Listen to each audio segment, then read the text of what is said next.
Flagler College Baseball from Drysdale Field in St. Augustine. Game 2 of a 3-game set against the Georgia College Bobcats. Hi, everyone. Welcome to the PBC Network. Dave Wenda along with Noah Schlicksup and our producer, Sadie Reese. Glad to have you with us. Last night did not go well for Flagler. They lost 7-3. If you listened in, the game was in a rain delay for about 25 minutes, and when the Saints came back, their starter Colt Mink was not as sharp as he had been in the opening 3 frames. He gave up 4 in that 4th inning, including committing a balk himself and a throwing error on a pickoff attempt. And his teammates around him didn't do a lot of helping in the defensive side of things. 4 errors for the Saints on the night as Georgia College jumped out to a 7-0 lead. The good news, Jake Kaufman in the 8th hit a 3-run bomb to bring Flagler back to within 4. But that was as close as they would get. So hopefully better things today for the Saints. And let's look at the starting lineup. First for the visiting Bobcats of Georgia College. Leading off and playing second base is Cal Gentry. The shortstop batting second is Cassius Young. Batting third, the center fielder Cam Hill. In the cleanup spot, the third baseman Noah Medlinger. Batting fifth, the catcher Austin Holloway. The DH is Balin Moore. Batting 7th, the first baseman, Brandon Bellflower. Batting 8th, the left fielder, Jay Saunders. And rounding out the lineup, batting 9th, the right fielder, Paul Grazzini. They'll deal with Colt Morton today. Or Kyle Morton, excuse me, comes in 1-4 on the season, 7 appearances, 6 starts, a 4.40 ERA. He's thrown 43 innings, allowed 35 hits, 22 runs, 21 of them earned, 15 walks, 41 strikeouts, and opponents are hitting .226 against him. Leading off, Cal Gentry.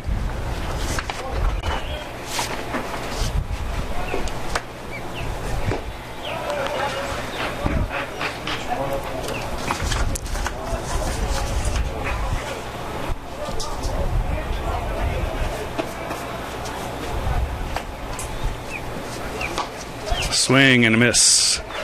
And the count is even, a ball and a strike. Gentry hitting .304. Started all 31 games for the Bobcats, and he waves at another one, and he's behind 1-2. 42 hits on the season, including 9 doubles, 2 triples, 5 homers, and he's driven in 23. An on-base percentage of .373 as the count evens at 2 balls and 2 strikes.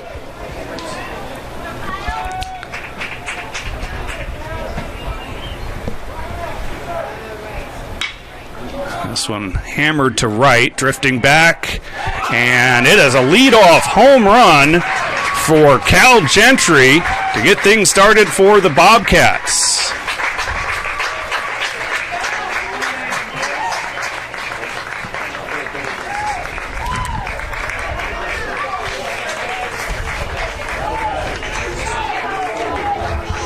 That brings up the shortstop, Cassius Young. Yesterday, Young was 1 for 6 with an RBI.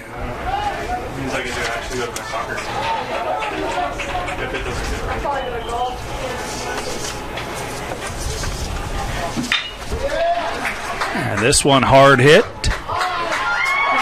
that one is gone. Back-to-back jacks for the Bobcats to start this game. Cal Gentry and now Cassius Young makes it 2-0.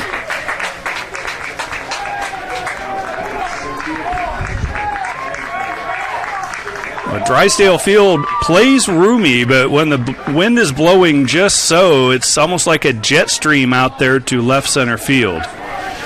And the Bobcats have found that sweet spot. Stepping in now is Cam Hill.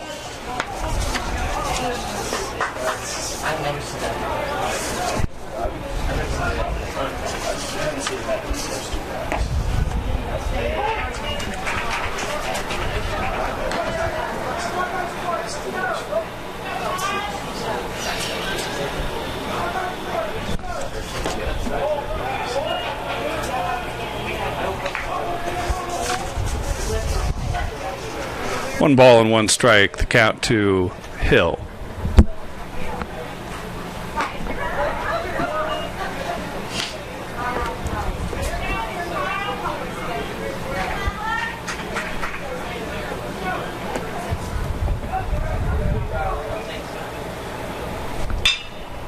And ground ball for Garcia. And the first out of the inning is recorded. And that brings up Noah Medlinger, the third baseman.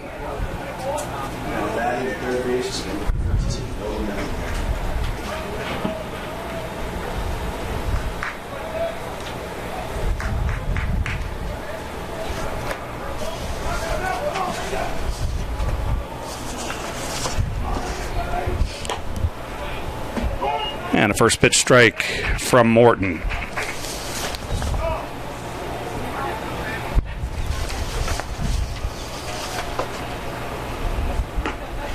The 0-1 is in there, and quickly Morton is ahead. Bobcats, as a team, hitting .291 on the season. They've clubbed 27 home runs.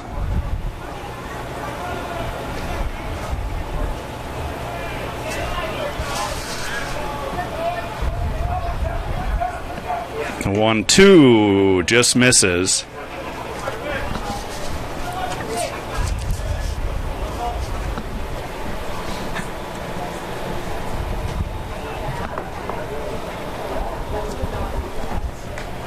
And this one hits him.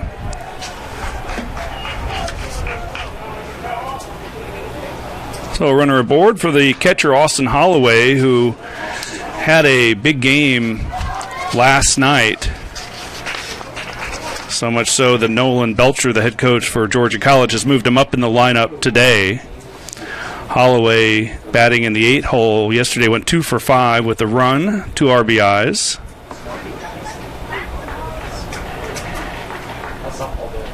And had 2 stolen bases. 7 stolen bases on the night for the Bobcats.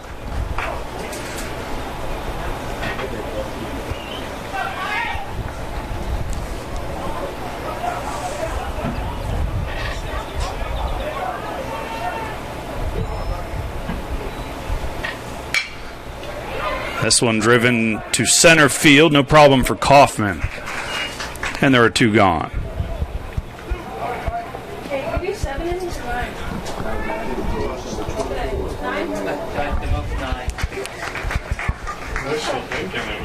So the batter is number 24, the DH, Balin Moore. How do you feel about man on second? Don't like that. Don't like that. I didn't know, but we have a I don't know if you guys...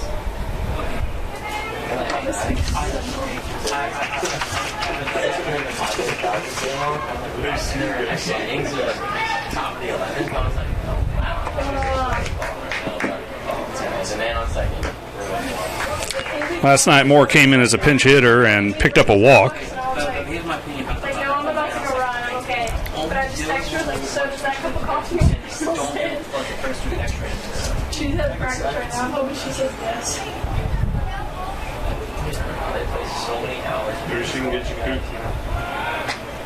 Honestly, I don't care. Anything.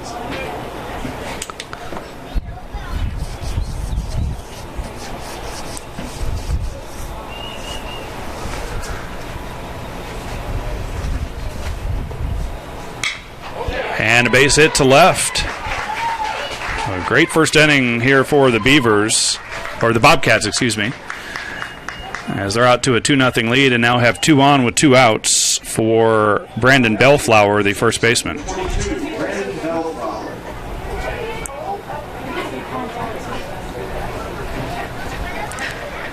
so much better than being outside. Oh my gosh.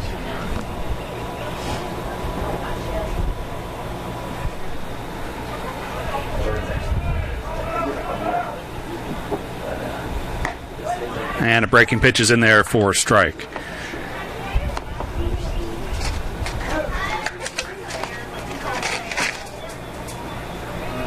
Bellflower hitting .292 coming into today. with a home run and 11 RBIs. Reaches base at a .405 clip.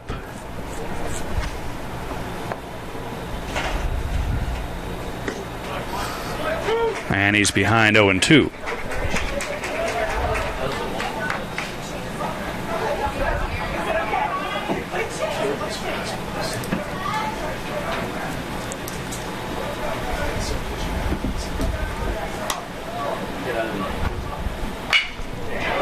Hard hit, and Garcia able to knock it down, but it's going to score a run. It's a hit for Bellflower and an RBI.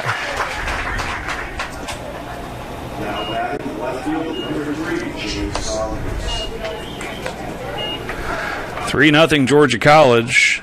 Top of the first. 2 gone. Moore at second, Bellflower at first, and the batter is the left fielder, Jay Saunders. Would you give an RBI to Bellflower?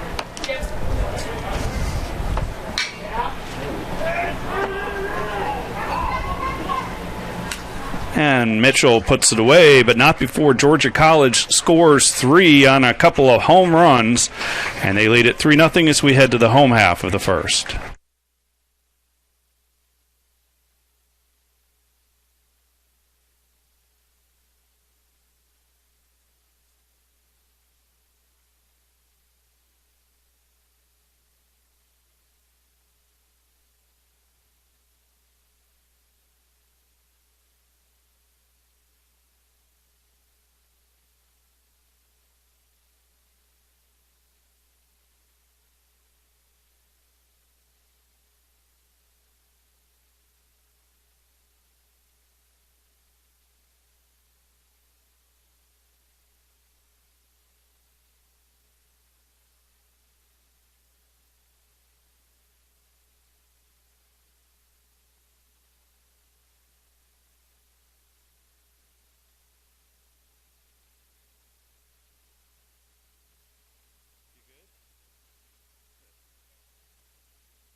And we'll get back ready for the bottom of the first.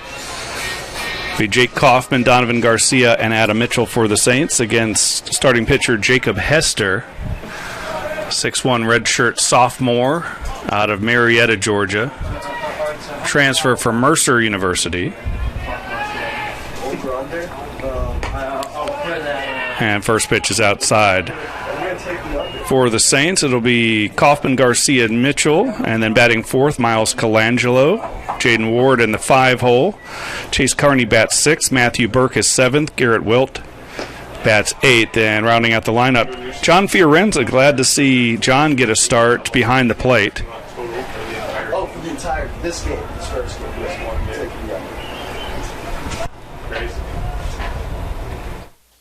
Good odds.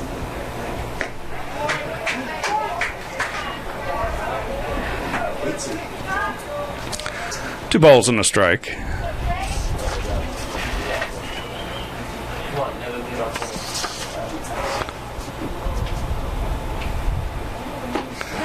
Swing and a miss, and the count runs to 2-2.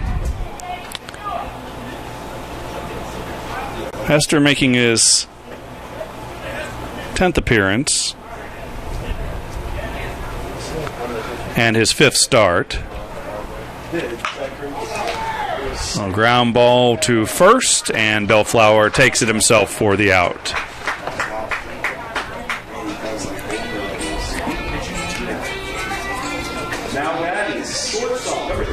Brings up Donovan Garcia.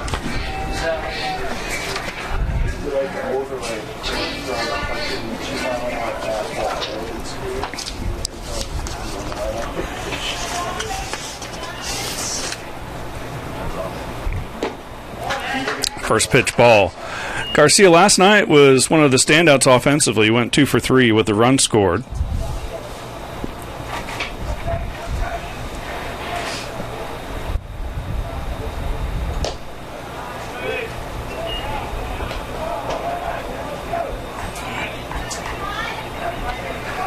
Batting second today after batting in the 7th slot last night.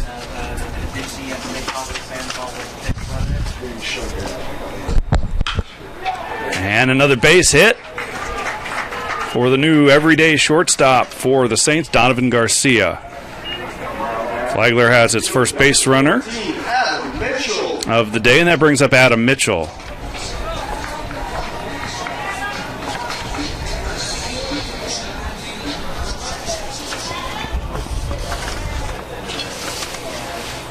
Back to Hester's numbers. He's worked 25 innings. Allowed 16 earned runs. Struck out 22 and walked 5. This is a foul ball. His ERA is 5.76.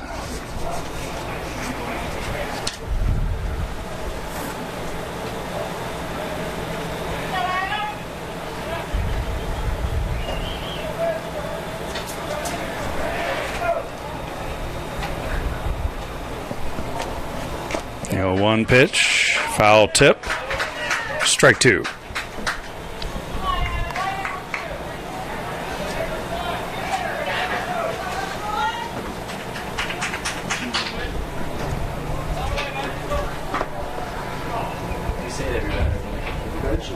Garcia with a healthy lead at first.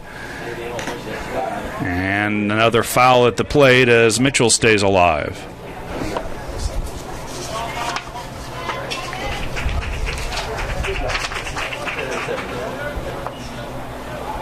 Mitchell comes in hitting .310.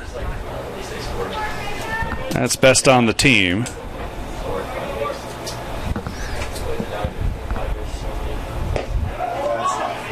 He's got 27 hits, which include 5 doubles and a triple. He's driven an 8.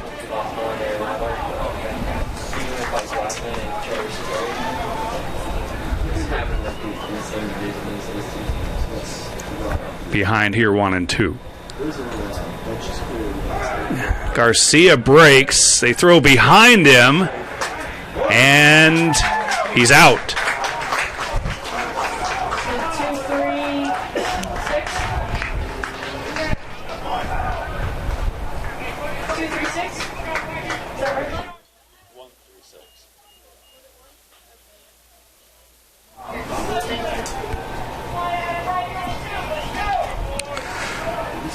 So there are 2 away now, and the count is 1 and 2 on Mitchell. Just got a piece. Someone actually at the soccer game was wearing New Jersey.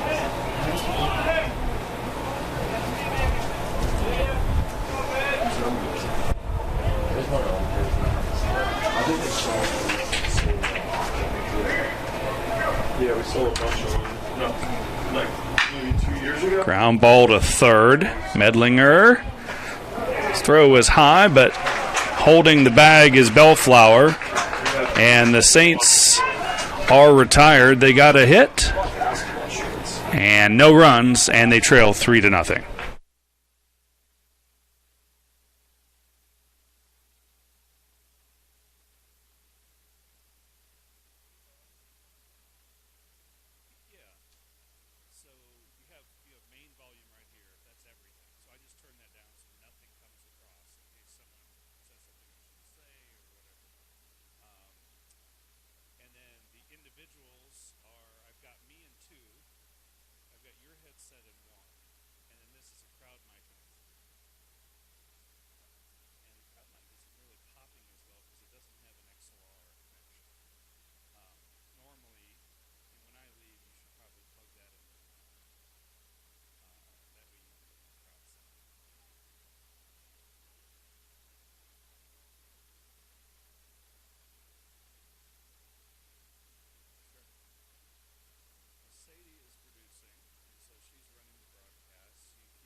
Welcome back. Top of the second inning. Grazzini batting. For the Bobcats here in the second will be Grazzini, Gentry, and Young, 9, 1, and 2. You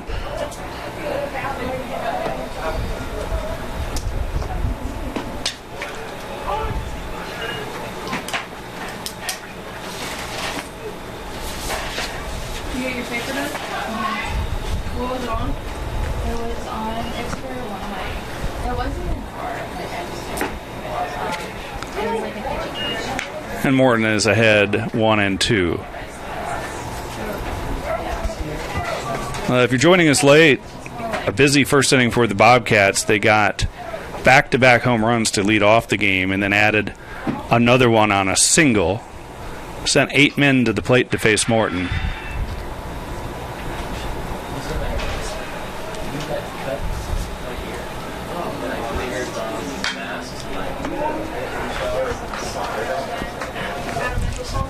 Oh, I know. It will fall into Last night's game was marred by rainy weather. We had a 25-minute rain delay. Swing and a miss, and Morton records his first strikeout.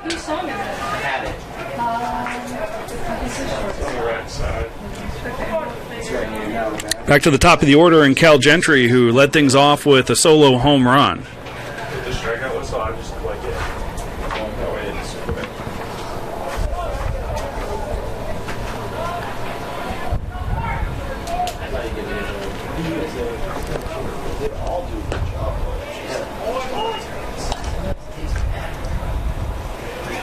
Even like, no one on schedule it and weird.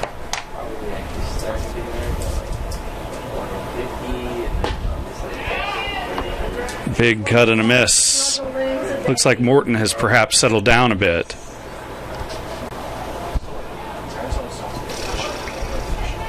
Well, one of our dogs, And he's gone on 3 pitches.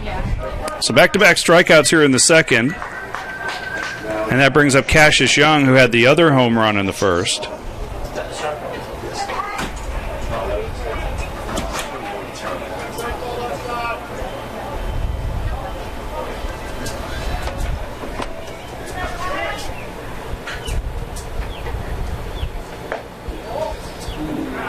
Breaking ball missed.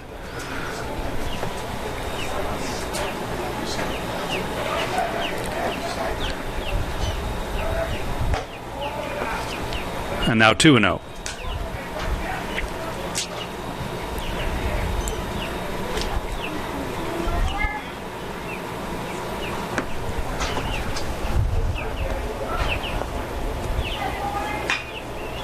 Little check swing foul ball.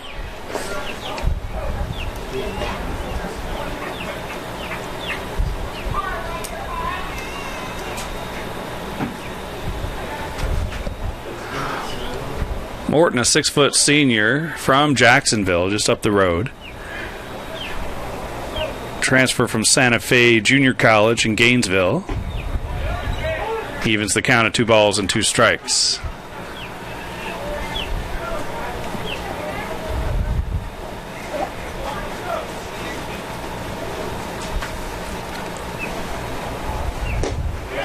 And he struck out the side. That's the way to bounce back for Morton. We head to the home half of the second. Still 3-0 Georgia College.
Bottom of the second inning, Saints down 3-0. It will be Colangelo, Ward, and Carney to face Hester. First up, Miles Colangelo, the DH today.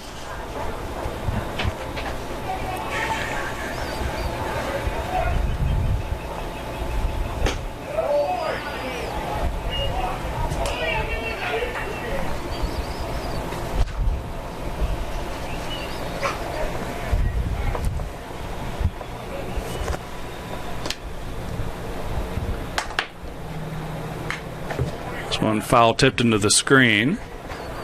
1 ball and 1 strike. Today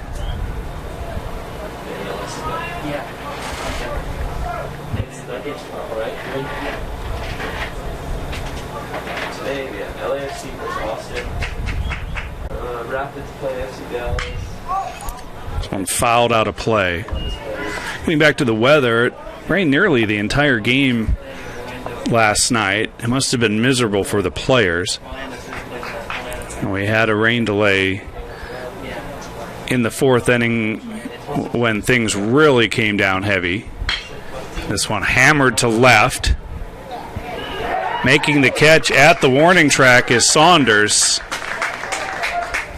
Colangelo gave it a ride. Number 8, Jaden Ward. That brings up Jaden Ward, third baseman.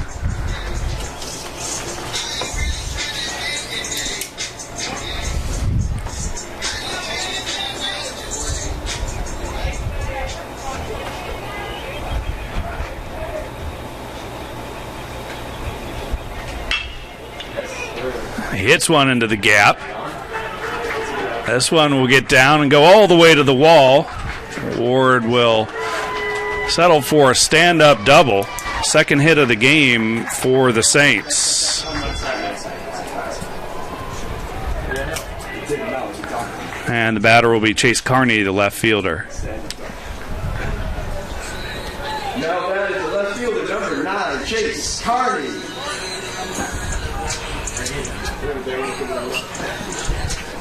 Carney, previously a center fielder at Urbana University, who gives the Saints some athleticism in that corner outfield spot.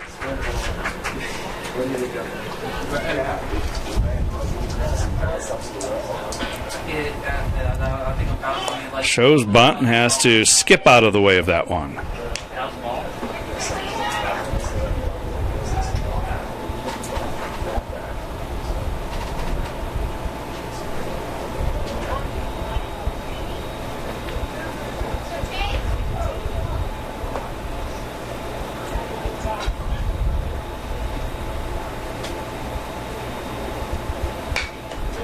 On an 0 pitch, fouled back into the screen.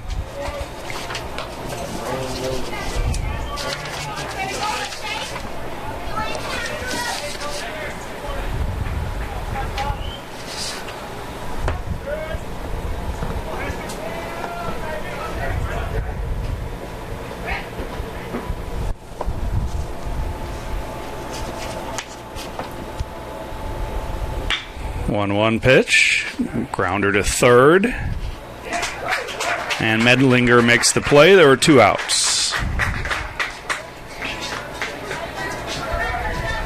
Now batting second base, number 3, Matthew Burke. That brings up Matthew Burke. Sure-handed second baseman. Flagler comes into this game 8-19 overall, 7-14 in the Peach Belt. Georgia College 16-15 and 14-13 in the league after last night's win. Ball 1 to Burke.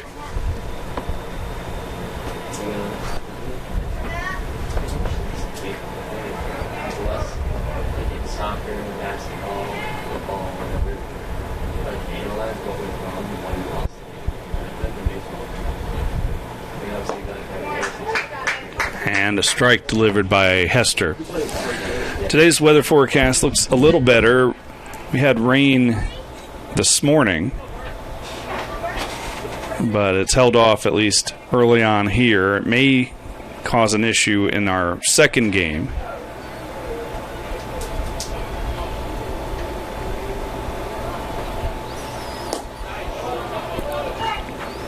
Two balls and a strike.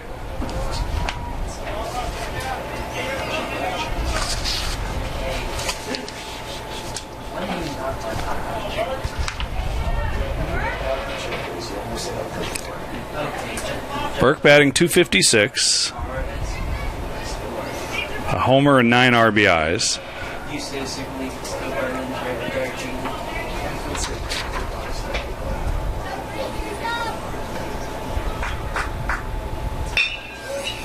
Ground ball to short. Young is there, and the Saints are retired. Well, they got a hit, but couldn't push across the run. Still 3-0 as we head to the third.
Top of the third, it will be Cam Hill, Noah Medlinger, and Austin Holloway. That's so pretty too. I should have done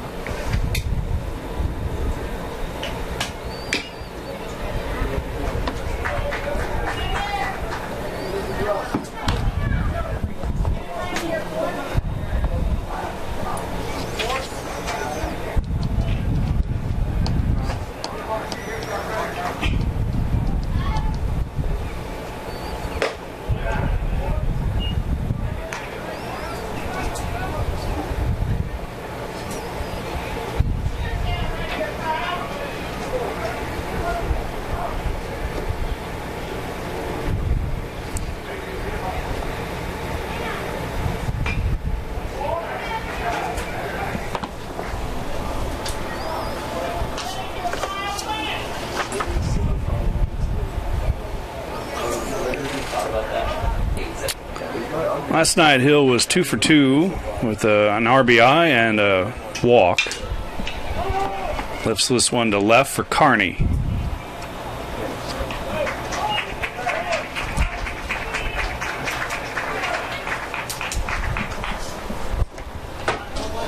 Now batting third base, number 14, Noah Medlinger.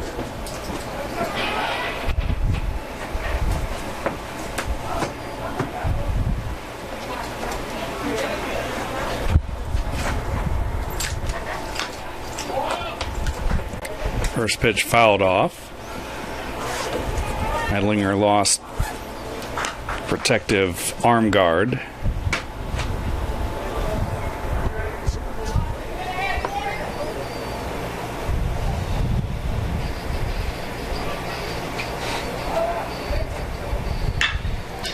This one lined to right, and Mitchell climbs the ladder to haul that one in. 2 gone here in the third. I Austin Holloway is the batter. He flew out to center his first time.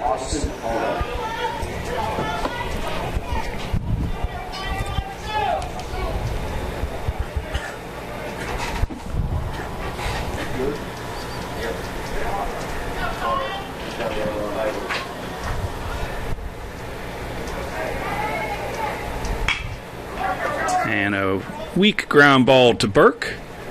And that ends the inning. 3 up, 3 down for the Bobcats, who continue to lead it 3-0.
Back at Drysdale Field here in St. Augustine, where the sun's starting to break through.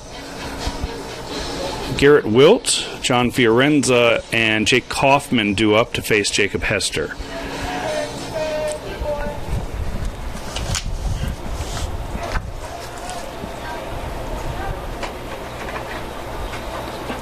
Wilt getting a rare start. This is just his 7th start of the season. 19 at-bats, 3 hits. He's batting .158. Ground ball to third. Medlinger. And there's one gone.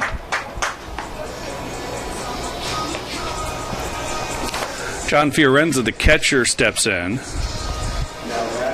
Fiorenza making just his 6th start. He was expected to be the starting catcher this year for the Saints, but a thumb injury has curtailed those plans. It's not so much an issue with his batting, it's receiving pitches.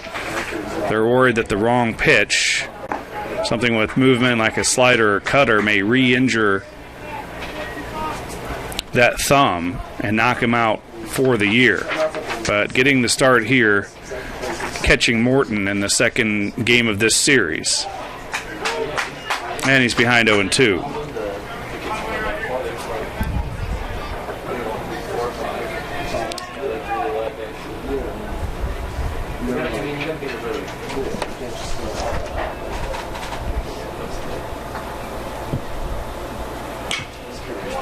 Fouled out of play.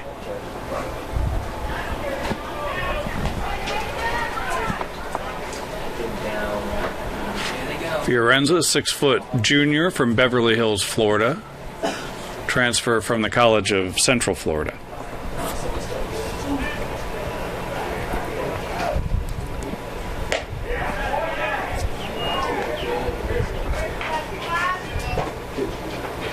One ball and 2 strikes is the count.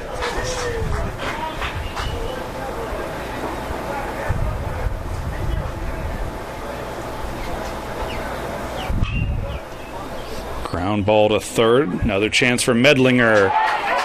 And he makes the play. Back to the top of the order and Jake Kaufman.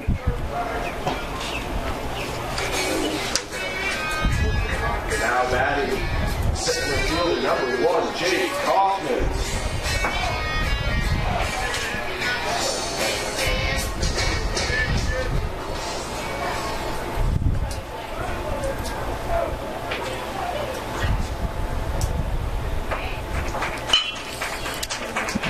Ground ball back up the middle and a base hit for Kaufman. Third hit of the day for the Saints. Now batting, shortstop number 35. Brings up Garcia, who has another of those base hits. Garcia singled in the first and then was caught stealing. Freshman from the Tampa area. This, that's not He's a freshman. They picked it for him.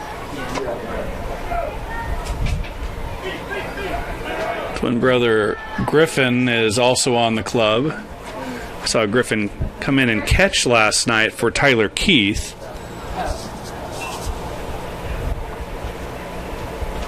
Yeah, the girls sound better. Yeah, I'm sure.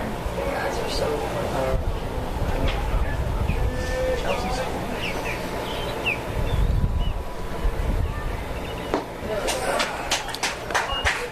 One ball and one strike.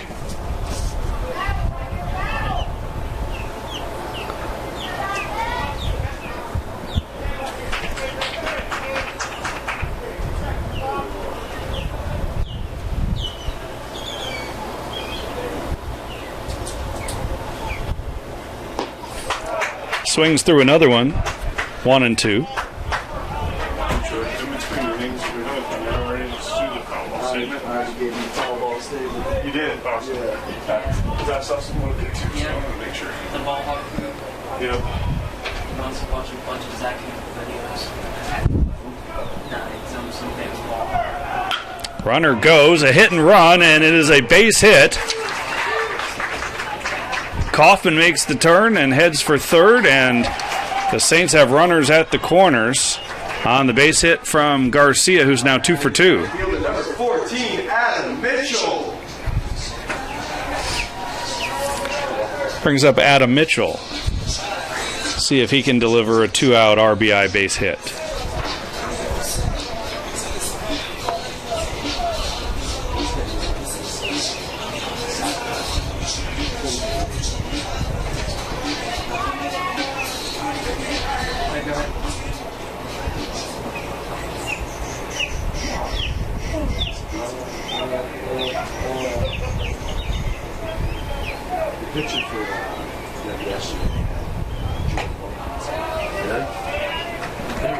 That one got away from Hester.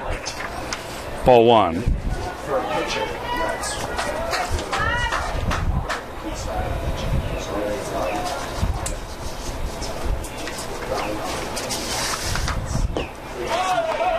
And another ball, this one low. The Saints are back home for the first time in more than a month. Last night was their first home game since March 14th against Young Harris. And they're coming off a series win against Francis Marion in their latest road trip. Hammered it right at Medlinger. Bad luck for Mitchell. And the inning is over. Still 3-0 Bobcats.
Top of the fourth inning.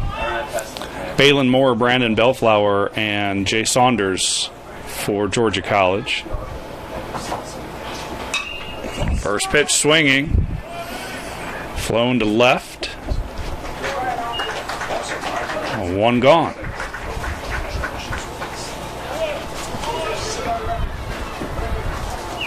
Now back to first base, number 22, Brandon Bellflower. No banana today, so the veggie strauss should be normal. And the batter is Brandon Bellflower, first baseman. He had an RBI single in the first inning.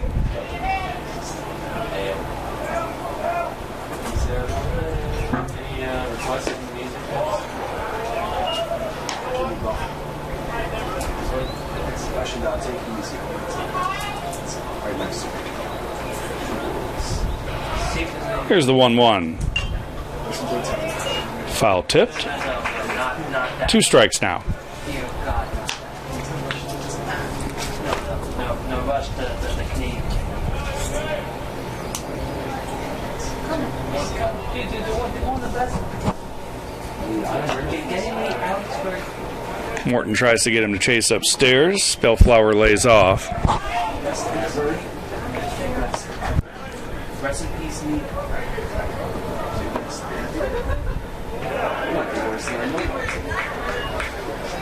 And now the count runs full.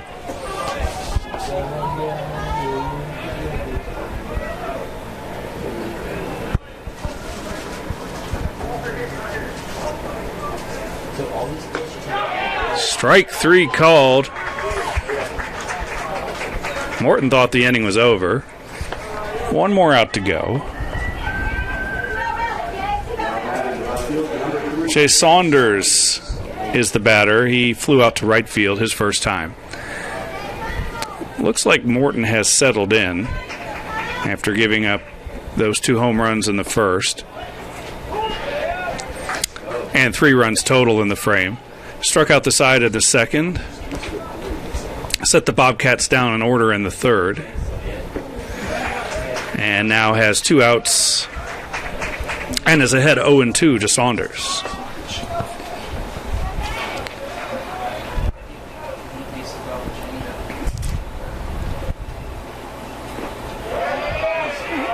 And they're going to say he went around. Another strikeout for Morton. That is this 5th of the day, and that sends the game to the bottom of the 4th.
And welcome back.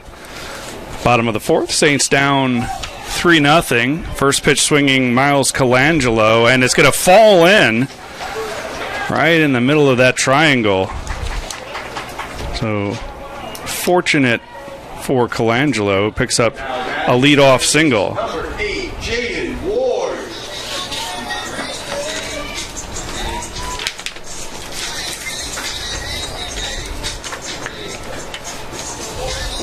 So Jaden Ward will be the batter. He doubled his first time.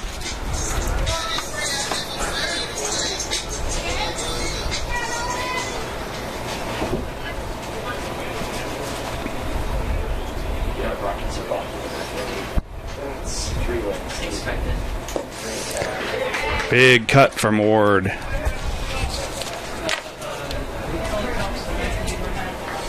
is my Boston Red Sox. Oh, it's Tyler Commanders. Actually, no. Yeah, it's Tyler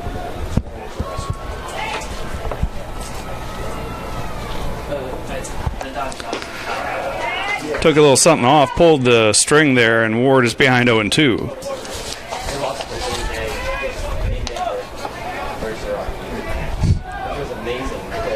You guys do like the intramurals where you like with Robertson? Yeah, you pick games. No. So I picked, it was like. Gets just a piece of it to stay alive.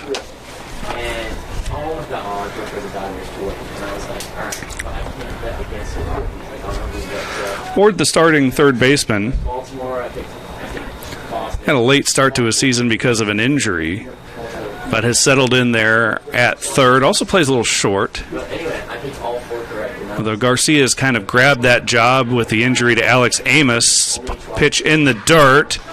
Bet on the Rockies to win. And I won $50. And Colangelo is safe. Stolen base. So give Colangelo a stolen base.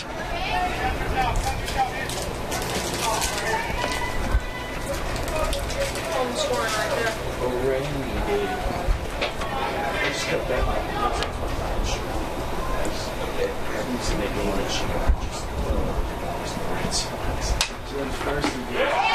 Strike 3 called. Ward disagreed.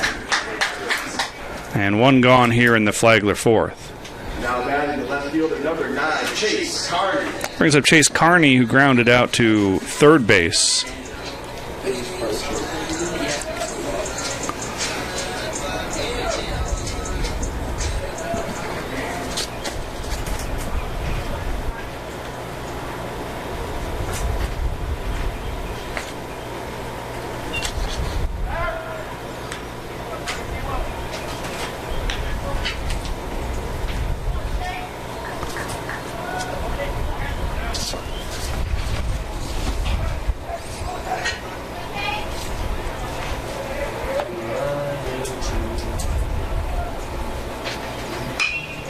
First pitch fouled out of play.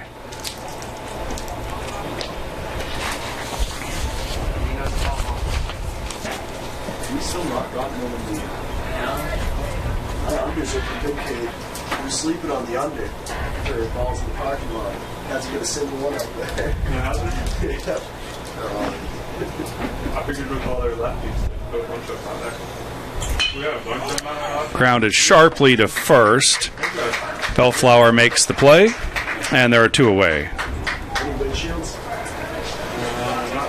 Brings up Matthew Burke. Grounded out to short his first time. Bird.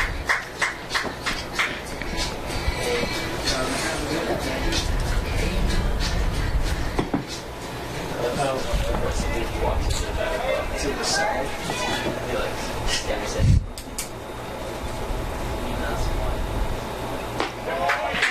Breaking pitch in for a strike.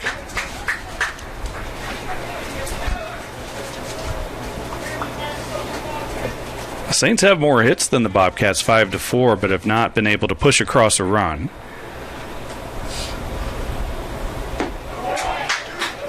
Strike 2 to Burke.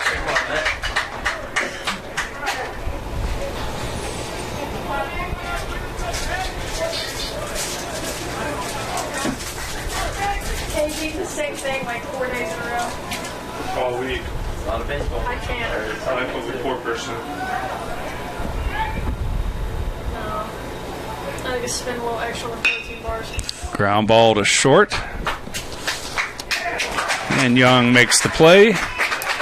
Saints get a hit, but no runs. They leave one and continue to trail it 3-0. Have 2 weeks time. Retirement might happen. Either for dinner.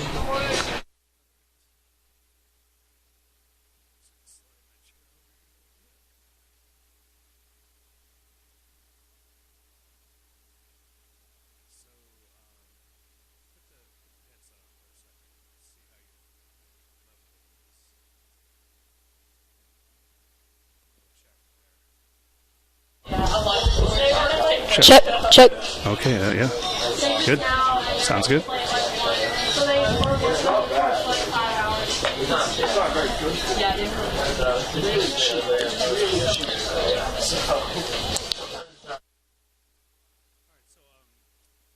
take it out of the break and I'll introduce you. Sounds good. And it's, again, let's see, what's your last name? Schlicksa. Yes. Okay.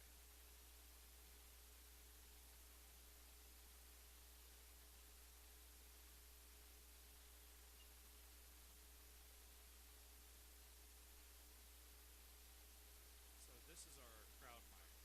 If you're running it by yourself, this is this. You won't hear a lot out of this because it's only coming in through this little thing. But, Okay. I usually just leave it. However, sometimes I'll crank it up on a home run or hear the crowd, hear the bat on the ball. Okay.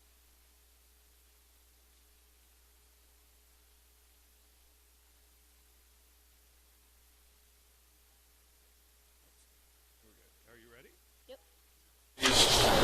And back with the top of the 4th inning, Georgia College leading 3-0. Here with the play-by-play is Noah Schlicksup.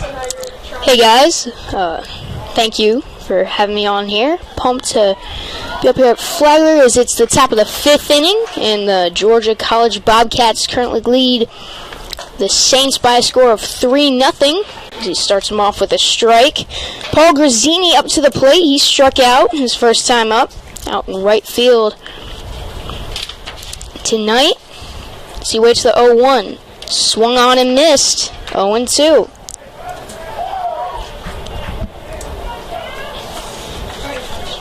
Kyle Morton coming off of a 1-2-3 inning, back-to-back 1-2-3 innings. Struck out the side back in the second. After a 3-run first inning. So there's a ball 1. Yeah, Morton's really settled in after giving up those 2 home runs to lead off the game. Yeah, and then the Saints, they have more hits than the Bobcats, but you see Georgia College just taking advantage of these opportunities they've been given on the base paths, and I mean, back-to-back home runs to start off the game certainly helps. Yes, it does. So 2-2 is the count to Grazzini at the plate. Here's the pitch. And swung on and missed in the dirt, tag him out, and 1 away.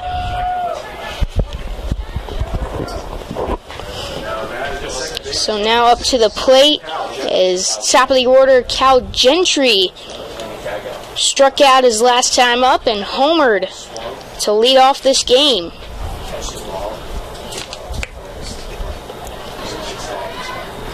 As with 1 out in the inning, here's the first pitch of the at-bat. Ball 1.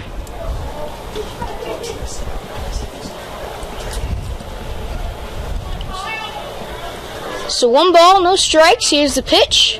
There's strike 1.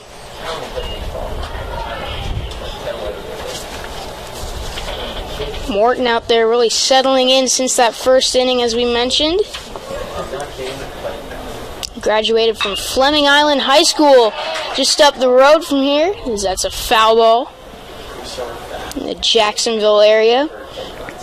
Posted a 3.47 ERA his first year at Flagler after transferring from Santa Fe College. As he's got him in a 1-2 count now. Again, Cal Gentry up at the plate. 1-2 is a high fly ball, and it is out of play into the parking lot. What's that under road? Yeah, under. As we got the over-under up here in the booth of 8 foul balls in the parking lot today. What are you taking? I'm going to go under from I think I'll take the under, too. Yeah. Again, they have set a lot of lefties in the lineup here, but still, that's just the first one here tonight. So a 2-2 count to Gentry at the plate. Top of the 5th inning, we got a 3-0 game. As we got a full count now as that pitch is outside. Gentry at second base for the Bobcats tonight. As he swings and misses. So back-to-back strikeouts leading off the 5th inning, and that's the 4th straight man he set down on strikes. And looking to change that now is Cassius Young, who, of course, hit that home run after Gentry's back in the top of the 1st. But like Gentry, struck out his second time up. If he strikes out here, I think he's just a copycat at this rate.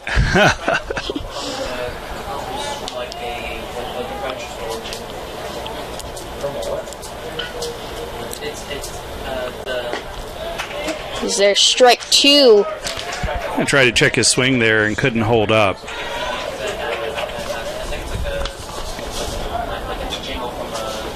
It was a close pitch, but a lot of movement to get him there. As he checks his swing, did he go? No! As he almost got him again on the check swing. So again, with 2 strikes now, 1-2. The pitch. Chop foul, he'll stay alive.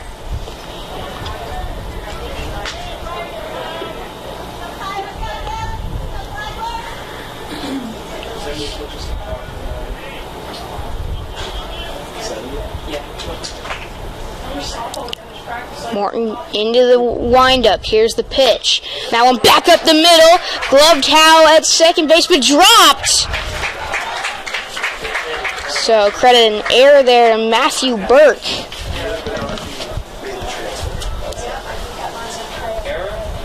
Error?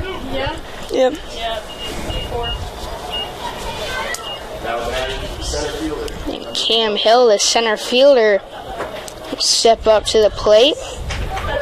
0 for 2 here tonight. Sorry, this afternoon. That's why it's good that you're here. Kate doesn't either. It's true. 2 outs, 1 on. You would have made On the top of the 5th inning as that one flied out into center field, headed back on it and to the track, and making the catch is Jake Kaufman, and that will end the top of the 5th inning. Back for more here coming up next from Flagler College.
Number 26, Gary Will.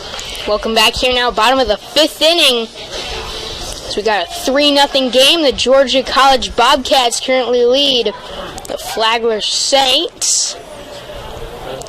And leading things off for the Saints is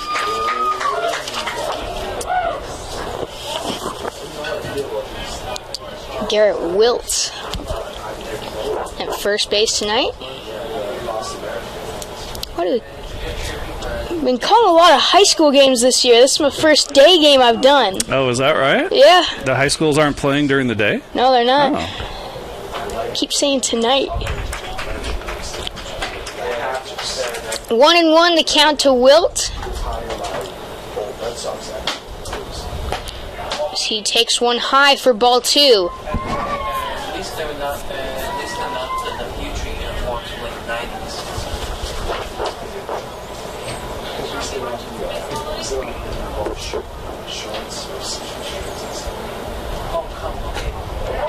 And 1-2. Make it a 3-1 count as that pitch inside. Now, Hester's given up 5 hits, but he's scattered them. 1 in the first, 1 in the second, a couple in the third, and 1 in the fourth. So Saints haven't been able to string the hits together to get any kind of scoring going. And you can credit that out there to Hester on the mound, as he's forced a lot of ground balls in those situations and a few key strikeouts as well. And that's something you always like to see in a pitcher, where they're able to pitch out of those situations where, I know we had a couple hits a couple innings ago, but he's just able to keep his calm and pitch out of the jam there. Yeah, the line drive from Mitchell was a missed opportunity there. The hot shot to third base. Yeah. Nothing you can really do about that, though. They call it the hot corner for a reason. As he'll walk Garrett Wilt. And John Fiorenza will step up to the plate. He grounded out to third last time out, and so did Wilt. Back-to-back ground outs to third base. Yeah, Medlinger's been busy. I think he has 4 assists and a put-out on the line drive.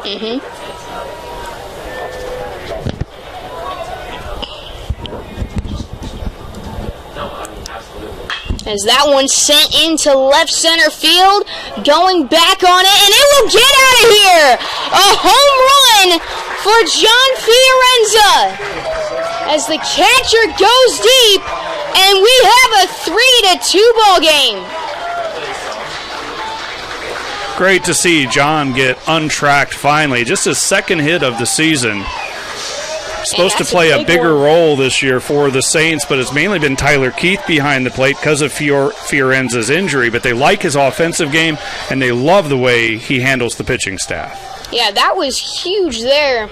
As we just mentioned, they've had a lot of base runners in this game, but they have been spread out, and they just haven't been able to drive those guys in. That's huge there. As they cut into that lead, it's now a 1-run ball game. And back to the top of the order here. Jake Kaufman, the center fielder, will step up to the plate. He's 1 for 2 here tonight. I know, you should leave, I guess. I think I The Saints have out-hit the Bobcats 6-4 in this game. So there's a strike.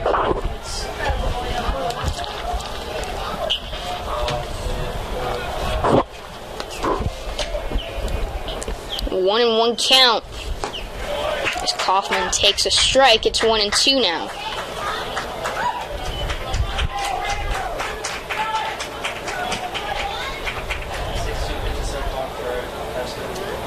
Coming set from the stretch. The big lefty fires one in there, and it's a base hit into left field.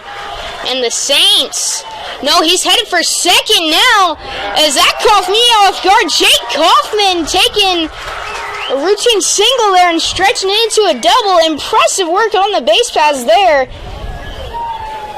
He's probably the fastest Saint.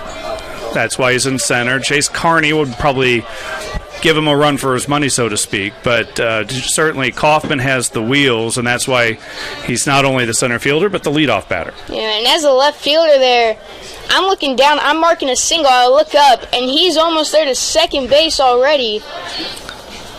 And that's always interesting to watch, like, their reaction out there on the field. Oh, man, he's going to second.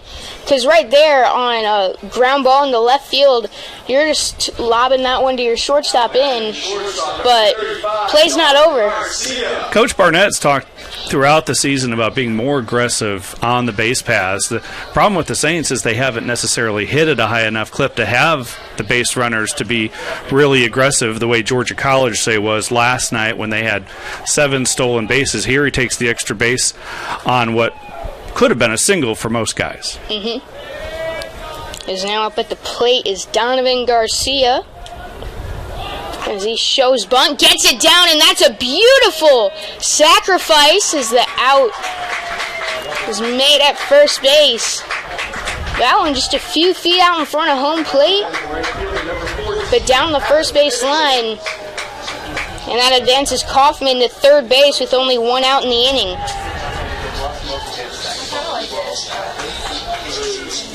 And now up to the plate looking to drive him in is Adam Mitchell.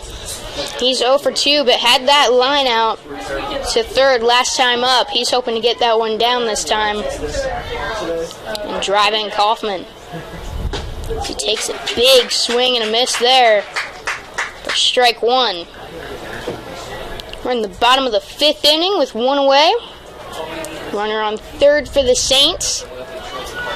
And we got a 3-2 ball game, and the Bobcats out in front.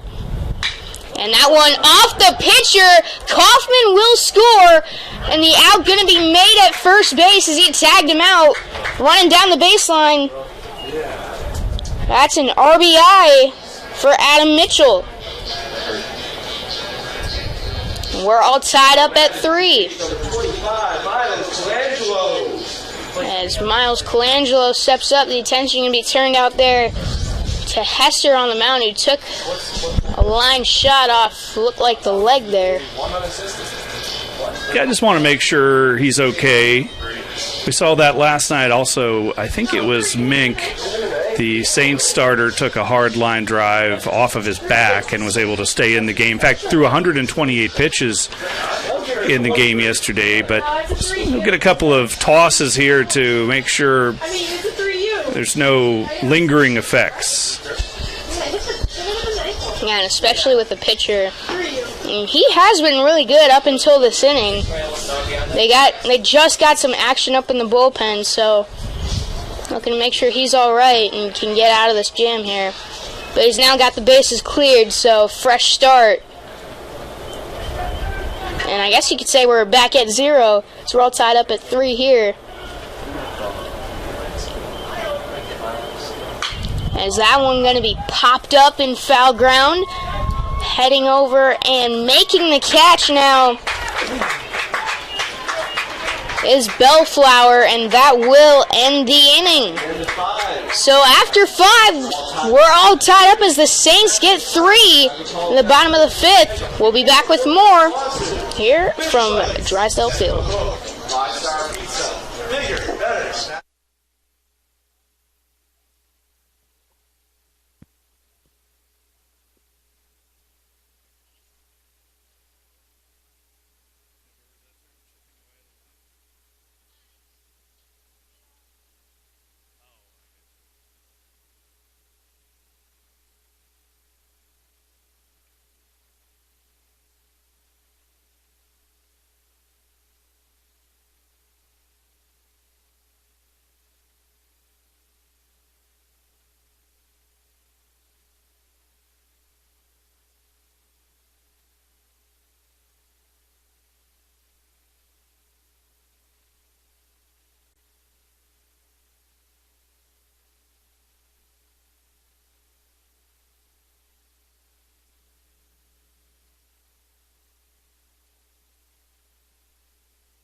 Welcome back here now, top of the 6th inning, all tied up at 3.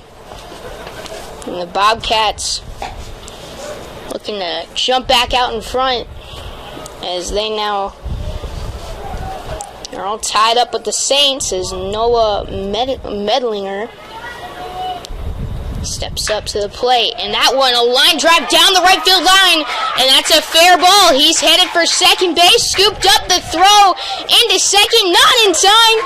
That's a stand-up double leading off the inning for Noah Medlinger. There's some solid contact there. Rip that one over the first baseman's head as Wilt couldn't get to it. And just enough to stay fair. And the Bobcats now with the runner in scoring position with nobody out in the top of the sixth. First hit for Georgia College since that big first inning. Is out on the mound. Morton has been impressive.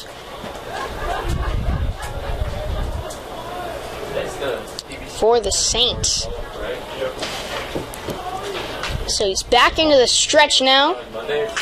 Is that pitch in the dirt? Runner will stay at second, however. Austin Holloway at the plate. He's 0 for 2 so far today.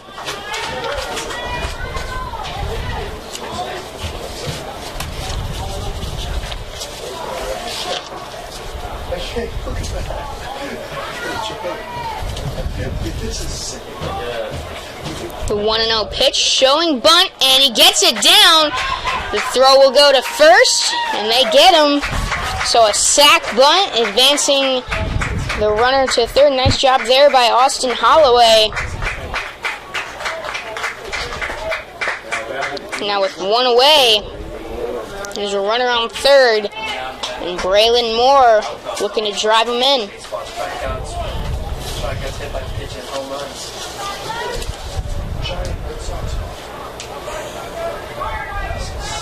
Moore batting .313 on the season. Sorry, make that .319. From the DH spot tonight, today he is 1 for 2.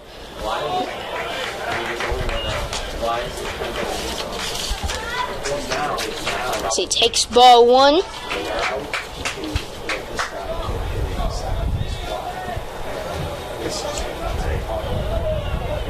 Braylon has driven in 10 runs this year.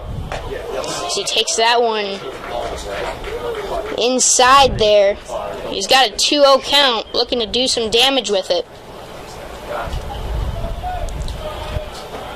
Flew out to left field his last time out. Does that again, it should be good for Medlinger to get home.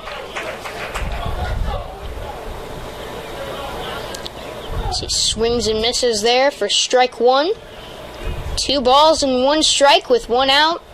And a runner on third here in the top of the 6th. Swing and a miss. And Morton fights back, and the count's now 2-2. A great execution on that breaking pitch, burying it on his back foot. That's tough to do anything with.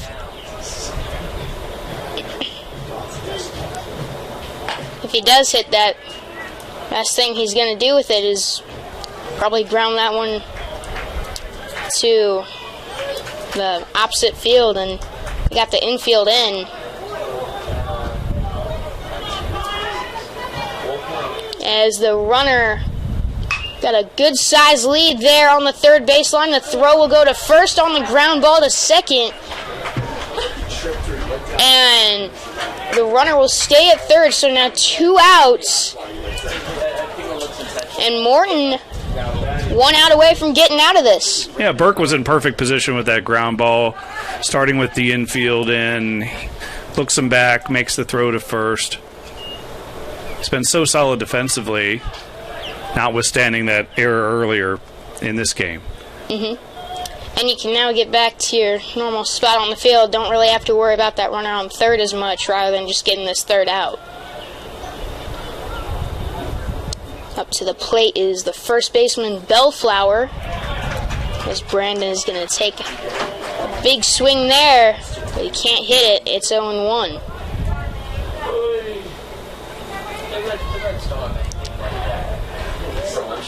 Two outs here in the top of the 6th. We got a 3-3 ball game. Here's the pitch. Grounded to short. Scooped up by Garcia. The throw to first is in time. And how about that? Kyle Morton pitches out of the jam. And we still got a 3-3 ball game heading into the bottom of the 6th. Here from Flagler College.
Number 8, Jaden Ward.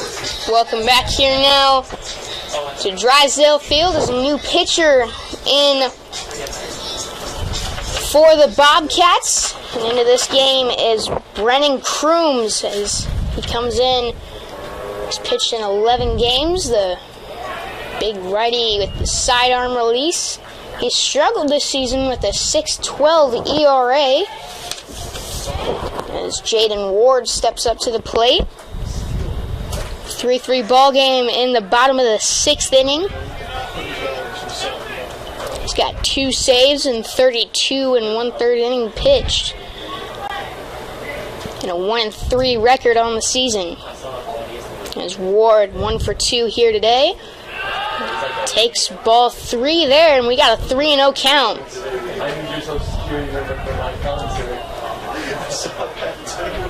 Let's go.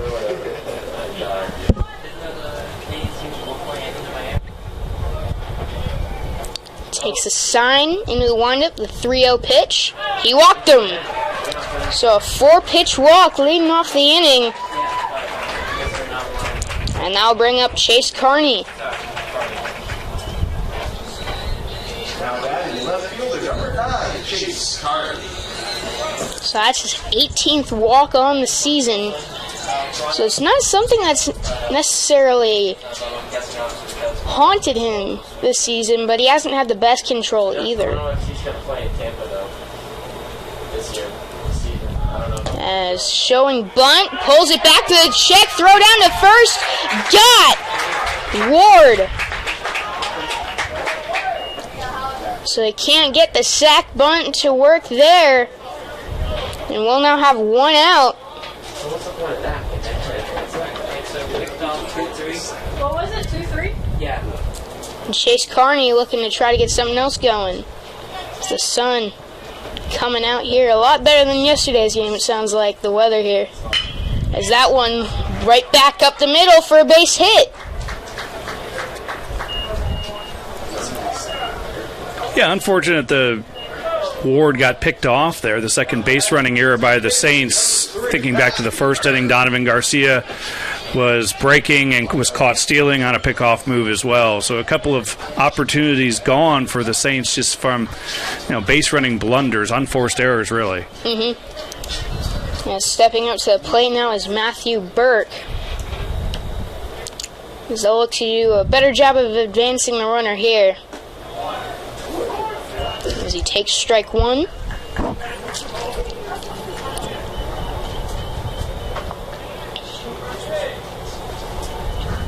Decent lead over there at first by Carney.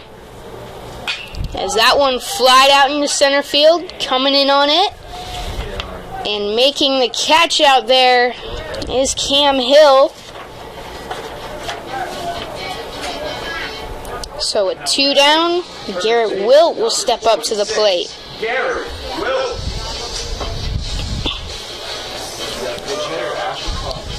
And never mind that, we got a pinch hitter here. And that is Chris Rolick. Got a pinch hitter here, number 21, Ashton Thomas. Sorry, Ashton Thomas. Looking at the Georgia College roster there. It's Ashton, the freshman from Evans, Georgia.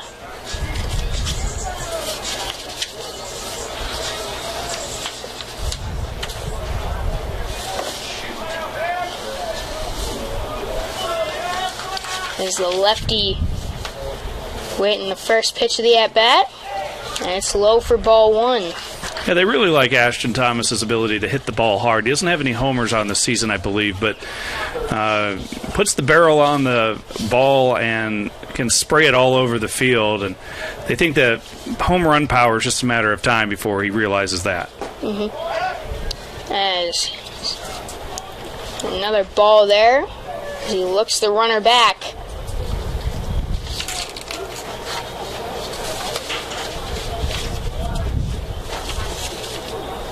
Two 2-0 the count.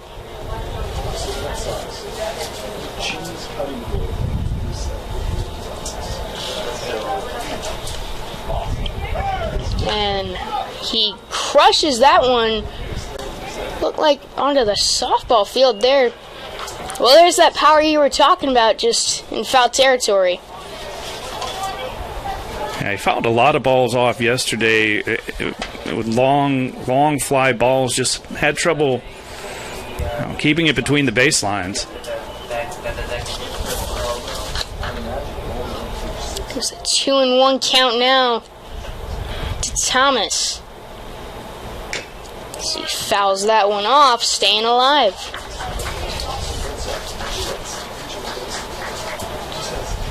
In 14 games, he drove in 6 runs for Georgia Highlands College last season.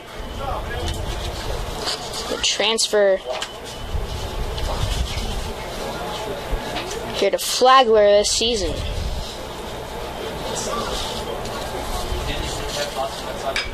Is that one going to be fouled off again? So we got a 2-2 count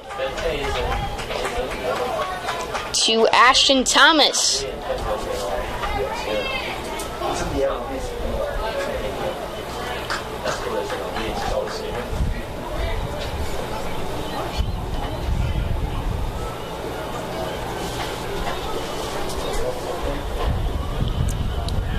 Two outs, 1 on.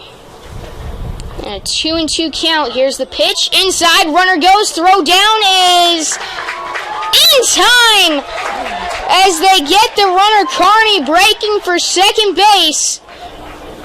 And that will end the bottom of the 6th inning. So, a couple base runners, but nothing doing for the Saints here.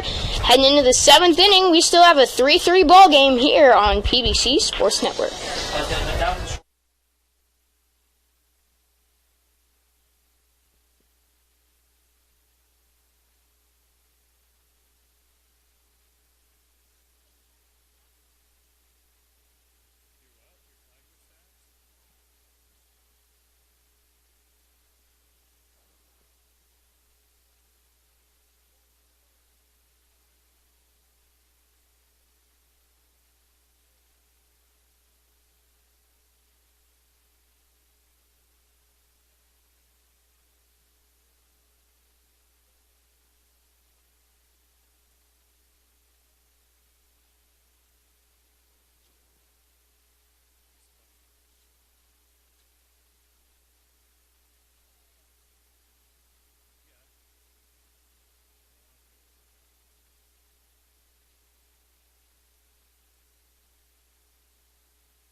Welcome back here now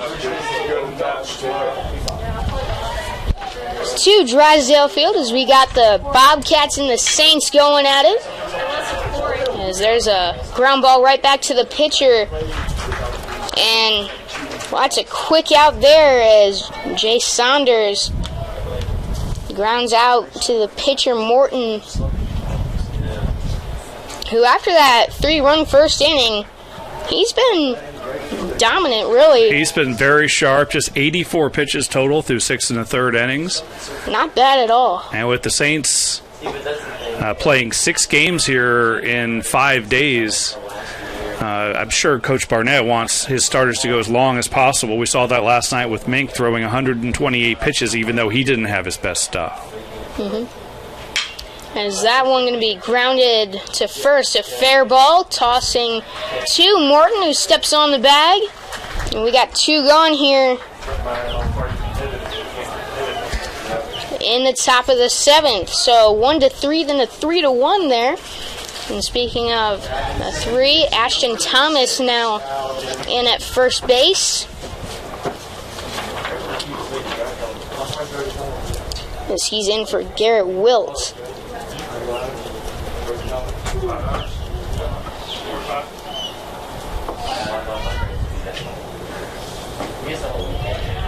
There's a strike now, starting off the at-bat.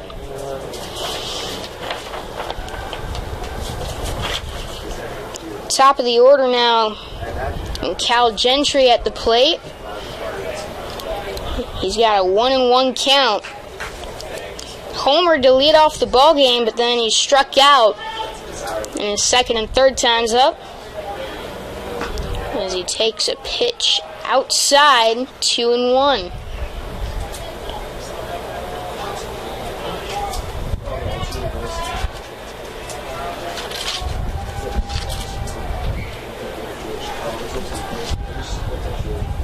Batting .304 on the season, grounds 1 to Thomas, who steps on the bag, and a quick top of the 7th inning here as the Bobcats go down 1-2-3. Still a 3-3 ball game here, heading to the bottom half of the 7th. Stretch time here from Drysdale Field.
Welcome back here now to Drysdale Field. And Ashton Thomas going to be leading things off in the bottom of the 7th inning for the Saints, as he was in a 3-2 count before Chase Carney was picked off trying to steal second to end the inning. He's going to take ball 1. And on the mound, so far, Crooms has been, well, pretty wild out there to start this appearance. Well, he had the walk, right? Yeah. And gave up the single. Really bailed out by a couple of base running errors. As he now has Thomas in a 3-0 count. As you mentioned, Thomas with big power, a freshman, and hasn't homered yet this season. 3-0 count, tie ball game. This wouldn't be a bad spot for it. So he takes strike one there. Yeah, taking all the way, it looks like. I think he kind of stepped up and crowded the plate there, trying to put some pressure on Crooms. As he fouls that one straight back, we got a full count now, 3-2.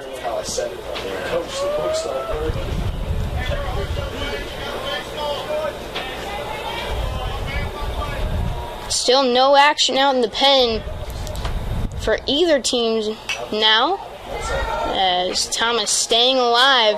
Another foul ball straight back.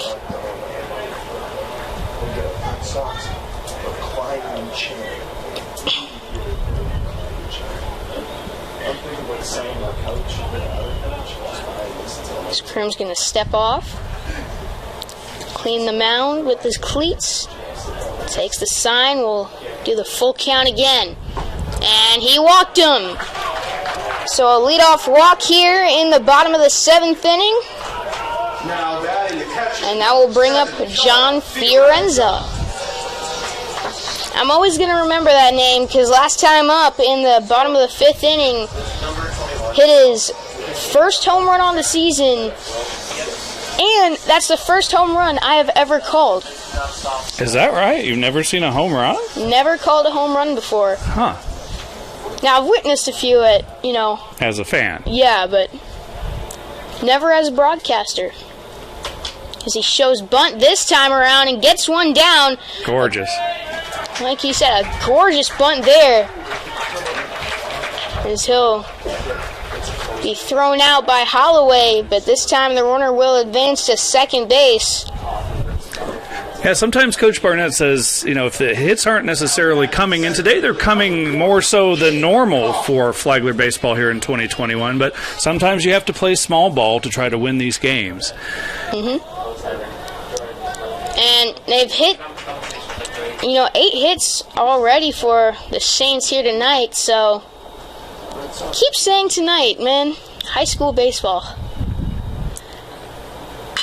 As Kaufman now is going to ground that one to third. The throw will be made again by Medlinger, who's been incredibly busy in the hot corner. And Donovan Garcia will step up to the plate.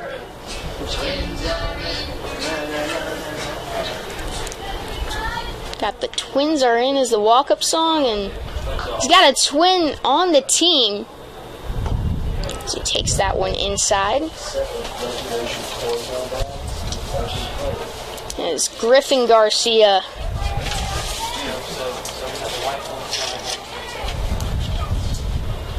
And it's his twin brother on the Saints.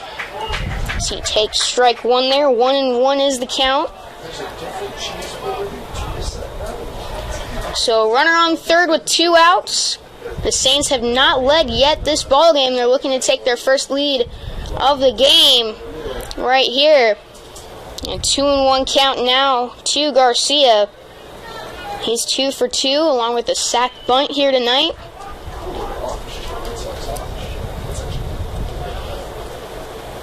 Not a bad guy to have up at the plate in this situation. Yeah, he's been hot lately, and he's really settling in there at shortstop with the injury to Alex Amos has opened up the opportunity for the freshman.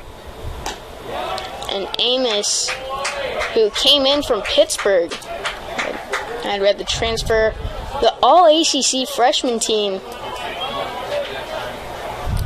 I also saw Georgia College with a Tennessee transfer on their team, so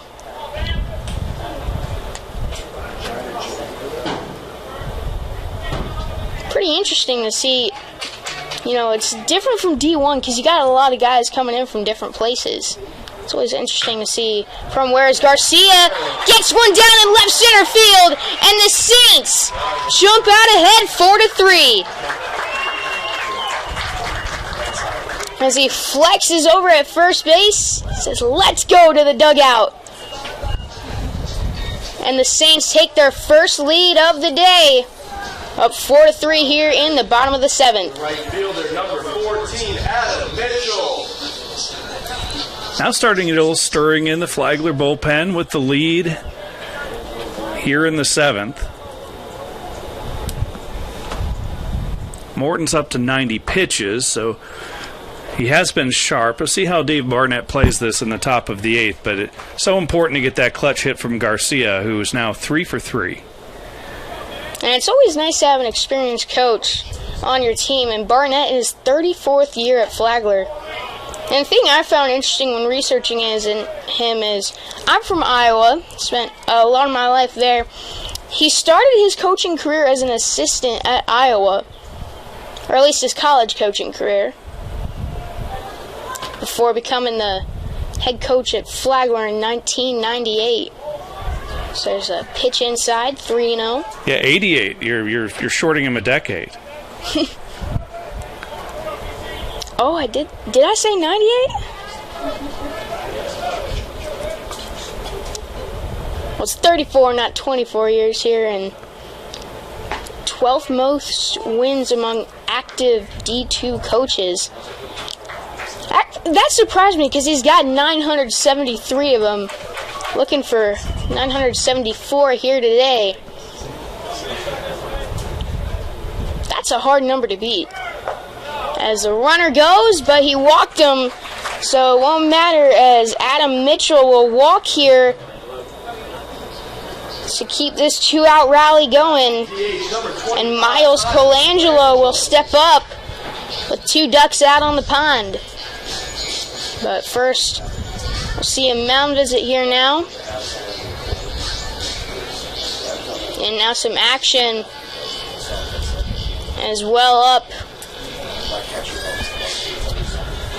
Yeah, you talked about Coach Barnett. He had an interesting playing career himself. Started at Seminole County Community College, transferred to the University of North Carolina, where he guided the Tar Heels to a College World Series appearance in his 1 season there. Signed with the Expos, 1 season in their minor league organization, and then several years playing with the King in his court.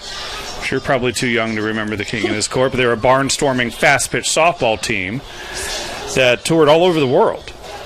And he ended up making several times what he made in his minor league salary playing for the King in his court on their 6-month tours. That's not bad. And also the head coach for the Bobcats also had a pretty interesting player career himself, as Nolan Belcher over there pitched for South Carolina and won back-to-back College World Series with the Gamecocks. Right, and appeared in 3 overall, if I'm not mistaken. I think they were runners-up the 3rd year.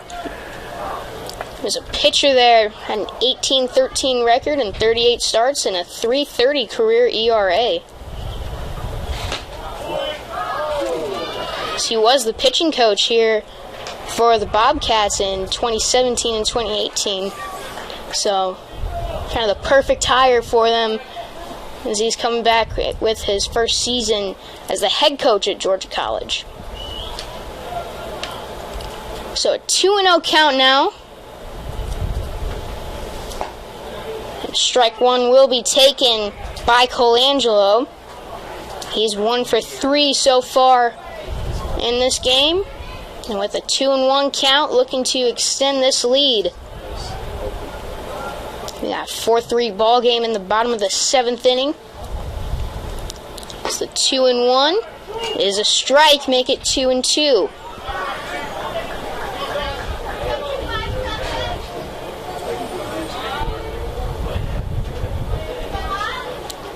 Big at bat here is the Saints now looking to add some insurance. Here's the pitch. Swung on and missed. And a big strikeout there for Crooms. But the Saints take the lead. They now lead for the first time this afternoon, carrying a 4-3 lead into the 8th on PBC Sports Network.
Welcome back here now to Drysdale Field as we got the top of the 8th inning, 4-3 ball game, and I'm going to be handing the play-by-play back over here to Dave. So, thank you very much, Noah. Saints have taken the 4-3 lead as we play in the top of the 8th. It'll be Cassius Young, Cam Hill, and Noah Medlinger. Kyle Morton continues on the mound for the Saints. He's thrown 91 pitches, allowed 5 hits, and 3 earned runs, all in the first inning. Back-to-back home runs to lead off the game for the Bobcats, and then an RBI single, and since then, Morton has been fantastic. The 2-0 pitch is low. ooh, I got the ump. Our umpires today, the trio of Michaels: Michael Stewart, Michael Stone, and Michael Parnell. And that is Stewart behind the plate. We're only missing Michael Scott here now.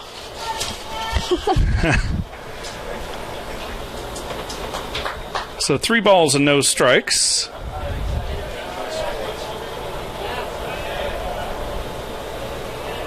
To Young, who had one of those first inning home runs and has since struck out and reached on an error. As Morton pours in a strike.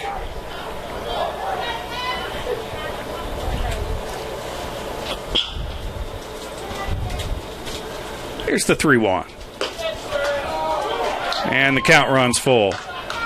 This is exactly what the Flagler coaching staff would probably be hoping for. A long outing from their starter here in the opening half of the doubleheader, as Young fouls one off. Last night, Colt Mink was able to hang tough even though he had given up all those runs. 7 runs total, 4 of them earned. Still went into the 6th inning.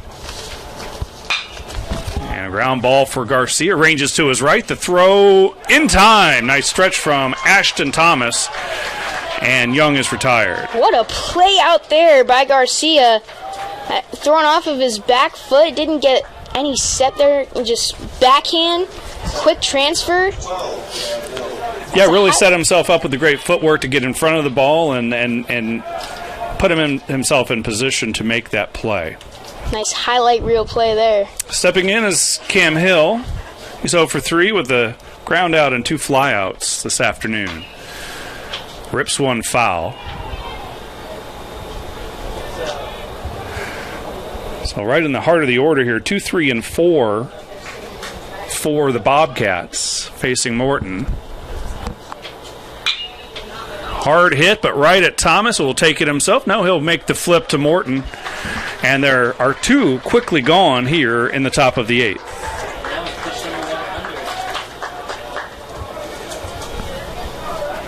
I would like to note now, with Morton so dominant out here, it will be interesting because we got 2 up throwing in the pen.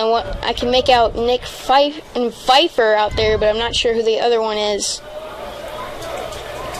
It'll be interesting to see if they keep him in for the 9th. It will be. We were surprised last night that Mink went so long. And I would imagine if Morton is feeling good and is able to quickly get this 3rd out, that he would at least start the 9th inning. Because he just had pitch 100 right there. But you're right, he has been fantastic in this game. This will be line to center. Kaufman cuts it off. Medlinger falls down, rounding first.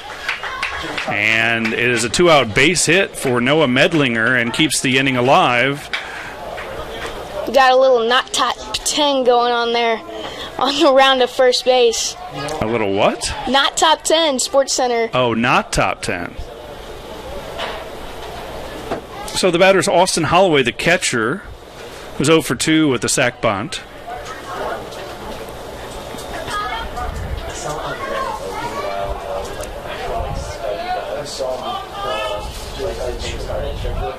And now they've picked off Medlinger. 1, 3, 4. Throw back to Morton, and he's safe. I think they say Morton missed the tag. And Morton is hot, and Fiorenza, the catcher, will pull him away from the umpire. They want to keep him in the game here. Hang on, remember that, so just in case. Okay. As he pulled the swim move on him to get over the tag. Now a visit from the pitching coach. This is Jeff Pelkey coming out, not Dave Barnett.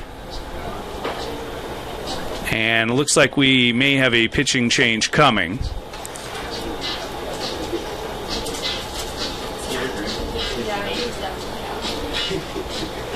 Or at least buying some time here for the pitchers to get warm, as no one is making their way in from the bullpen. I'm looking at them. Well, it's not going to matter. They call it the same. That's insane. Was he out, George? No. Yeah. Unless you missed the tag. You see it. A lot of mixed opinions up here. I thought I saw him get over the tag there, but, you know, Morton's reaction kind of makes it seem like, I mean, what do you think about I thought he was out. But my eyes probably are not quite as sharp as yours. Well, we both need some glasses here to... Disappointing, though. The Saints could have been out of the inning, and now it continues.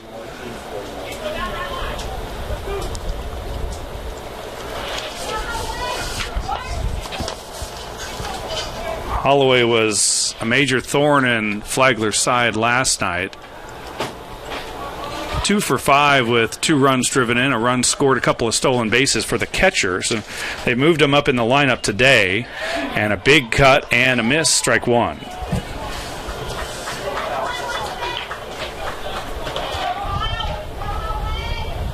Yeah, going back to that pickle there, Flagler didn't really do anything wrong. They played that perfectly. Just a terrific slide to get in there safely. And a foul ball, strike 2. Yeah, it looks like they handled it cleanly.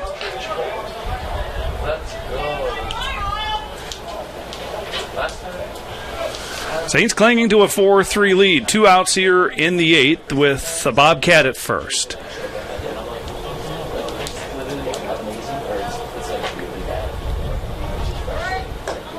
He'll throw behind the runner, and Meglinger is back in time.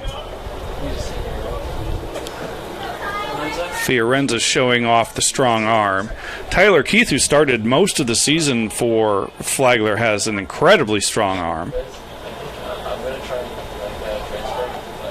He was replaced midway through yesterday's game, as this pitch is high, evens the count at 2 balls and 2 strikes, by Griffin Garcia. And kind of a surprising move, considering Keith has handled the lion's share of the duties at catcher this season. He did look a little gimpy after taking a wild pitch off of his foot. So hopefully he's okay and will be available here either in the nightcap or with the series coming up against Claflin starting on Monday.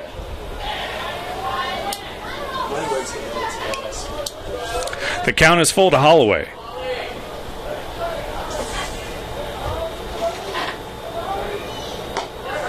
And he walked him. So now 2 runners are aboard, and the batter is Balin Moore.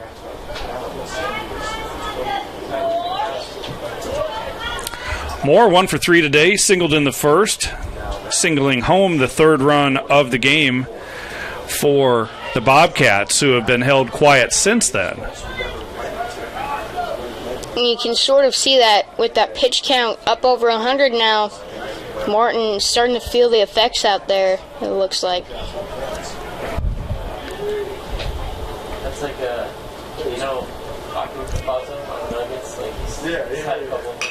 And a slow roller, and this one will stay foul. Morton's allowed, I think, just the 2 hits since that opening frame, as the Saints look to take their 2nd consecutive PBC series after taking 2 of 3 at Francis Marion last weekend.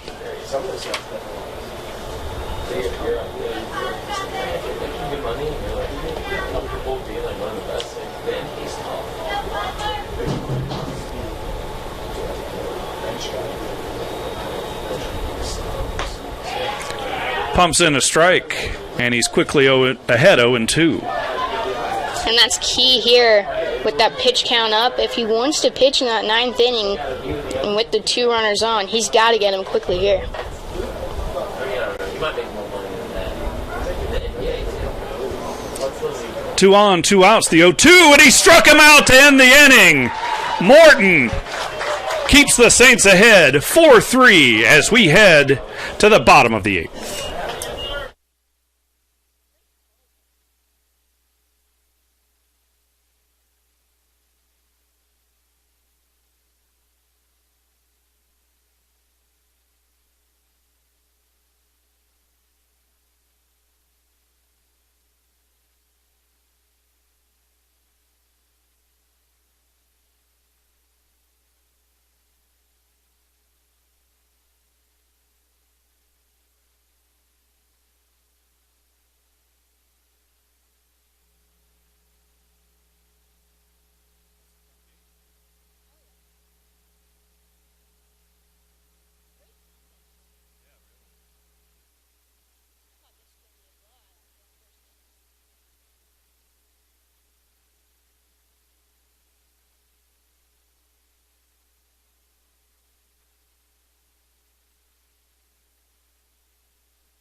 Bottom of the 8th, Saints on top 4-3. It will be Jaden Ward, Chase Carney, and Matthew Burke for Flagler. First up, the third baseman, Ward, who's 1 for 2 today with a walk and a double.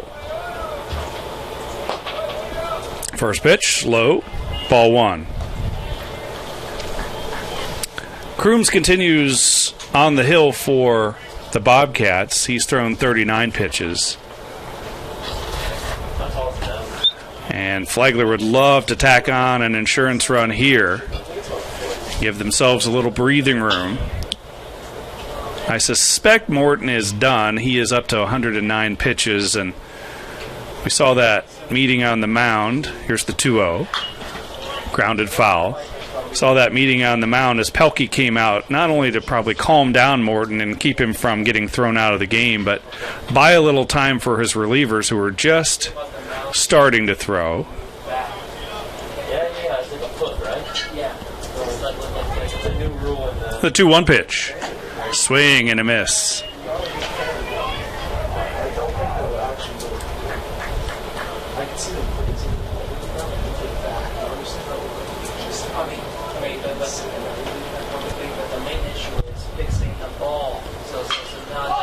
Lifted foul, and this will get out of play. Cloud cover we saw earlier has burned off, and it's become a comfortable day for baseball here at Drysdale Field. And hopefully it stays that way here for Game 2. Yeah, there is a threat of rain, and after the two teams played through almost a monsoon-like situation last night, I imagine they'll tough it out tonight. I was calling a high school baseball game about 25-30 minutes away from here last night, and by the second inning I had like an inch of standing water where I was broadcasting from. Hot shot right back to Crooms, and there's one gone here in the Flagler 8th. So are you at field level, or? No, I was on a platform right outside the press box behind the batter's box there, but they had pooling water all over the field. Eventually got called after it was a 13-4 game in 5th inning during a rain delay. This is Chase Carney. He's 1 for 3 with a single. He's also caught stealing back in the 6th inning.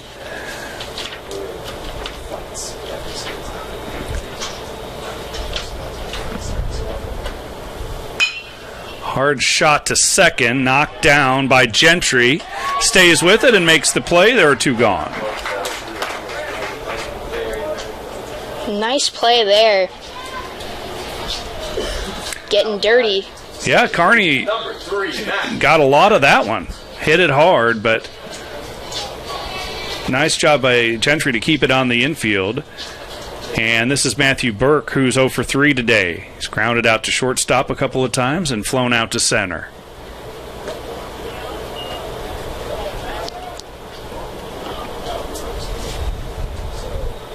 However, on the turf, you can't really get dirty. You get a little rug burn there.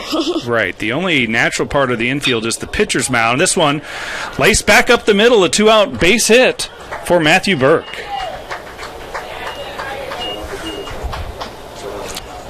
And that brings up Ashton Thomas, the first baseman. Now batting the first baseman, number 21. Came in as a pinch hitter in the 6th inning and was batting when Kearney was caught stealing, and then worked a walk in the 8th, or in the 7th, excuse me.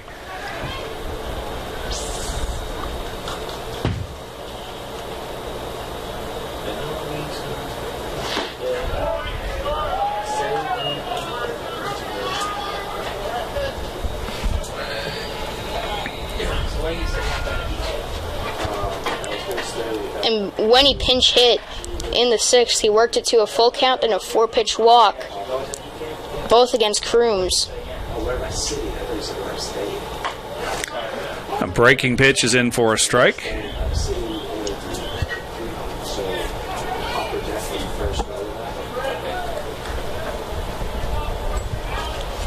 But this is 3rd time seeing him when everyone else, for the most part, have only seen him once. Big freshman rips it right at the second baseman. Again, Gentry stays with it, makes the play. We head to the top of the 9th. Flagler on top, 4-3, looking to close out a win.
Flagler leads 4-3, top of the 9th, and Morton will continue. He's thrown 109 pitches in this one, wants to close it out and pick up the complete game win and help the Saints even the series at a game apiece. Remember, the nightcap comes up about 45 minutes or so after we wrap this one up. For the Bobcats, it's Brandon Bellwether at the plate. He's 1 for 3 with an RBI. But we were both pretty surprised to see Morton come out there because he's now well over 100 pitches. Yeah, and I imagine he probably made the case to Dave Barnett and Jeff Pelkey, the pitching coach, that he wanted to finish this one out. And if he could do that, here's a strike, 2 balls and a strike. If he could do that, he saves some of those bullpen arms for later in this tough stretch of 6 games in 5 days, all against PBC opponents. Ground ball for Burke. And there's one gone. but it has been a masterpiece here. I guess you could describe it, because after that first inning, he's only allowed 2 hits since that point, and back-to-back home runs to start off the game, then 2 singles towards the end of the inning. It's quite impressive how he's been able to fight back, and just the 1 walk as well, so just the 3 base runners, as the batter is Saunders. Saunders 0 for 3 today.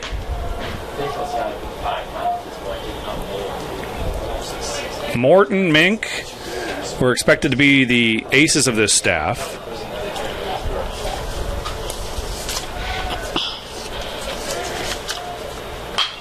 And ground ball for Ward. And Ashton Thomas able to hold the bag for the second out. yeah, it took a bit of a hop on him there at third, but he was able to glove it pretty easily, and a nice stretch over there by Thomas to finish out the play. So last hope for the Bobcats is Paul Grazzini, who's 0 for 3 with a couple of strikeouts.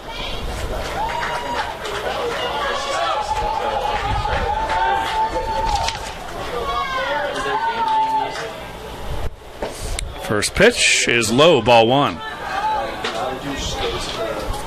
Morton with 8 Ks, and now has thrown 116 pitches.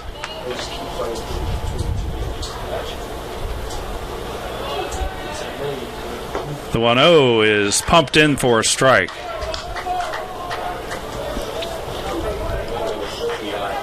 Grazzini 0 for 3 today with 2 strikeouts.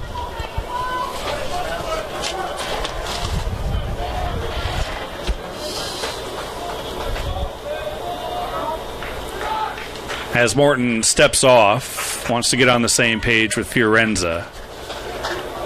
You've got to give some credit as well to John Fiorenza, who has not played much behind the plate. He's come in pinch hitting situations, and they love his ability to handle the staff, and he's called a masterful game from behind the plate. Yeah, he's played amazing behind the plate, and also that 2-run home run to get that offense going back in the 5th inning was huge for this Flagler team. Count runs to 3 balls and a strike.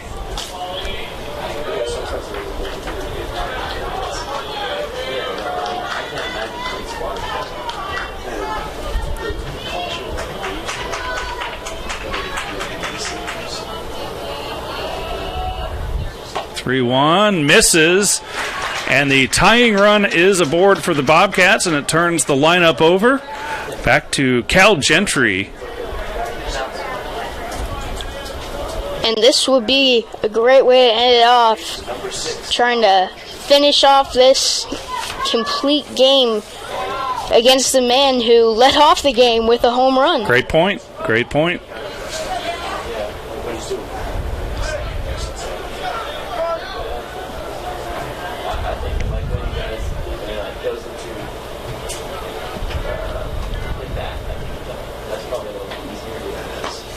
This one way outside.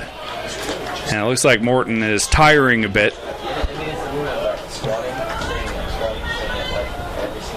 I wouldn't be surprised if this is the last guy he would be allowed to face here, because you get him on base, that's a runner in scoring position. Check on the runner. And with 2 guys who've gotten all warmed up in the pen, it's probably where you make the phone call and bring him in to finish it off. So now a hitter's count at 2-0 for Gentry.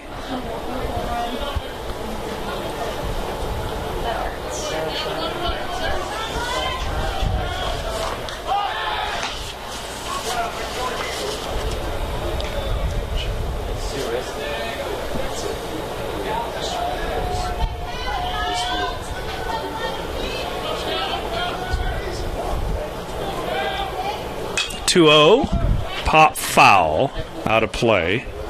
And I think we were right on the under in terms of parking lot foul balls. If that made it to the parking lot or maybe onto the soccer field there, that would only have been the second. 2 balls and a strike, 2 outs. Saints up by 1. Morton looking to close it out. And the count runs to 3-1. 16 parlay, whatever, MLB, NFL, NHL. He's like, and I needed just the nice to be campus to win. 6-1 going into the third period, and then they went into the extra period, and they lost 7-6. Another throw over, and they thought they had him picked off. That was a close play over there. That's the third time he's thrown over.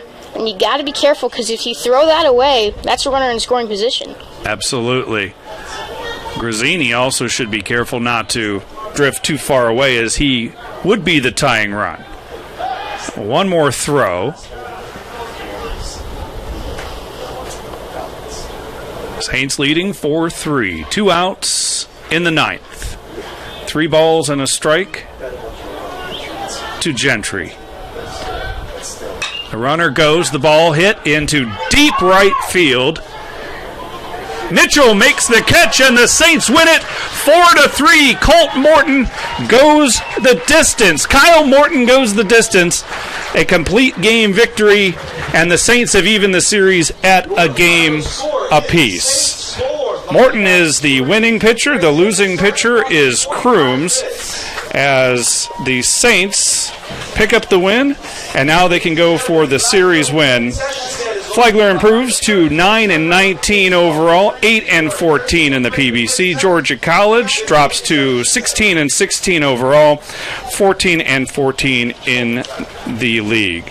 Kyle Morton picks up the win. Saints take it 4-3, along with our producer Sadie and our guest Noah. I'm Dave. Thanks for joining us. We'll be back in about 45 minutes with the Nightcap.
Welcome here to Drysdale Field as we get ready for Game 2 of this doubleheader between the Flagler College Saints and the Georgia College Bobcats.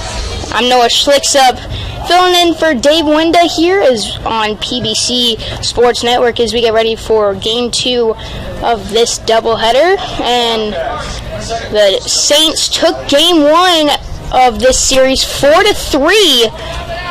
With Kyle Morton completing a complete game. An impressive performance on the mound for him.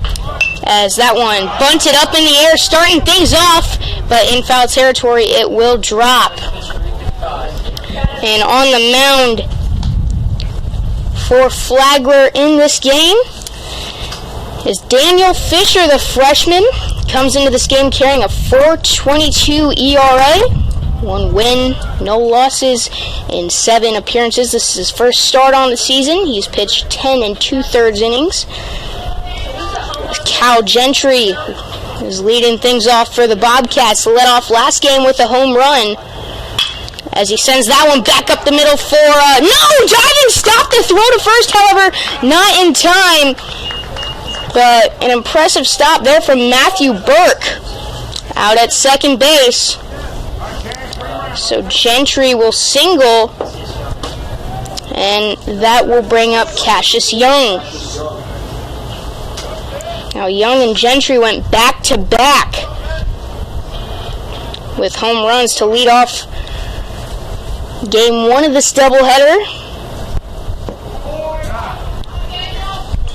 So there's a ball starting off this at-bat here.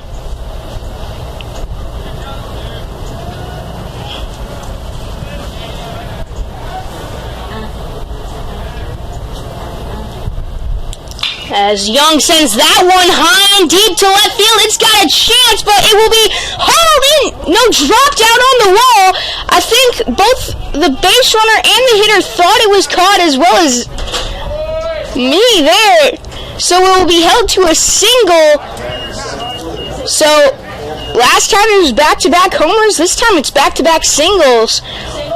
Leading off this game. And now Cam Hill will step up to the plate. So Hill steps up. He's in center field.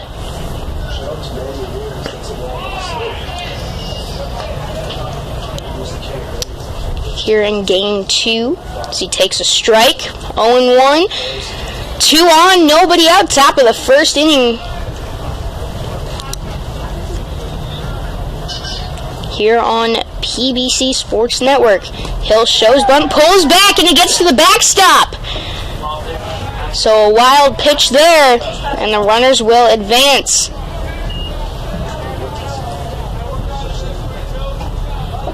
And the catcher for Game 2 for Flagler is John Fiorenza again.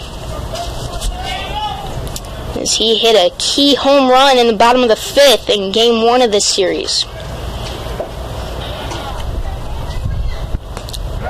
Of this doubleheader. And you can't find the ball! It's on the L of the Flagler logo behind the plate. Luckily the runner stays at third base. So 2-1 is the count. He'll go out and talk to the freshman Fisher out on the mound. Fisher is a freshman. He's from Suwanee, Georgia, and Lambert High School.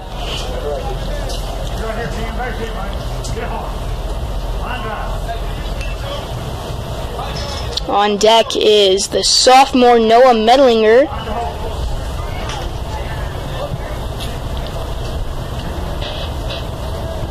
As the 2-1 pitch is hit high in the air to left field. The catch will be made. Tagging up is Gentry. He will make it home. The throw now from third from Fiorenza. Looked like the throw beat him, but he couldn't get the tag down in time. And the Bobcats will take a 1-0 lead. So a sac fly there from Cam Hill And Noah Medlinger will step up to the plate. He was busy in the hot corner last game.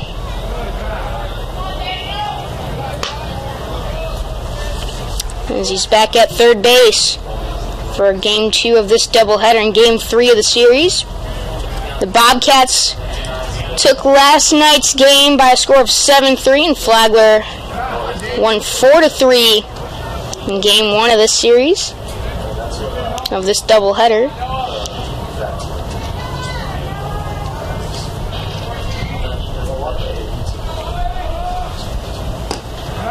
And called strike. We got a 2-1 count to Medlinger. Runner on third, and that's Cassius Young. 1 run in. Here's the 2-1 pitch. That is hit high and deep, but foul into the parking lot. The over-under for foul balls into the parking lot for game 1 was 8. I went under there, and I was correct. I'd like to point out there. But we got 1 here in the first inning, so we'll see how this one goes. So that pitch outside, we got a full count with 1 away. On deck is Austin Holloway. Amateur athletic union.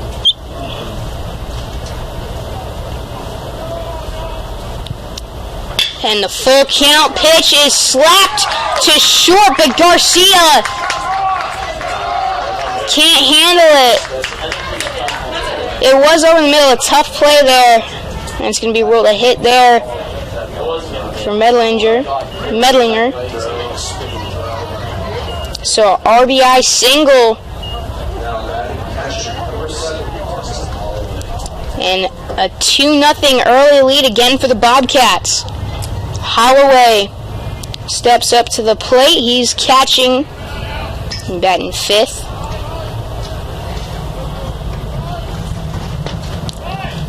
As he takes ball 1 outside.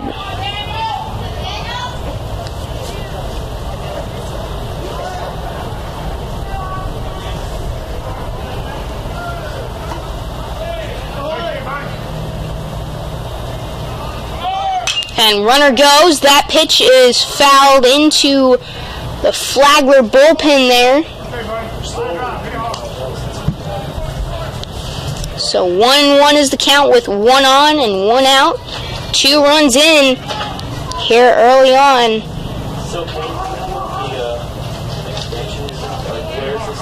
In this game, top of the first inning, Daniel Fisher out on the mound for the Saints.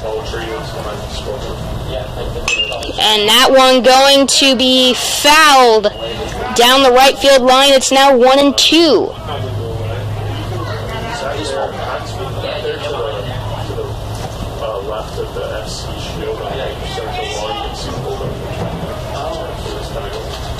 So 1-2, Holloway going to step back into the box.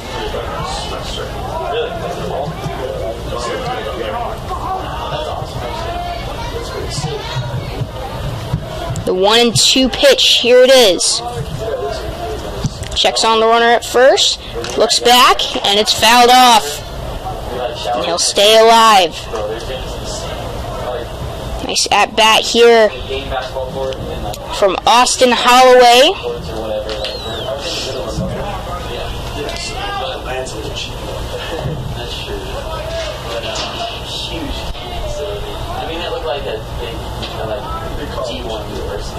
Here's the pitch. That one chopped to third base. Throw to second is in to right center field. So an error there on Jaden Ward. So runners at the corner, still only 1 out.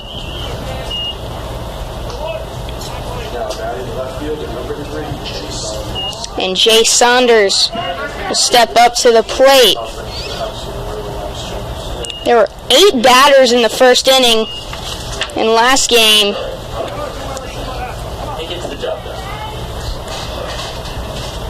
For Georgia College, and we're already to batter number 6 with only 1 away here in game number 2. And starting off tonight, we got a clear sky, sunny day, but hoping it will stay that way throughout the game as we got thunderstorms coming in later, at least according to the weather app.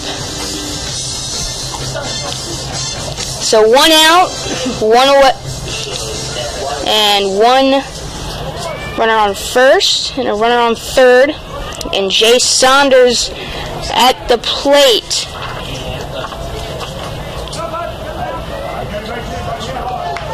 Jay went 0 for 4 in game 1 of this doubleheader.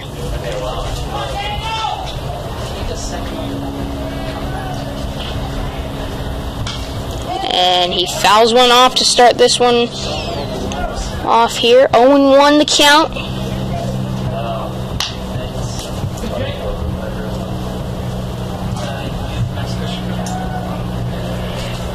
As Brandon steps back into the box. Sorry, Jay Saunders.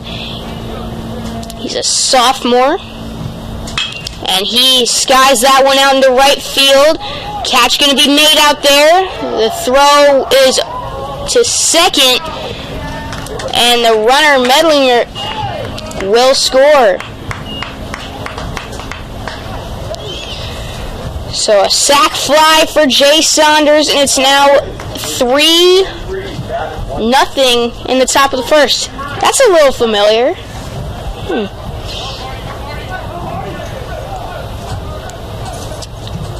And Matt White, the DH, will step up to the plate. He's batting 180 on the season. He chops that back to Fisher. The throw to first is in time to end the inning. But the Bobcats get 3 here early on. They lead 3-0. Flagler looking to cut into that coming up next here on PBC Sports Network.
Welcome back here now to Drysdale Field here in St. Augustine as Flagler and Georgia College going at it. And on the mound for the Bobcats here today is Bryson Smeltzer as he's carrying a .463 ERA and a 1-0 record into this start. He's appeared in 6 games, started 2 of them, and he's pitched 11 innings on the season while striking out 14 and walking 8. But he has struggled as batters are batting .326 against him. That's not not where you want it to be, especially if you're starting a game. He'll look to turn that around here in this one. And Flagler, they haven't been hitting great this season, but they're coming off of a game in which they had 9 hits. So it'll be interesting to see how this plays out. Let's take a look at the starting lineup for Flagler, as Jake Kaufman going to be leading things off for them, followed by Donovan Garcia. Adam Mitchell going to be batting third, followed by Ashton Thomas, who's going to be the cleanup man. Chase Carney and Jaden Ward following Thomas in the 5-6 spots. Batting 7, 8, 9 is Matthew Burke, Drew Annette, and John Fiorenza. As we are just about ready to get underway here in the bottom half of the first inning. The Bobcats lead 3-0 here, just as they did last time, jumping out to a 3-0 lead in the top of the first. And Jake Kaufman leading things off again for the Saints. He went 2 for 4 in game 1 of this doubleheader. And on the season, he's batting .258 as he takes a swing and a miss there. Strike 1.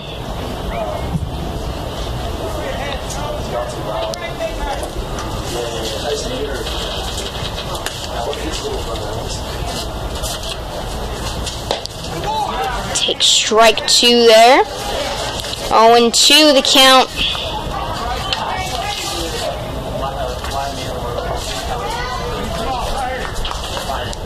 To Jake Kaufman,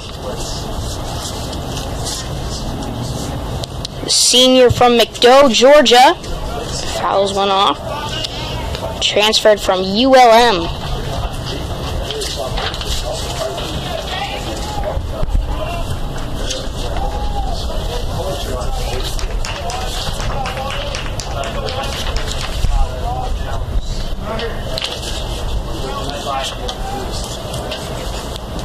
One-two pitch, swung on and miss, and they'll strike him out, and that will bring up Donovan Garcia, one of the 2 Garcia twins on this team. He had a 3 for 3 performance in game 1 today. Also had a sack bunt. So 1 away, bottom of the first inning, as he takes one outside for a ball. It's very similar to soccer, right? Donovan at shortstop today, a freshman.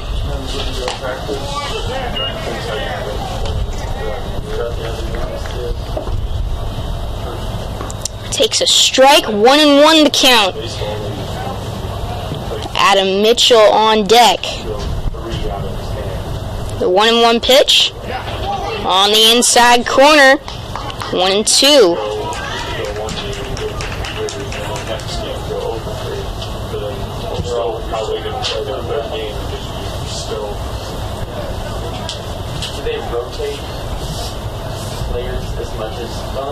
So 1-2 is the count. Here's the pitch. Big swing and a miss. So back-to-back Ks starting this performance for Bryson Smeltzer. And now Adam Mitchell, the senior, will walk up to the plate. He's batting .310 this season. Very productive. Hasn't hit one out, but he's driven in 8 runs. He's got a .333 on-base percentage. As he fouls one away.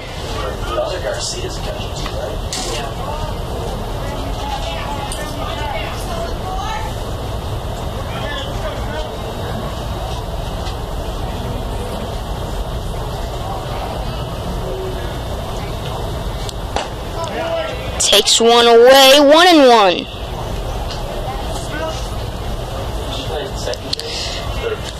Ashton Thomas, the freshman, on deck. Had a nice performance.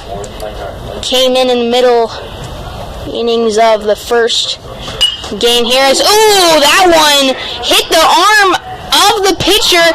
The throw to first, not in time. Ooh, that's his throwing arm too. Not good. As the Trainers come out, take a look at him. He looks like he's in a bit of pain. He fell down, shook his arm, turned around, made the play, but Mitchell was safe at first. And you're right, he did hit a pitcher last game as well. I mean, You're looking what the MLB's been doing lately. I think that might deserve a little suspension there.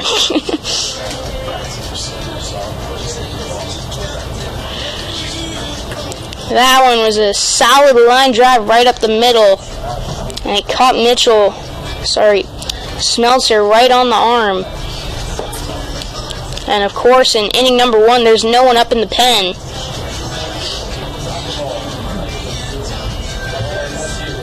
But it looks to be okay. They'll watch him throw a few warm-up pitches here as he prepares to face Ashton Thomas. We'll step away here for a little bit, but we'll be right back here on PBC Sports Network.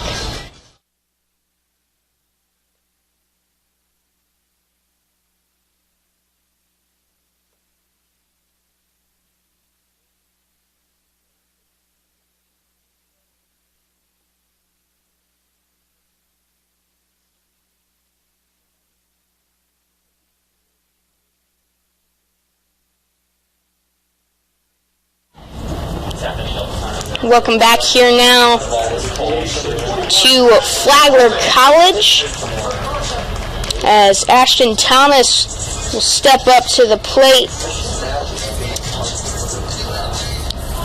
to face Smeltzer as Thomas walked and grounded out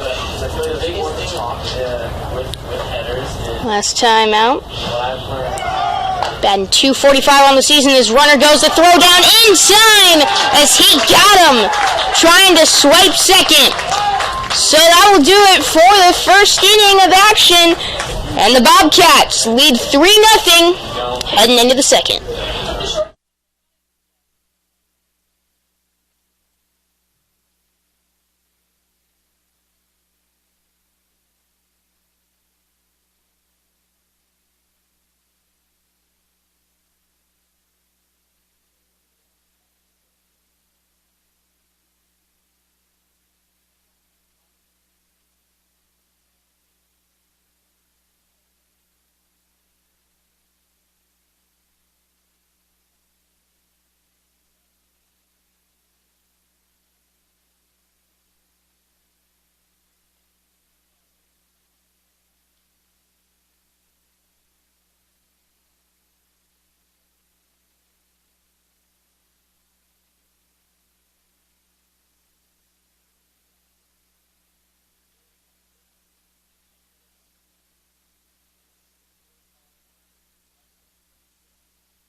Welcome back here now to Flagler College as Brandon Bellflower gets ready to lead things off for the Bobcats in the top of the second inning against the freshman Daniel Fisher, who fires in a strike.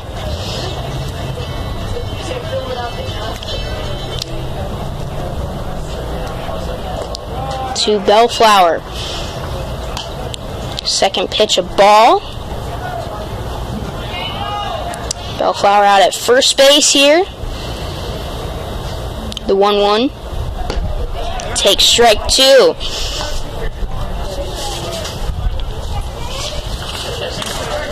On the season, he's batting .292. 1 home run, 11 RBIs for Bellflower as he strikes out there as the freshman set down to lead off the inning. So Matthew Chester will step up to the plate now.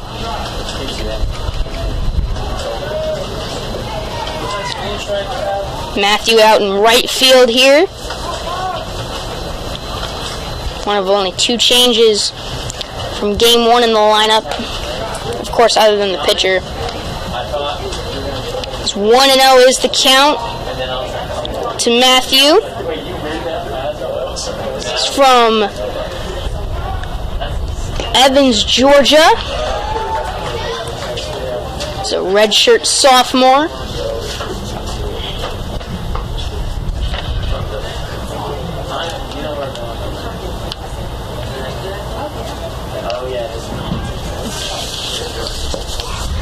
As there's a swing and a miss. 1-2 is the count.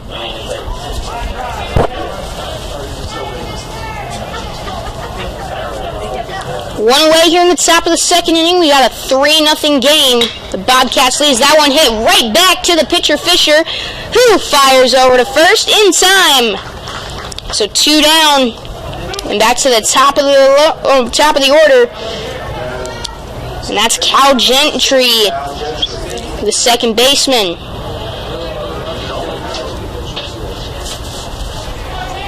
Cal had a huge first game here.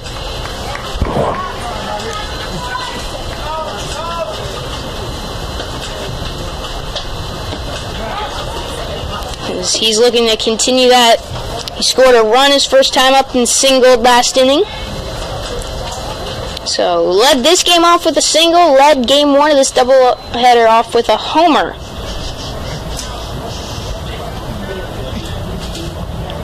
Not a bad day for him. As he takes a ball outside, 2-0 is the count. It's Cal Gentry. You know, even though he hit that home run, that was his only hit of yesterday's game.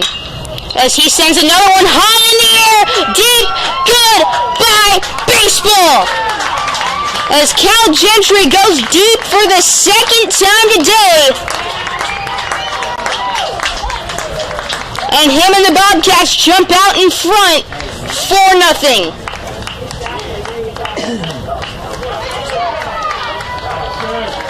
And Cal Gentry, that's a familiar sight as he pulls one over the right field fence. And that was out of here in a hurry. 4 hits and 4 runs for the Bobcats.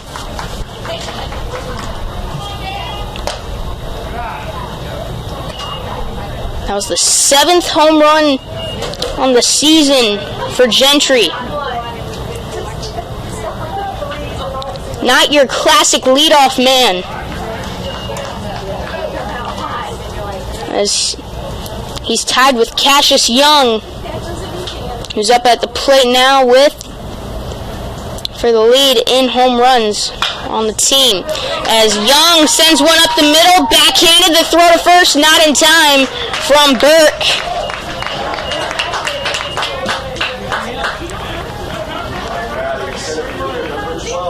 And Cam Hill will step up to the plate. He drove in a run on a sac fly his last time up.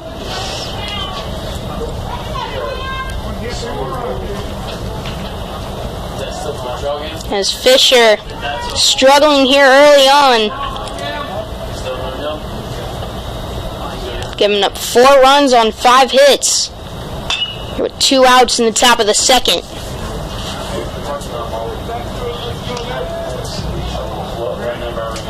1-0 is the count.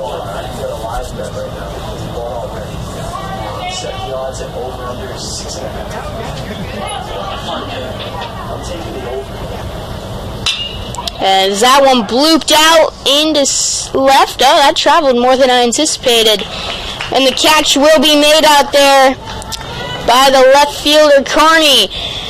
But a familiar face going deep here in the top of the second. Cal Gentry with the no-doubter to extend the lead to 4-0 for the Bobcats heading into the bottom of the second.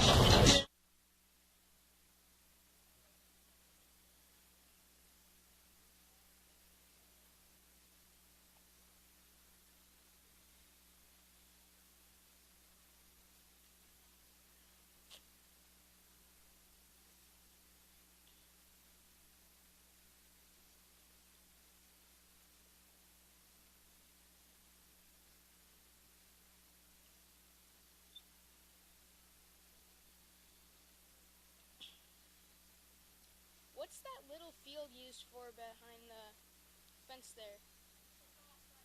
Lacrosse? Just a practice field?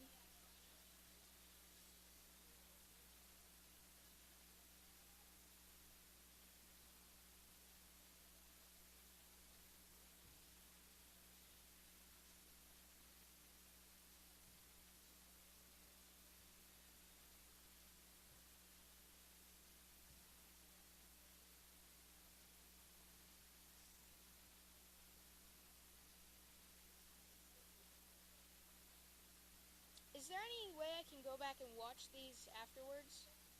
Alright. How can I do that? Alright. Alright.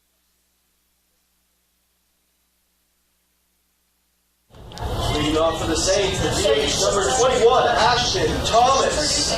Welcome back here now to Flagler College's Ashton Thomas gets ready to lead things off here in the bottom half of the second inning. 4-0 Georgia College leads over the Flagler College Saints. And last game, the over-under for parking lot foul balls was 8. I went under, there was 2, and today it's 6.5. We got 1 over, 1 under. Make it 2 under. I'm going under as well, even though there's 1 already out there. So lefty Thomas takes a strike. 0-1 the count. Here's the pitch. As that one sent back up the middle, slow roller to short. The throw to first is in time, and Thomas will go down 1 away.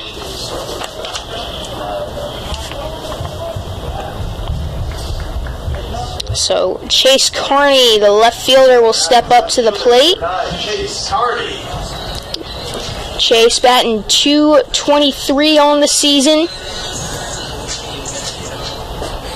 in 94 at-bats for the Saints. He's also driven in 9 runs as he sends that one into right field for a base hit. So Carney with the single here. And now we'll bring up Jaden Ward, the third baseman. As on the season, he's batting .267. He's got 2 home runs, 15 RBIs. He went 1 for 3 here in game 1 of today's matchup. As he sends that one foul.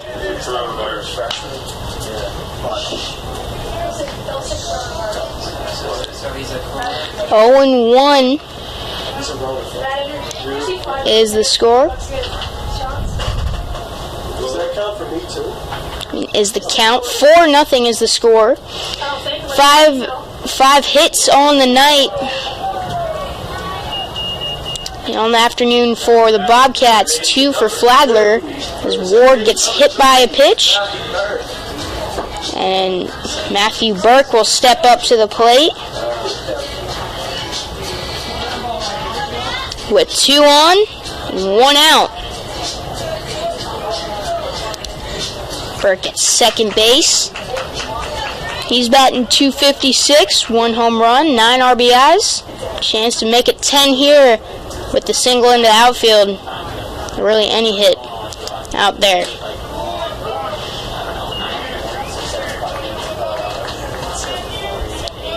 So he takes a strike. It's 0-1.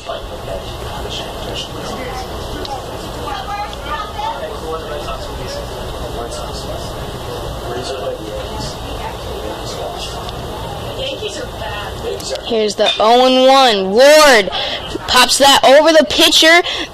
The force at second gets 1. The throw to first, however, not in time. So runners at the corners with 2 away. And now we'll bring up Drew and net. Drew, only 10 at-bats on the season for the freshman. He's batting .200.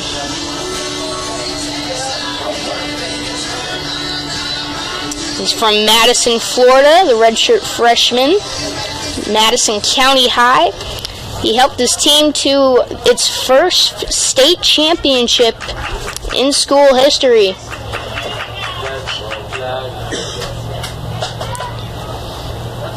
So 4-0 the score as he fouls that one away.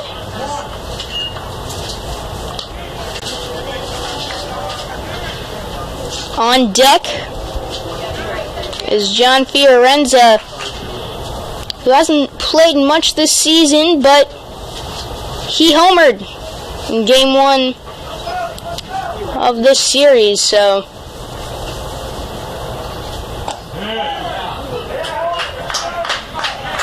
he does possess the ability to hit, despite what the stat line may say. It's 17 at-bats for Fiorenza. He's batting .059. He's got to get on base to get to Fiorenza, as the 0-2 pitch is slap foul and out of play.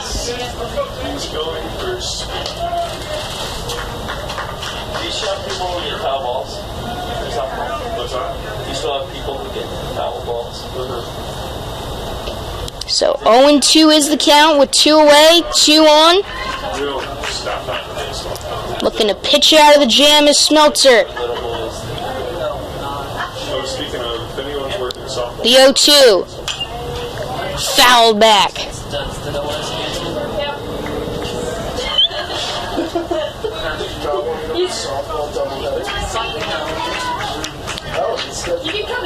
So still 0-2.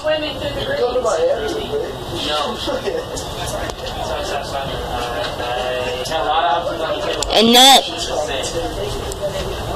in a big situation, Smeltzer steps off, will do it again. Takes a look at the runner at first while he does it. Checks on him, comes set. The 0-2 is swung on and missed. He gets out of the jam. So, still 4-0 after 2.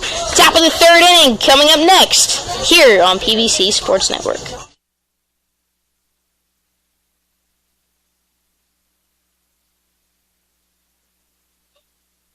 Can't do that down 4-0.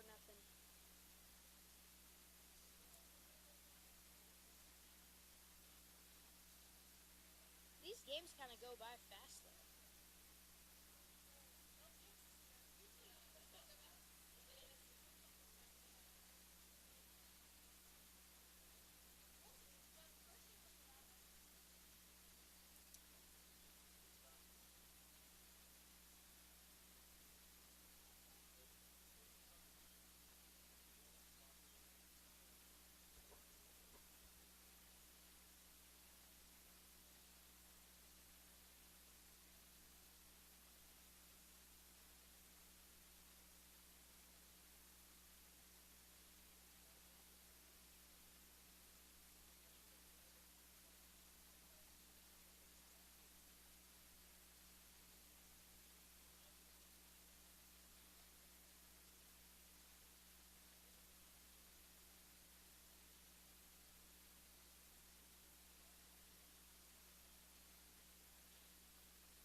Welcome back here now to Flagler College, top of the third inning between the Saints and the Bobcats, as the Bobcats currently lead 4-0.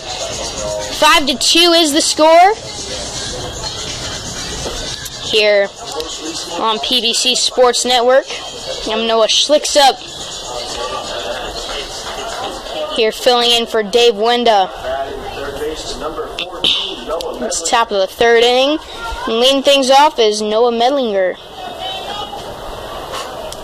His first time up, he singled and later scored. Drove in a run on that single as well as, gets hit in the upper back there.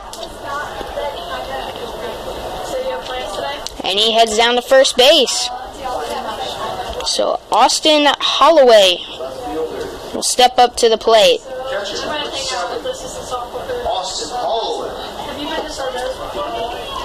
always kind of interesting to watch the catcher on those hit by pitches. I hadn't really noticed it until I was watching the Cubs game a couple nights ago, and Jim DeShays, the analyst, pointed it out. Like, the catcher kind of accompanies a base runner after they get hit by a pitch, kind of. As that one shot to third, Ward throws to second for one. The throw to first is in time. So a double play.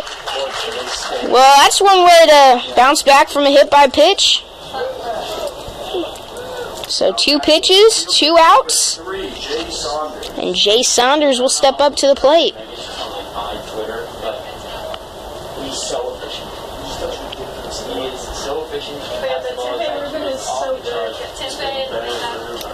As he's going to go on the first pitch of this at-bat. 0-1 the count. 2 outs here in the top of the third. As that one flied out into right field. Under it and making the catch is Adam Mitchell. So, 4 pitches is all it took for Daniel Fisher to retire the side here. Heading into the bottom of the third inning, we got a 4-0 game here on PBC Sports Network.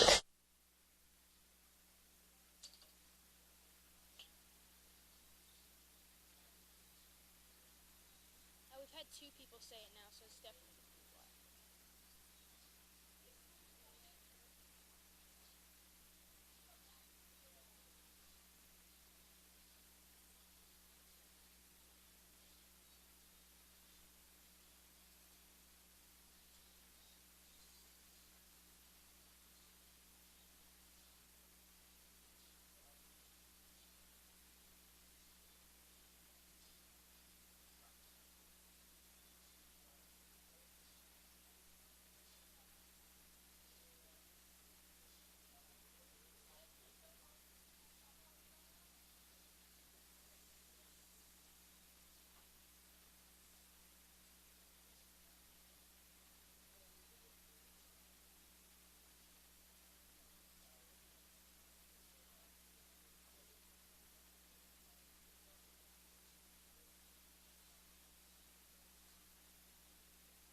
Welcome back here now. The catcher, number 7, John Fiorenza.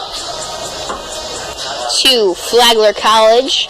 Bottom of the third inning here is John Fiorenza. Steps up to the plate for the Saints in this 4-0 game between the Bobcats and the Saints. Georgia College currently leads 4-0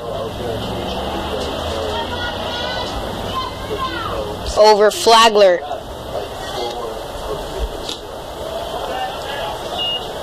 That pitch outside, 1-0.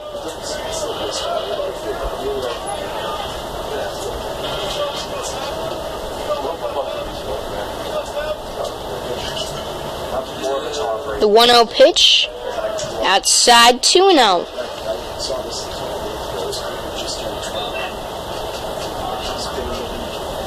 Fiorenza homered in game 1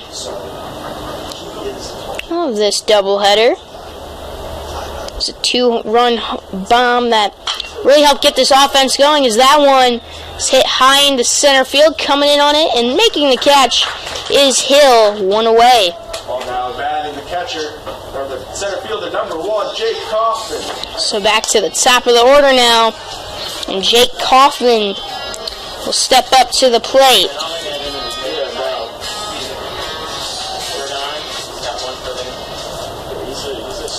He struck out his first time up.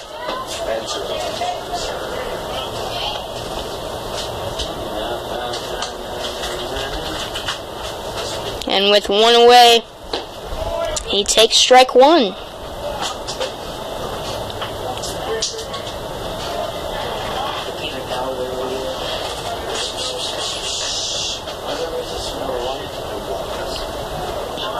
One out here in the bottom of the third inning. We got a 4-0 game as the Georgia College Bobcats currently lead the Flagler Saints. There's that pitch outside, 1-1.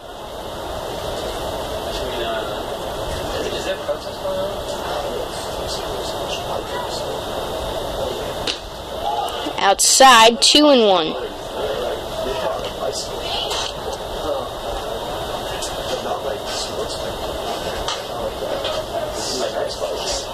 Kaufman up at the plate.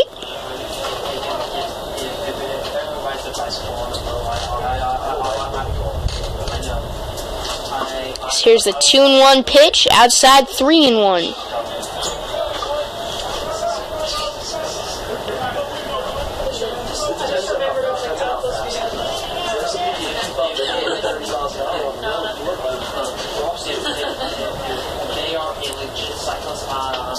Smeltzer comes set. Here's the pitch. And that's low, ball 4. So he walks Kaufman. And now we'll bring up Donovan Garcia, who also struck out his first time up. Shortstop number 35, Donovan Garcia. So Garcia up with one away in the bottom of the third inning.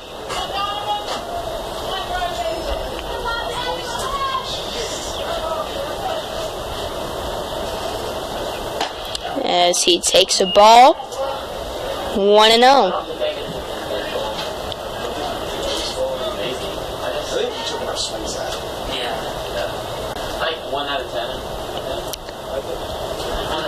Kaufman with a good lead over at first.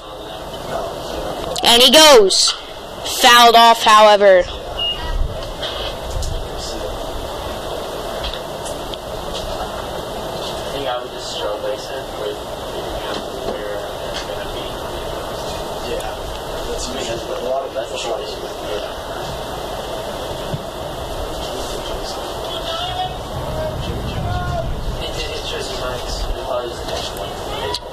Breeze blowing out towards right field, kind of a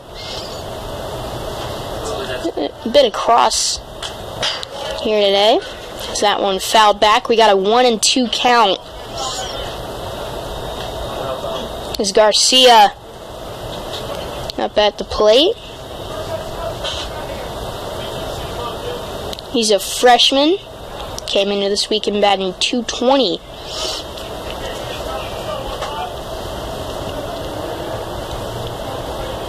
The 1-2. Kind of like stopped his swing halfway through it, but then finished it off. But he was able to foul it away. 1-2.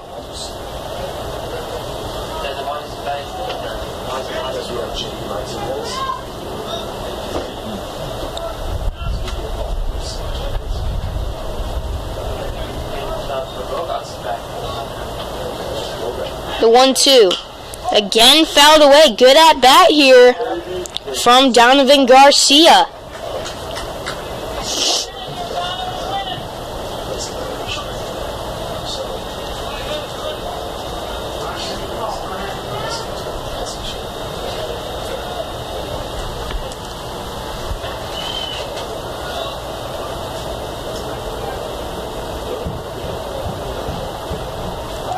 Kaufman goes, the pitch to the backstop. He's going to round second and stay there. So a stolen base for Kaufman.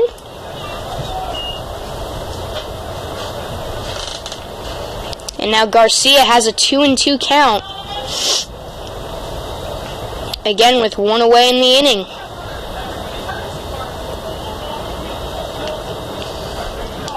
Bottom of the third here. In this 4-0 contest. And the Saints looking to get on the board. So here's the pitch. Again, fouled away. Is that the 5th foul ball of this at bat?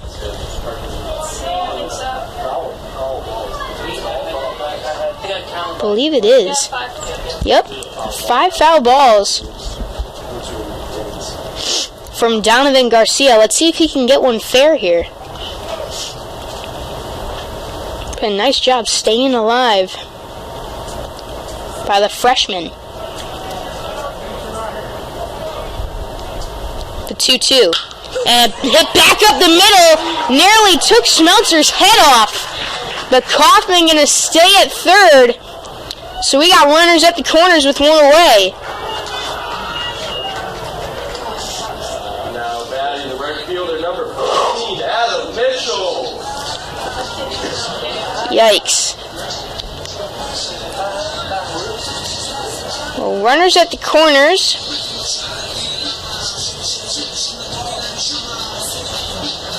With one away. No, I was just cool in my face.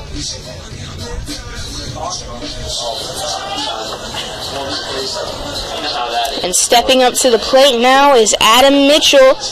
He singled his first time up. Now we'll get the job done again here.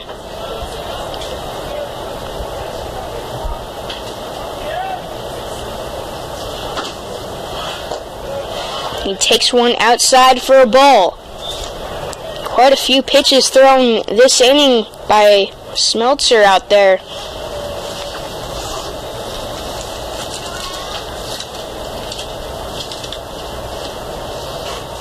And if the Saints get nothing on the scoreboard necessarily out of this inning, at least they ran up the pitch count.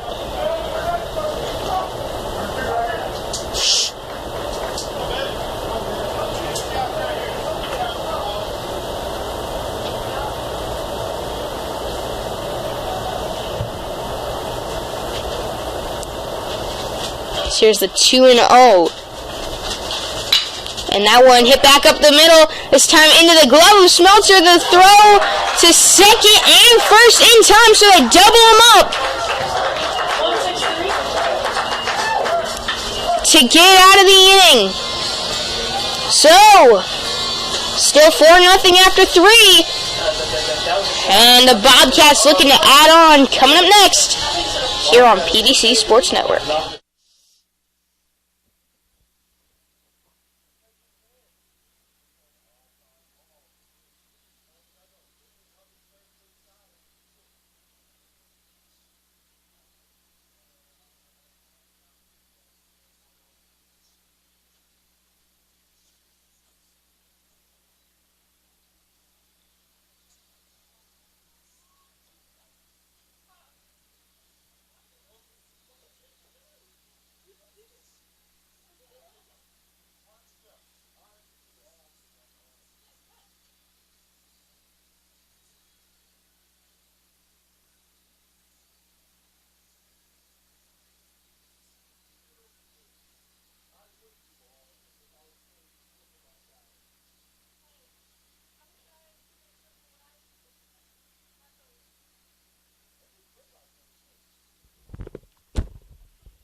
I didn't break it.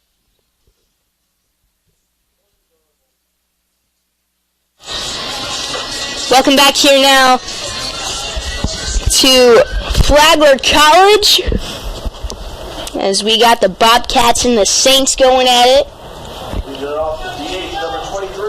And leading things off this inning is Matt White.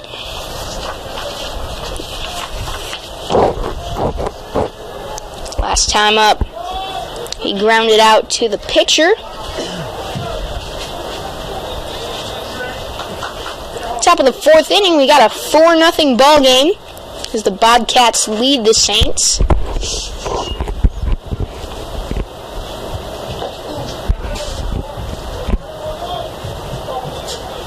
As that one nearly hit him. 1-1.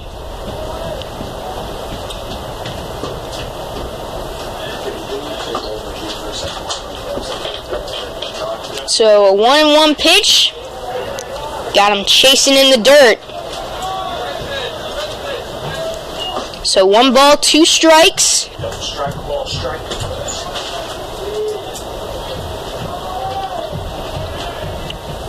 The pitch. Outside, 2-2.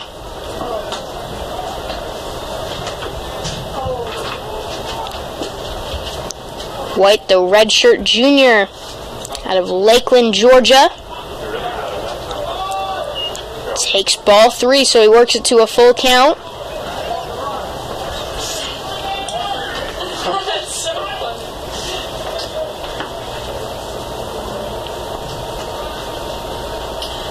Here's the pitch. And he got him looking. So White goes down on strikes, and that'll bring up Brandon Bellflower. Now batting. The first baseman, number 22, Brandon. He struck out swinging his first time up. Is there a shark on it? Yeah, and then it just says shark. As he fouls one back. 0-1. Yeah, just be careful coming back on this thing. Oh, it's not camera. The 0-1 pitch. That's the street. Inside 1-1.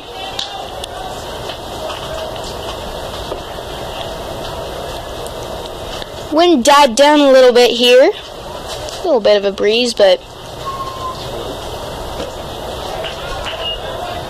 as he swings, misses for strike 2. It's so far a beautiful day here in St. Augustine, Florida. As that one in the dirt, check swing, did he go? He didn't. So 2 balls and 2 strikes.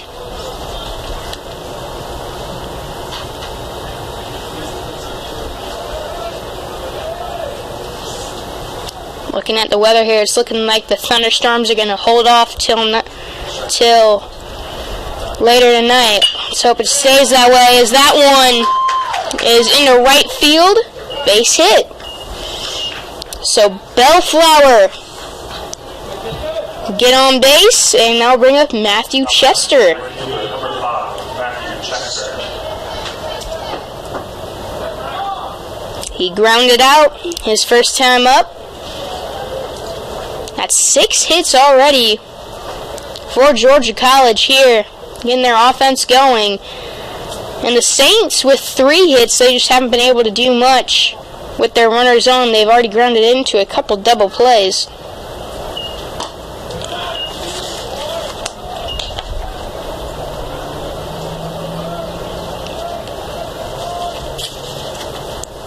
And base running has come back to haunt them. They made a few mistakes on the base paths here in the 2 games today. As that one shot foul down the third baseline for strike 1.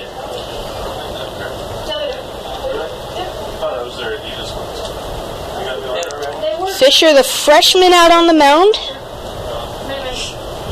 He's kind of calmed down since that first inning.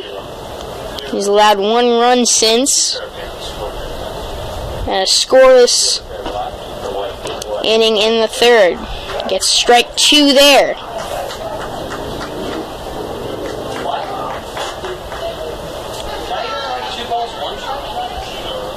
It's 1-2. 1-2. That's all I have. So 1-2 is the count. That one low. Runner goes. The throw to second. Not in time. It was bang bang play out at second. But he just got in there for the steal. He was out. The ball was So 2-2 is the count, with 1 away in the inning. Runner on second. Here's the pitch. That one hit high in the air, drifting towards right center field. The catch made by Kaufman. Tagging up is the runner. No, he'll get back to second base, as Bellflower thought about it. But in the end, thought better of it. He was lucky, too, because he would have been out by a couple miles there at third base. So that will bring up Cal Gentry, who homered his last time up and singled his first at bat. Any of those should drive in a run here.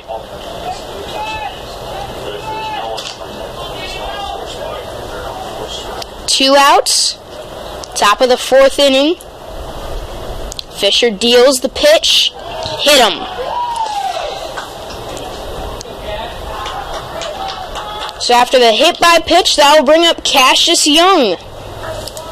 He singled in the first and second innings. Number 4, Cassius Young.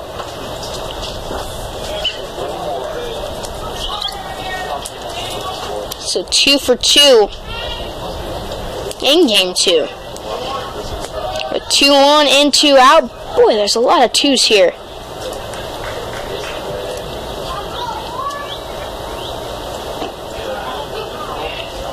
Is strike 1 going to be called on the knees?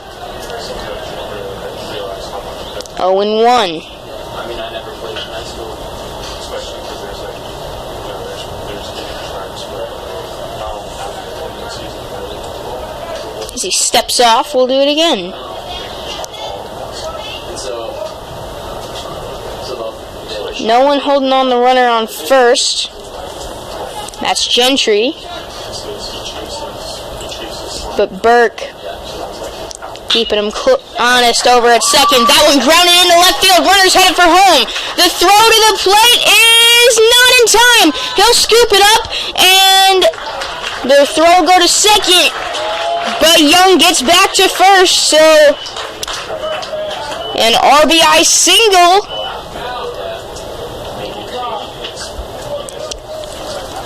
And advancing to third is Gentry as well.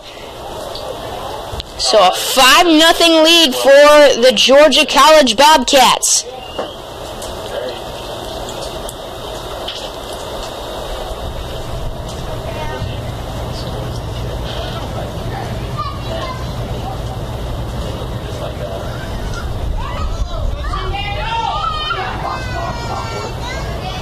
So a 2 outs. Here's the pitch. Swung on and missed. This is Cam Hill. He's 0 for 1. Had a sac fly his first time up. And flew out to left. Back in the second. We got a 5-0 game. And the Bobcats looking to pull away here early.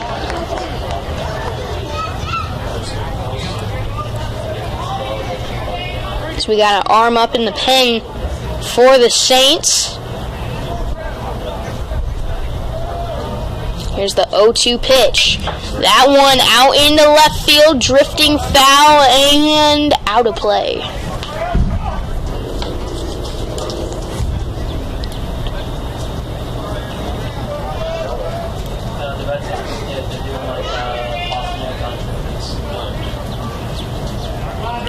So 0-2 now to Cam Hill. Fisher comes set and steps off. We'll do it again.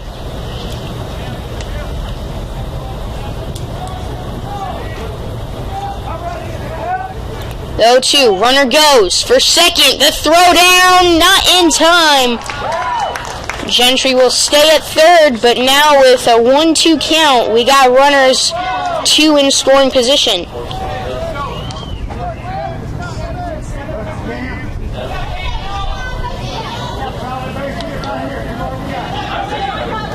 Crowd getting a little rowdy here. Time called.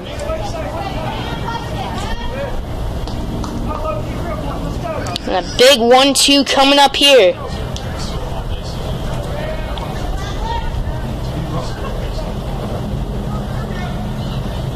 And swung on and missed. No, they call a foul tip. And the catcher,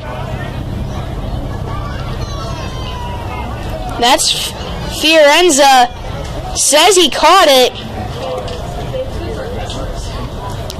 And the home plate ump is going to go out and talk about it with his crew.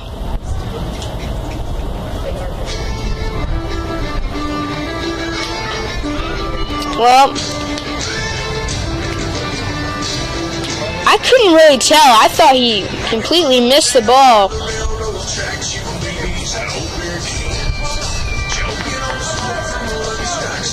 But I think they're going to call it a foul tip.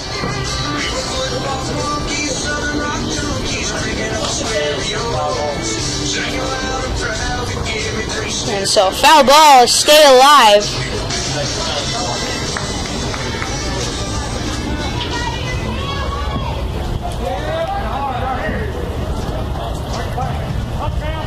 So 1-2 again.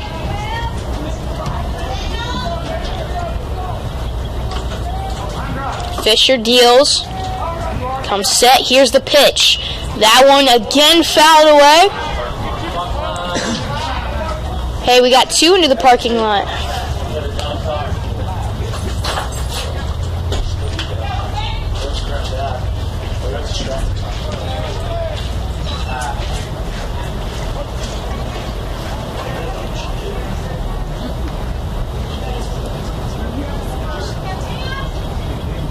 The 1-2. Swung on and missed. He got him. The throw to first in time as it was in the dirt. And that will do it for the top of the 4th inning. But the Bobcats add another. They now lead 5-0 heading into the bottom of the 4th.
Welcome back here now to Drysdale Field, Flagler College in St. Augustine, Florida, as Ashton Thomas going to step up to the plate here in the bottom of the 4th inning.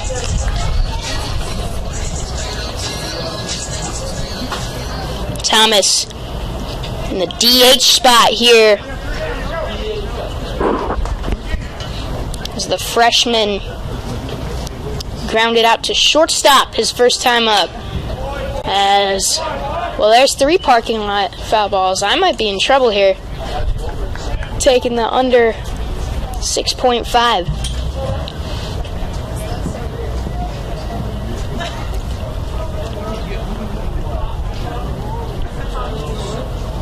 $5-0 the score here as Georgia College leads the Flagler Saints.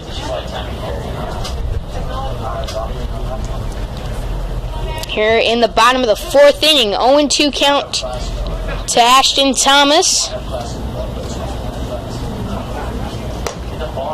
That ball high, 1-2. Chase Carney on deck for the Saints.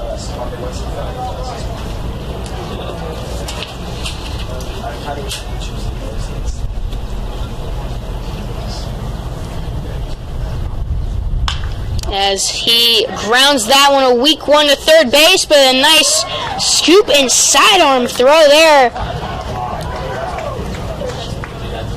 from Medlinger. One away, and that will bring up Chase Carney, who played a couple places here before transferring to Flagler, including Urbana University. He earned second-team All-Mountain East Conference honors while leading his team in batting average, on-base percentage, hits, runs, stolen bases, and fielding percentage. As he takes a strike there.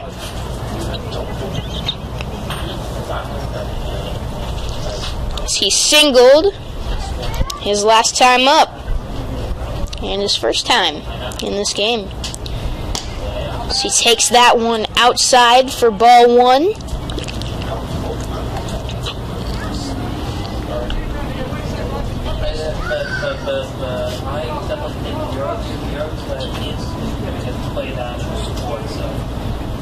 One and one the count with one away. Here in the bottom of the fourth, that one fouled off.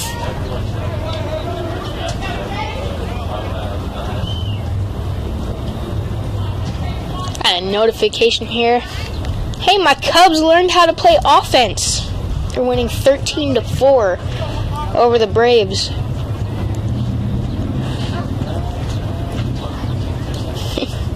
It's about time. The 1-2 pitch, and Carney strikes out. And he is not happy about it.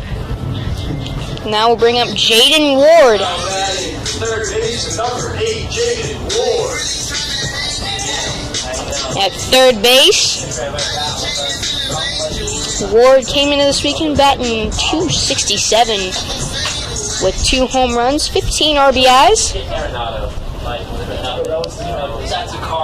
Grounded into a fielder's choice his first time up. Under that one, he fouls it back. No balls, 1 strike.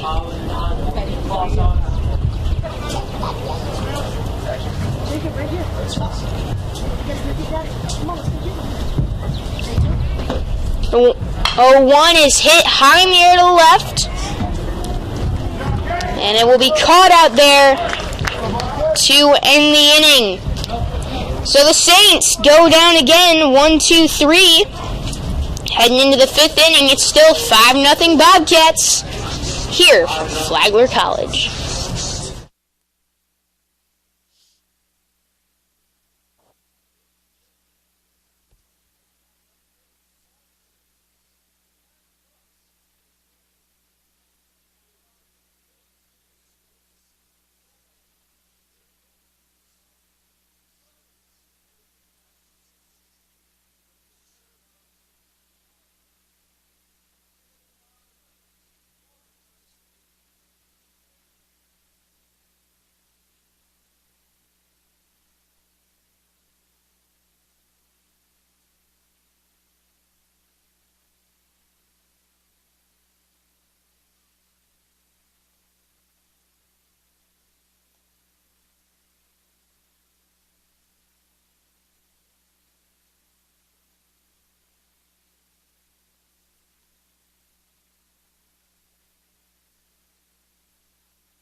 Bobcats third base, number 14, Noah Medlinger. Welcome back here now to Flagler College as Noah Medlinger Gets ready to lead off the top of the 5th inning, and he fouls it off of John Fiorenza behind the plate.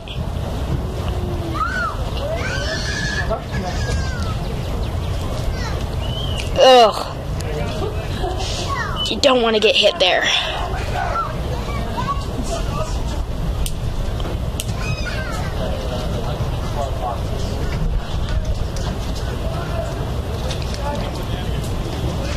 So Fiorenza back in there. 0-1 the count. Here's the pitch. Strike 2.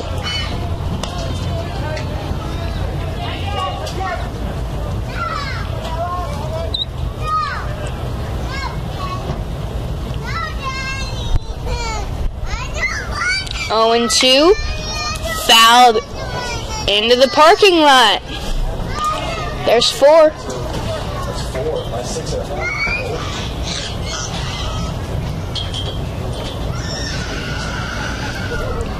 So 0-2 the count. 5-0 game in the top of the 5th. The Bobcats looking to add on to that lead. And that is fouled off. That's the one place that I never see foul balls. So 0-2 still. We'll do it again.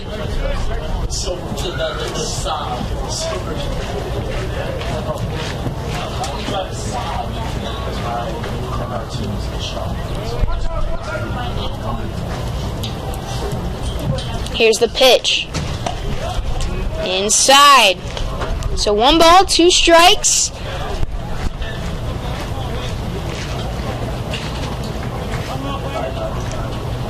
Here in the top of the 5th inning. And that one shot to third. Scooped up, throw to first in time. As Ward retires the first out of the inning. And stepping up to the plate now is Austin Holloway. Number 7, Austin Holloway. Holloway reached on an error and then grounded into a double play. And that will do it for Daniel Fisher here as he goes 4 1/3. 17's coming in. While giving up 5 runs. So Mick Pfeiffer going to come in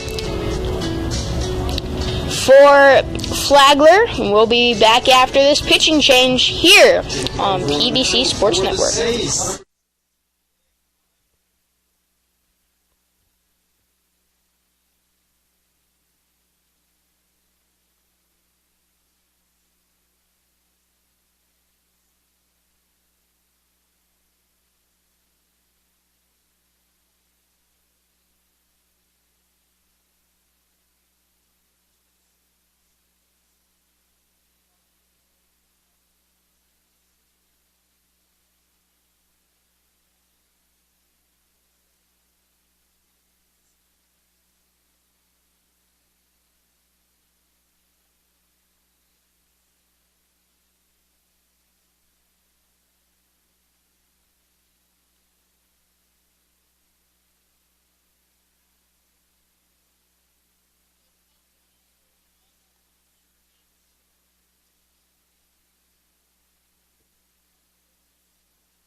Welcome back here now to Drysdale Field after the pitching change and into the game for the Saints is Number 17,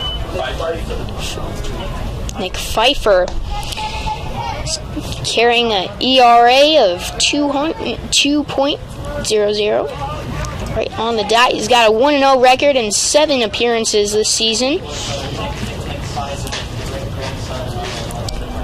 He's also pitched 9 innings. He struck out 17 while walking 7. And he's got number 7, Austin Holloway, in a 1-1 count here. Pfeiffer deals the pitch. Called a strike.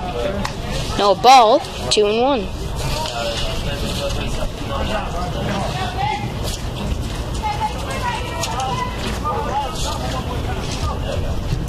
His brother Seth played in the Houston Astros organization.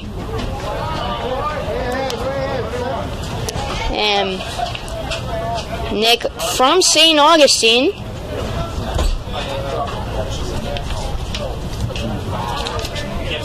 As a sophomore, he led the Yellow Jackets in an ERA and batting average.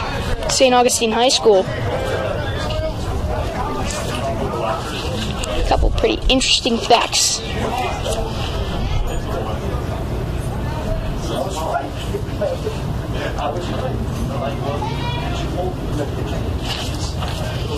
As the 3-2 is fouled off, full count will do it again.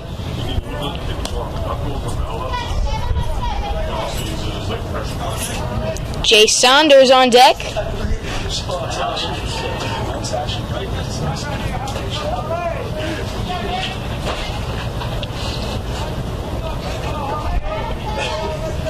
The 3-2 again. Here's the pitch. Fouled off.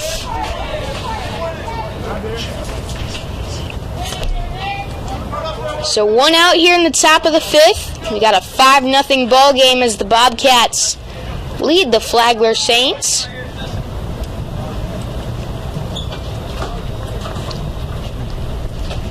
And a 3-2 count to Holloway. Here's the pitch. Hit into left center field. That's down for a base hit. Holloway takes a big round of first and heads on back. And that'll bring up Saunders. So a great at-bat there from Austin Holloway. Fouled a few pitches off on 3-2. And ends it off with a single. Not a bad at-bat at all for Austin Holloway.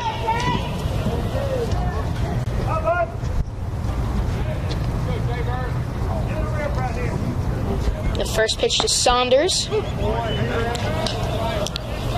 Called a strike.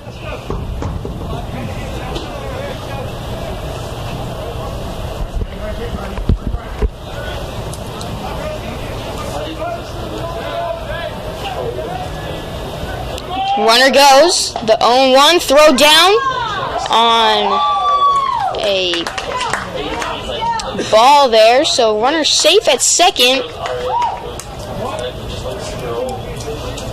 1-1 the count with 1 away in the inning.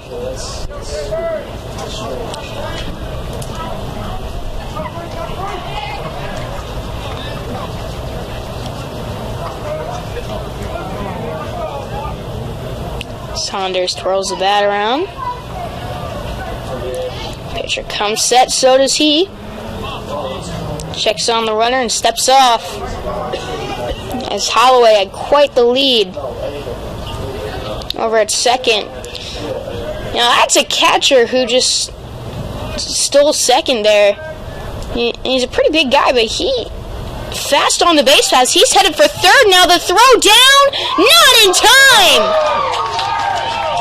Not often you find a catcher who can steal bases, especially like that. And 2-1 now the count, and a runner on third. 1-2. Counts 1-2. Sorry, 1 and 2.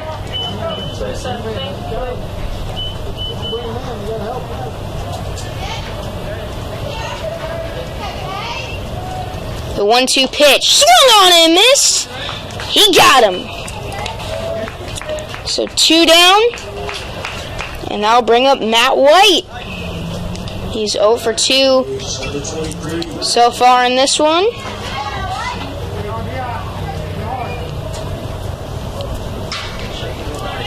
With a strikeout and a ground out.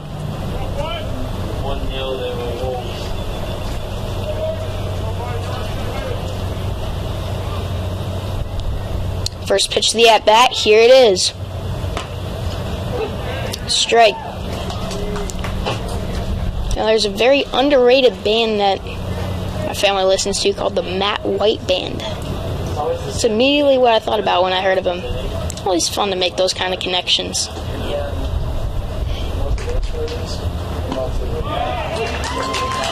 Oh and 2, is that one in there for a strike? With 2 away here in the top of the 5th inning. Noah Schlickset filling in for Dave Wenda here on PBC Sports Network. The 0-2 pitch. Got him looking! And that will end the inning. So, pitching out of the jam is Nick Pfeiffer. Still a 5-0 game heading into the bottom of the 5th on PBC Sports Network.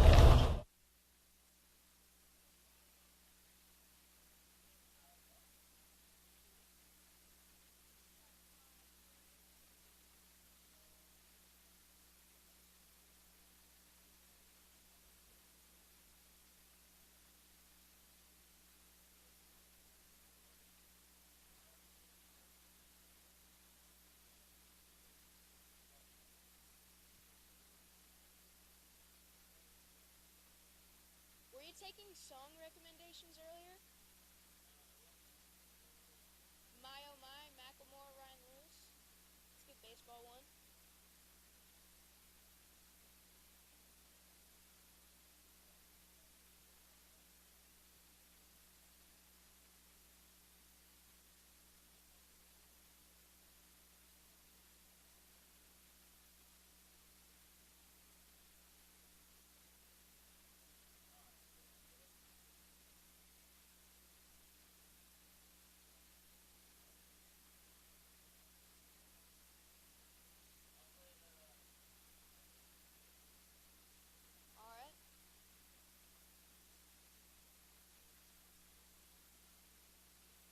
It would be even better if I were a Mariners fan, but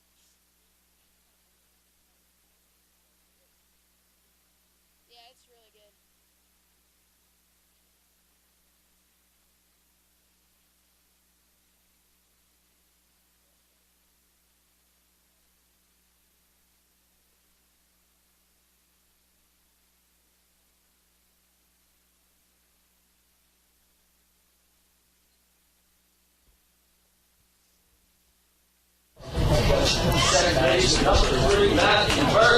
Welcome back here now as Matthew Burke gets ready to lead things off here in the bottom of the 5th inning for the Flagler Saints. As Matthew grounded into a fielder's choice his last time up.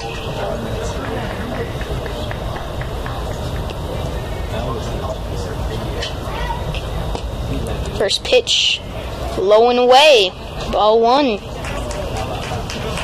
Bottom of the 5th inning, we have a 5-0 game between the Flagler Saints, who currently trail to the Georgia College Bobcats, as that one bounces up on the mound, and he's safe at first. That would have been a crazy throw there. But it looked like he just beat it at first. And that will bring up Drew Annette. So a leadoff single for Matthew Burke and the Flagler Saints. That will bring up Drew Annette.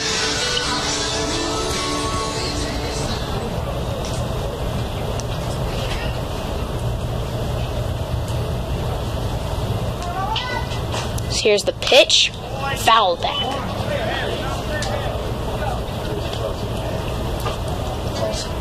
The 4th hit of the night for the Saints. Sorry, this afternoon. Which, it's not bad, but when you look at the Bobcats' 8 hits and 5 runs, makes it look a little lower than it actually is. As that one chops, soft ground to the 3rd, throw to 2nd in time, and they ground into a 5-4-3 double play.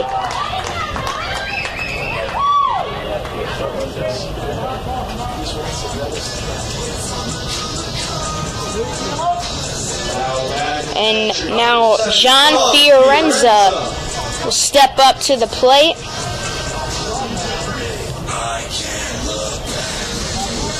Flew out to right center last time up.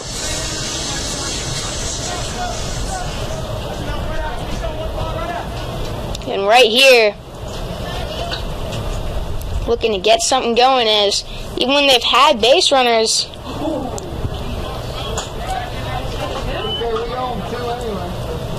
there's ball 1. They've grounded into now 2 double plays. They've been picked off out there, I believe, and a couple stolen base attempts gone wrong as well.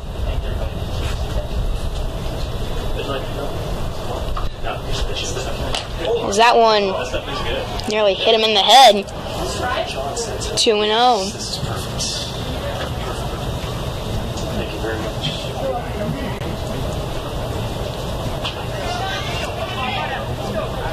How about this weather, huh? So 2-0 the count, with 2 outs here in the bottom of the 5th inning. We got a 5-0 ball game. That pitch high.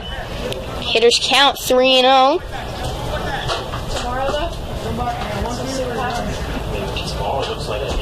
And 3-0, bottom of the 5th. You're trailing by 5.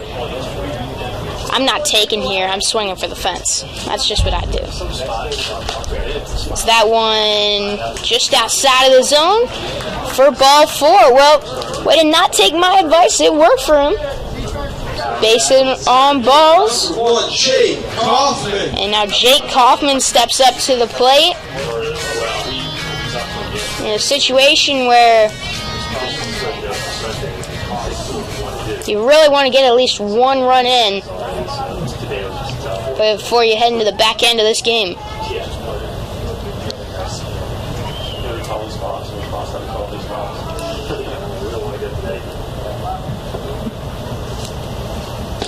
Kaufman takes a ball, 1-0. He struck out, and then he walked his 2nd time up. He's got Donovan Garcia, who singled his last time up on deck. Here's the pitch. Inside, 2-0. So the 3rd baseman, Medlinger, are going to come in and chat with the pitcher. Smeltzer, quite impressive performance here as the 2nd hitter of the game. Took a line drive off of his throwing arm.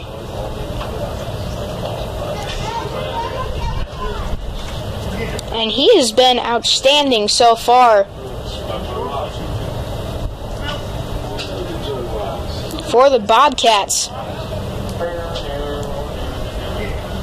Whenever there's runners on, they pretty much just take care of them on the next play.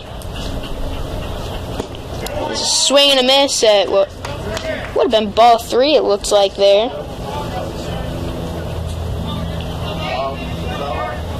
So 2-1 is the count. Decent lead for Fiorenza on first. So here's the pitch. In the dirt, ball 3. So 3 balls, 1 strike, with 2 outs, and Kaufman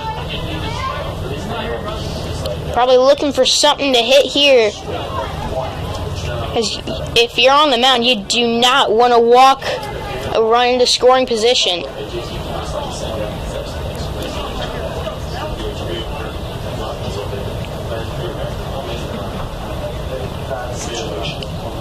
So here's the pitch. Outside, ball 4.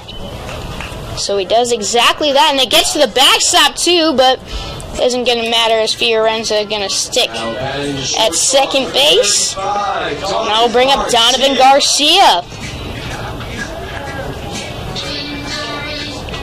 So after back-to-back walks, Garcia steps up. He singled last time up. And if he can do that again, that should drive in a run here. At least get something out of that. So mound visit here. So they do have someone just starting to get loose out in the Bobcats' pen.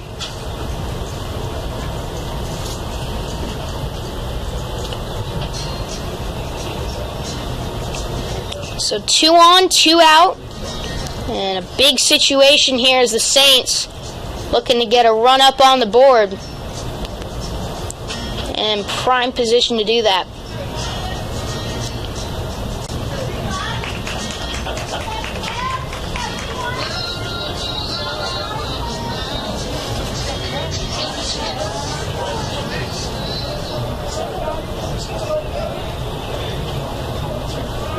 Five nothing to score here in the bottom of the 5th inning.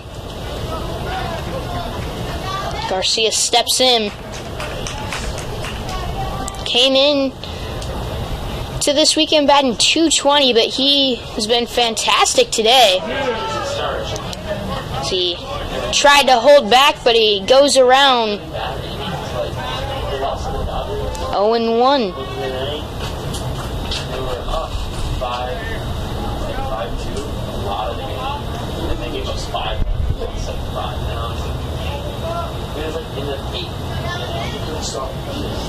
So 0-1. Here's the pitch. Called strike 2. So Garcia in an 0-2 count. Not looking to let an opportunity pass by here in the bottom of the 5th. It's Flagler. They've had a couple opportunities in this game, but just haven't been able to make the most of them. And with no balls, 2 strikes here, chance of losing another.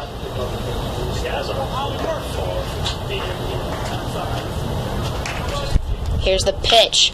And that one shot foul. So he'll stay alive. Almost actually I booked the church. All right. Get on.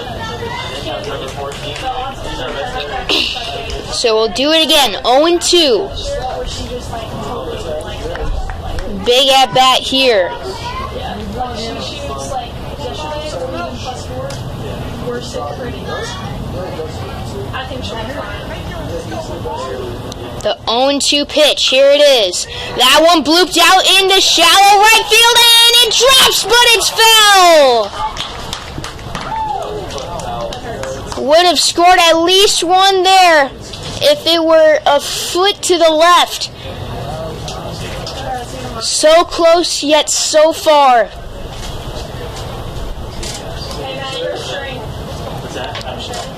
But still 0-2. Not over yet.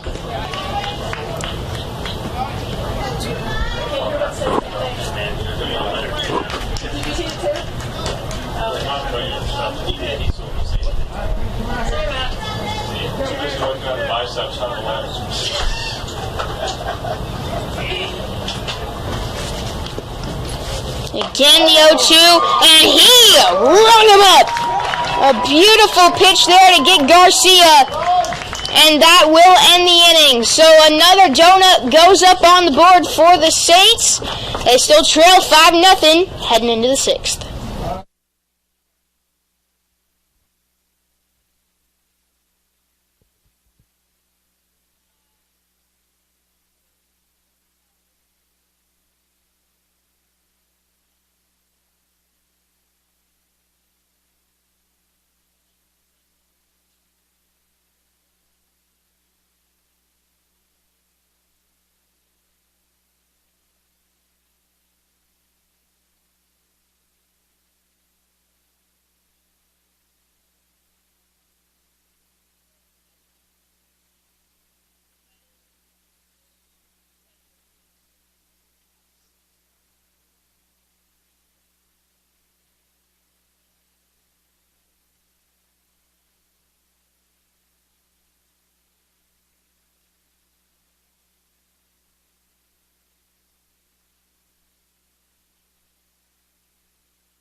Welcome back here now to Drysdale Field, top of the 6th inning. We got a 5-0 game as the Bobcats lead the Saints.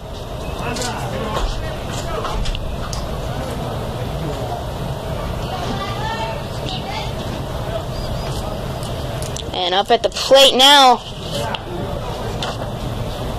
is Brandon Bellflower.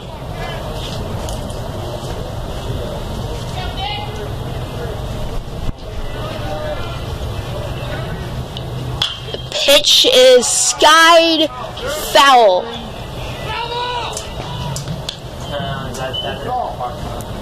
So 1-1 the count to Bellflower. He's 1 for 2 with a strikeout and a single.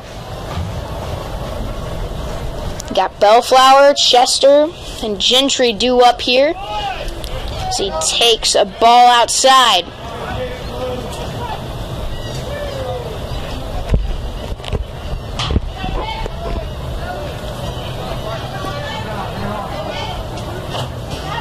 Two and 1 the count. Here's the pitch. Chopped out in front of the plate. That's a fair ball.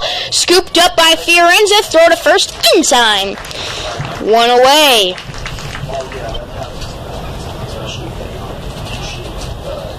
And that will bring up Matthew Chester here.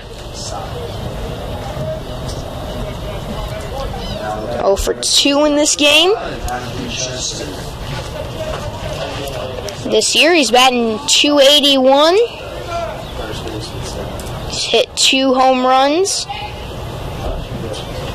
Sorry, 5 home runs. Sorry, 1 home run, 5 RBIs. Third time's a charm, right?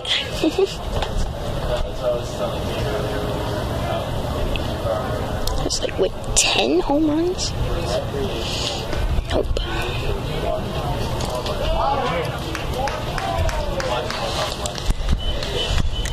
So he hit him. And so 1 on, 1 out.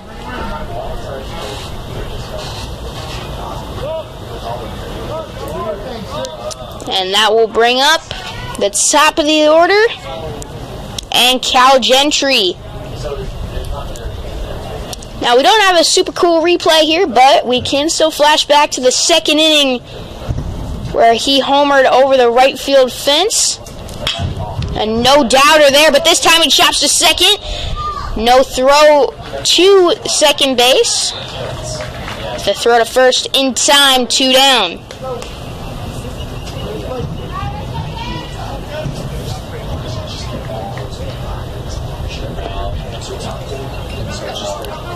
So 2 away. Now bring up Cassius Young. He's singled each time up at the plate. Make him 3 for 3 here tonight.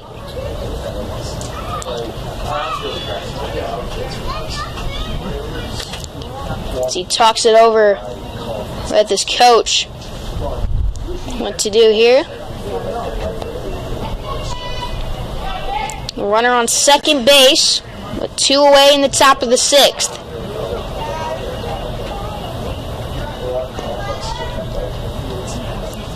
Cassius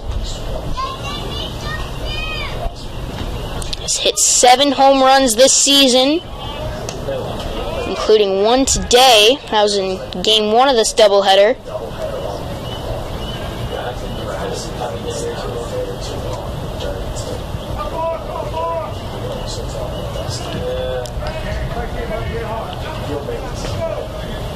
One and 0 the count.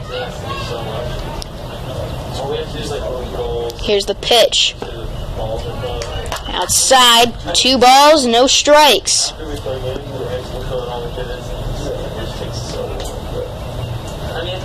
Steps into the batter's box. Takes a look out at Pfeiffer.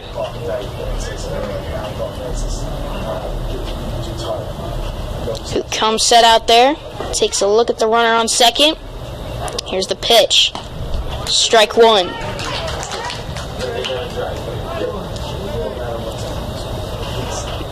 Two balls, 1 strike. Cassius Young at the plate.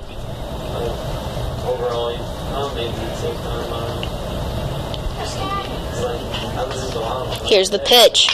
And that one into left field, and that will be caught. A diving catch out in left field to end the inning. What a play by Chase Carney. And that will end the inning. So, top of the sixth, Donut put up 5-0 heading into the bottom half of the sixth inning on PBC Sports Network.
Welcome back here now to Drysdale Field here on PBC Sports Network. I'm Noah Schlicksup, bringing you today's action, filling in for Dave Wenda here from Flagler College. New pitcher in for Georgia College as Aiden McAllister enters the game.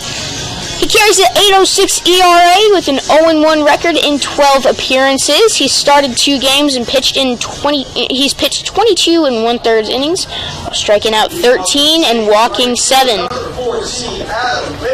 And so the first man he'll face is Adam Mitchell, who's 1 for 2 so far today.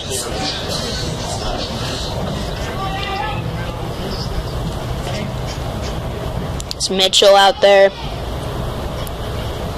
Singled his first time up and grounded into a double play the second time.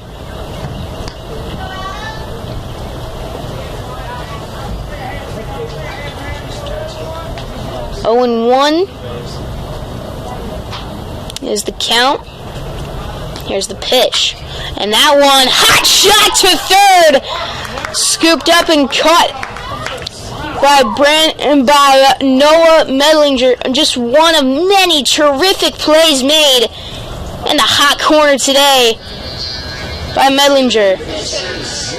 Pinch hitter. And that is Miles Colangelo. He pinch hits for Ashton Thomas.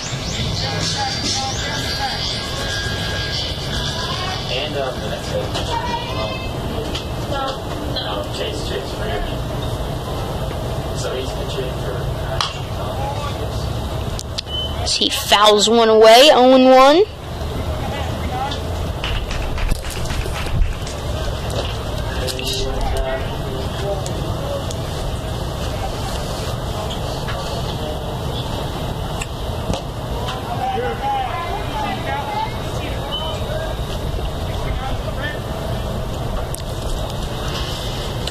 Miles was batting in the cleanup spot in game 1. As he sends that one into the third base shortstop gap, and an off-balance throw not in time. That's an infield single for Miles Colangelo. Now we'll bring up Chase Carney. Chase is 1 for 2 so far today.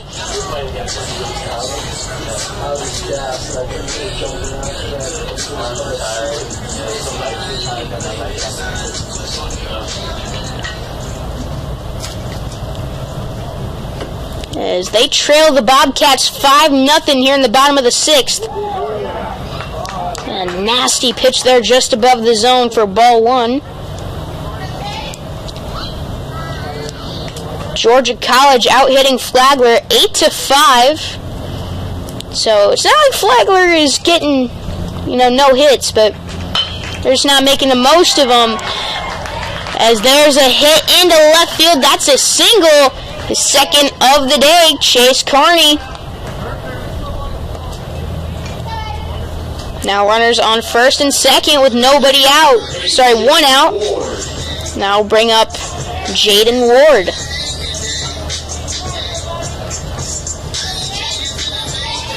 Now Ward up there. Flew out to left field his last time out.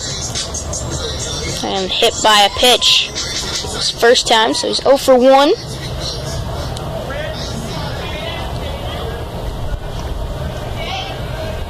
Batting .267 heading into the weekend, so having a good year for Flagler.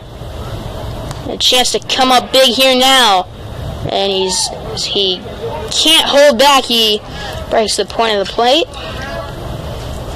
0-1 the count. To the Saints' third baseman.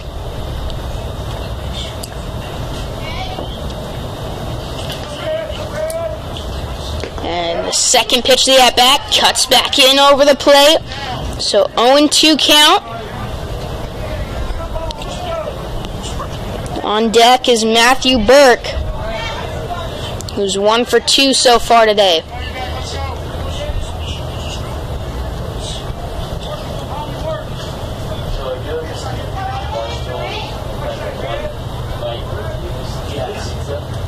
The 0-2. Here's the pitch. Outside. Good eye there. As Ward will step back out of the box. Tighten his batting gloves. Now with 1 ball, 2 strikes, steps back in. In a big situation for the Saints, looking to get a few runs up on the board and cut into that 5-run lead for the Bobcats. And a big swing and a miss will retire Jaden. And that's a huge strikeout. On the mound for McAllister. Now Matthew Burke will step up to the plate. The second baseman singled in the 5th. Now on the bottom of the 6th. That would be huge for the Saints.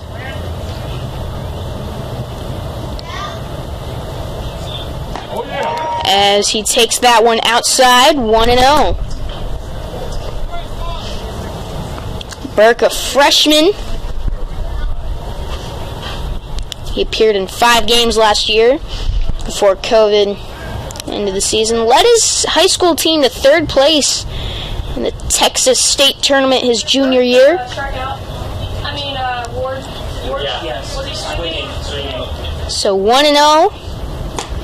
Takes that one outside, 2-0. He's from Kingwood, Texas, and went to Kingwood High.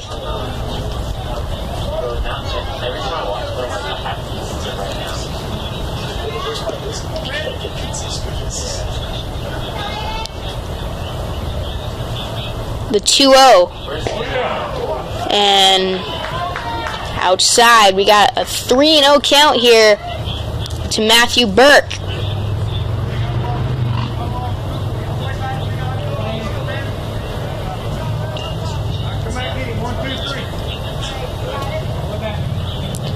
So 3 balls, no strikes, with 2 outs here in the bottom of the 6th. Here's the pitch. Gets a strike in there, 3-1.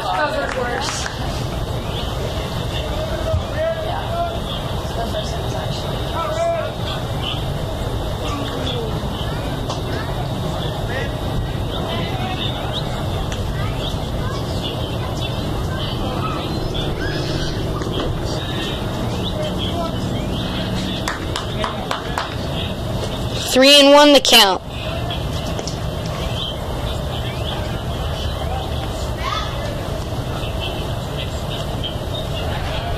Steps off, we'll do it again.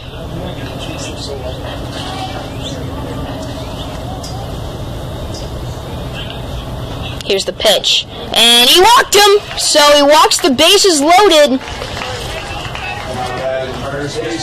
for the Saints. And Drew Annette in a big situation here.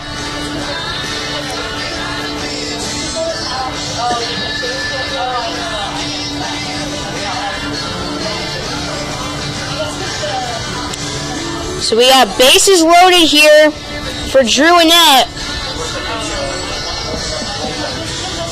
And a mound visit. Nope, pitching change.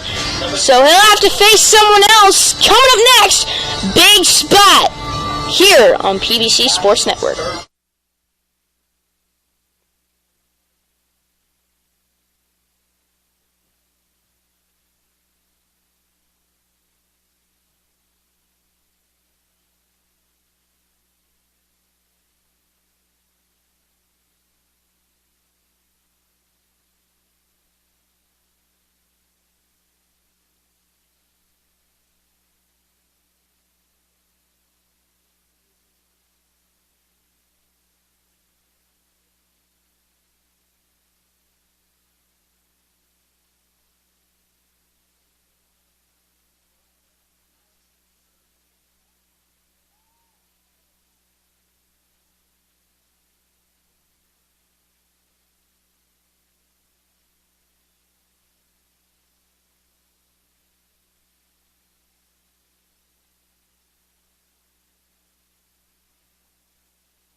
Welcome back here now to PBC Sports Network.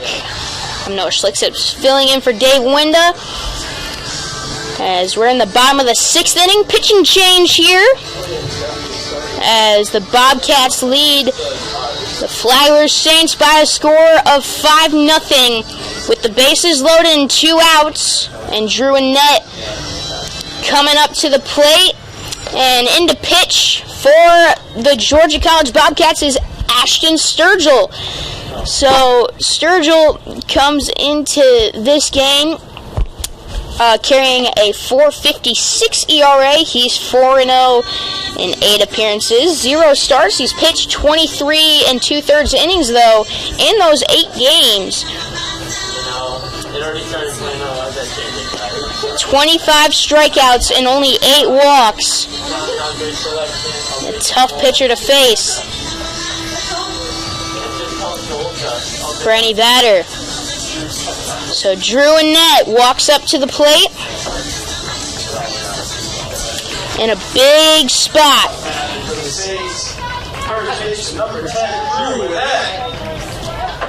2 outs, bases loaded.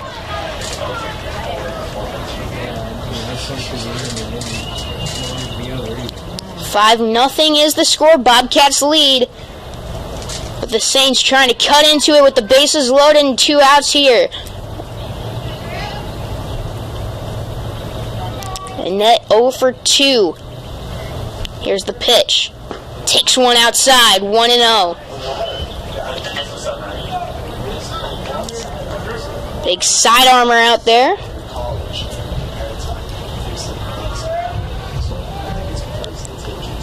He is 6'1". pitch outside.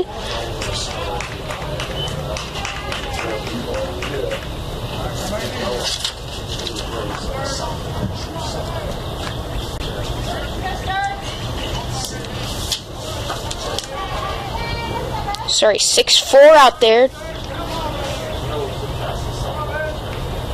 190. 2 balls, no strikes. Here's the pitch.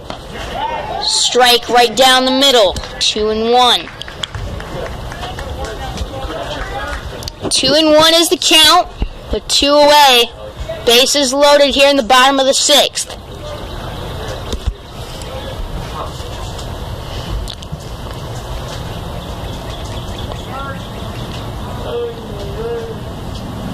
Here's the pitch. And that one popped foul and out of play.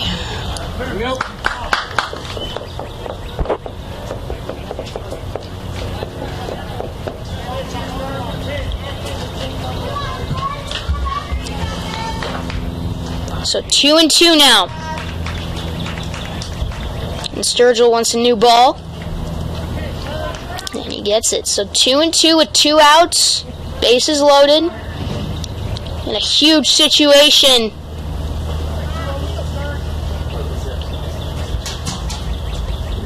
In this game.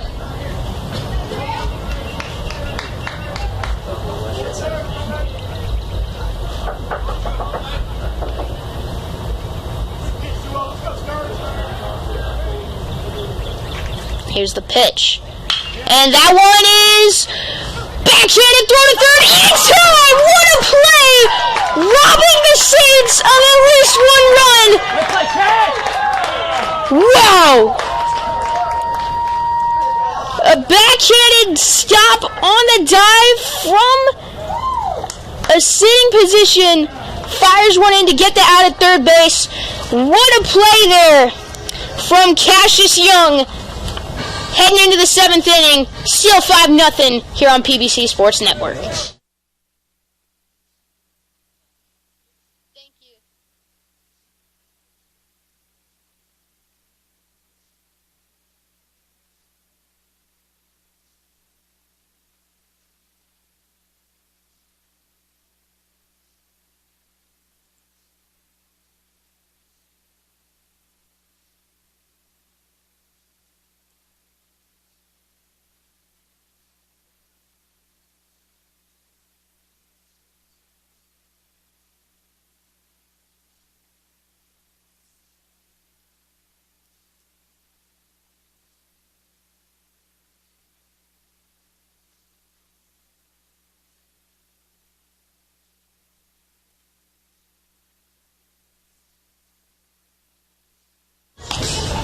Welcome back here now to Flagler College as the Saints and the Bobcats going at it here on PBC Sports Network.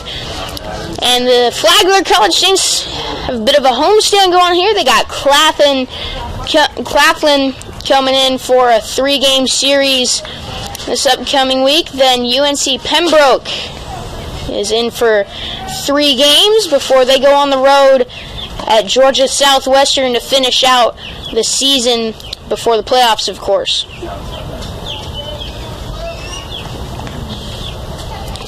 So 1-0 is the count.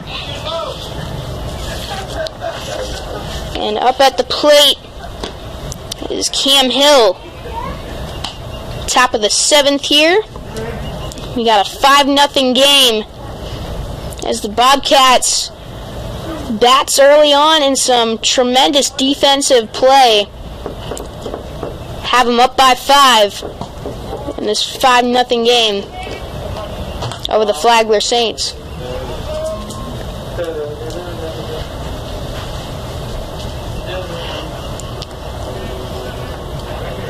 Two and 1. Here's the pitch. Fouled into the parking lot.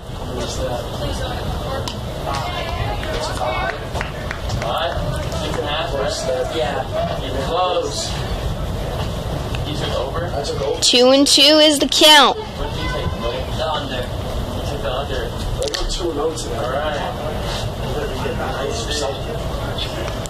Here's the pitch. And full count.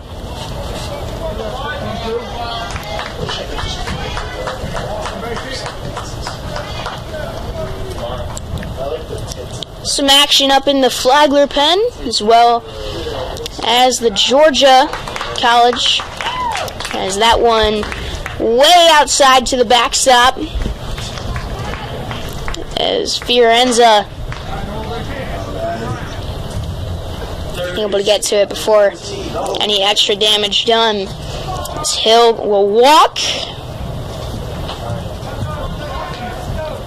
and Noah Medlinger will step up to the plate. As he takes ball number 1 here. Hill has stolen 12 bases this season, as he's got a big lead over at first. And he goes on the pitch in the dirt, the throw down a little high. And he's in there with the stolen base.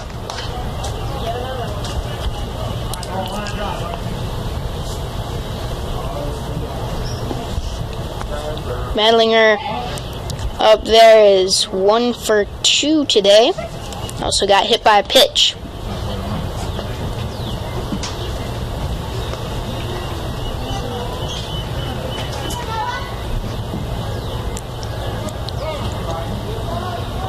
Time.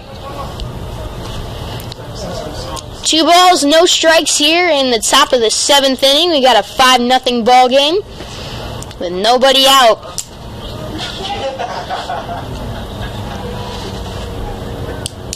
Here's the pitch. That one hitting the left field, and that will get down. Hill will score. He's headed for second, and he will get in with a RBI stand-up double. Make it 6-0 Bobcats. So, Medlinger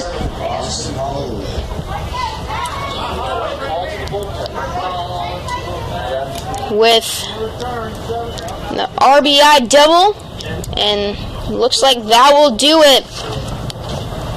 Out there for Nick Pfeiffer. And, yep, it's a call to the bullpen here. And 34, you said?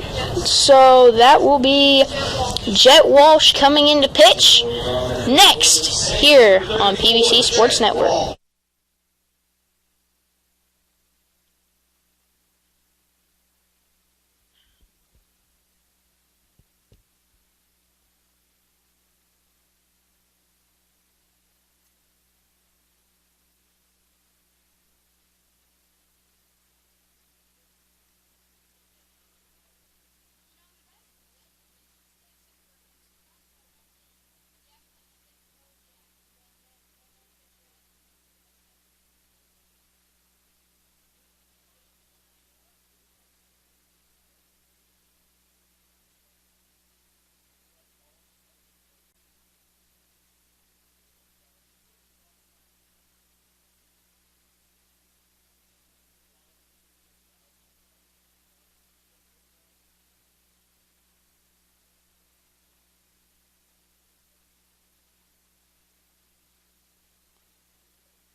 Welcome back here now to PBC Sports Network. I'm Noah Schlicksup filling in for Dave Winda as the Georgia College Bobcats currently lead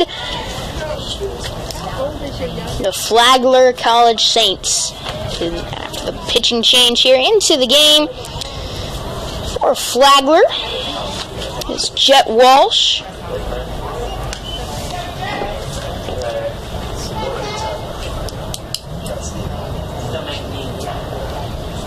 Is that one low for a ball? No, one ball.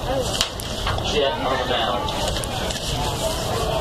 One on, nobody out here in the top of the 7th inning. 1 run in. We got a 6-0 ball game. The Bobcats currently lead. Can any of you see the stream? No, is it bad? Yeah, so she's my partner.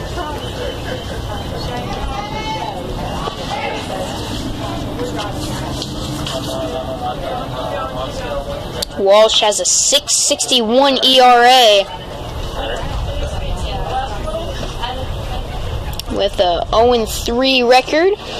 He's appeared in 9 games, started 3 times, 16 1/3 innings pitched. He's struck out 20 while walking 13.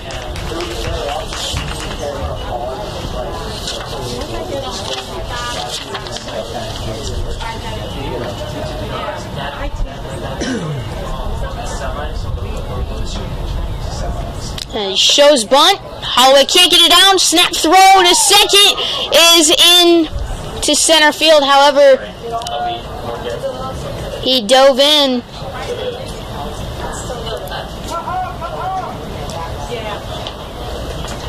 So he'll have to stay at second. So 3 balls, 1 strike. Medlinger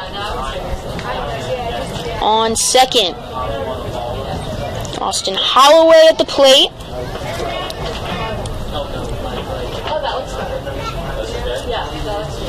As he's 1 for 1.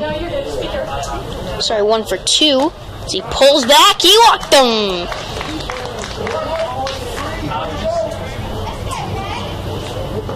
So runners on first and second. Not the worst scenario now as you have a force at any base. And Jake Saunders step to the plate. He's 0 for 2. The sac fly back in the first.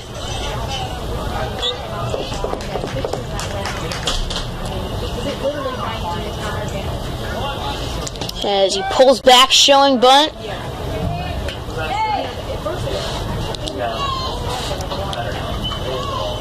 Ball 1.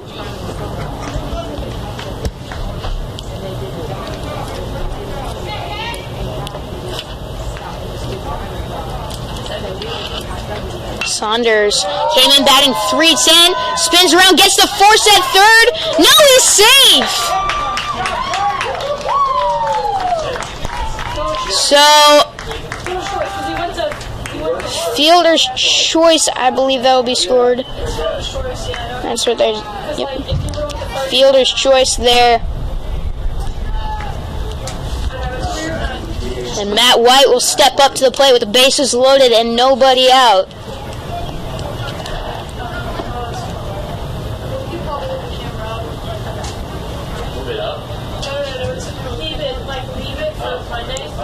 Wind picking up here. We got some storm clouds in the area.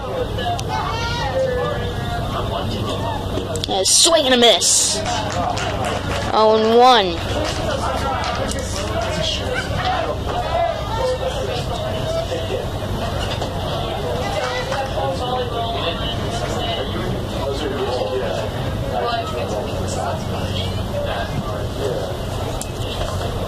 And that one inside, 1-1.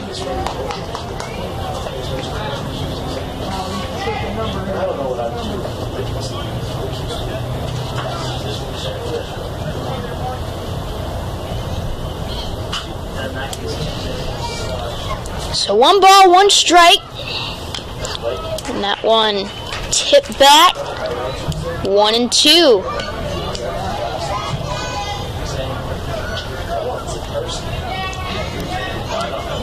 So 1 ball, 2 strikes here. Matt White up at the plate. 0 for 3 here today. The strikeout would be huge. It's the pitch. Fouled off. He stays alive.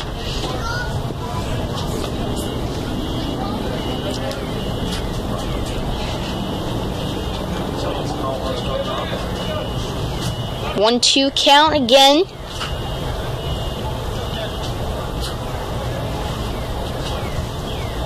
Nobody out. Here's the pitch. In the dirt, 2-2.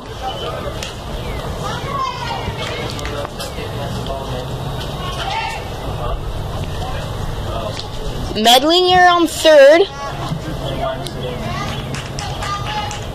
Holloway on second. And on first is Jay Saunders. And swung on a miss. He got him. A key strikeout there. And that will bring up Brandon Bellflower. With 1 out now, double play would get him out of the inning.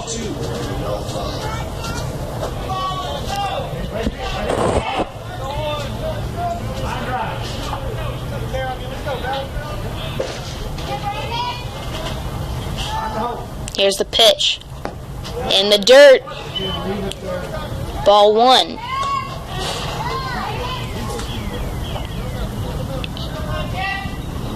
One and 0 the count.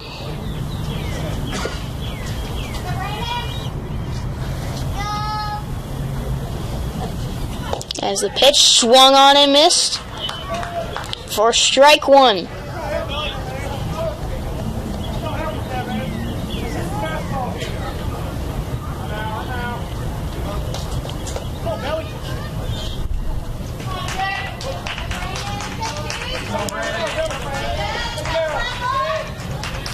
Watch Medlinger's big lead over at third base. Medlinger. Is that pitch a ball? 2 balls, 1 strike. And another one low. Can't walk him here. 3-1.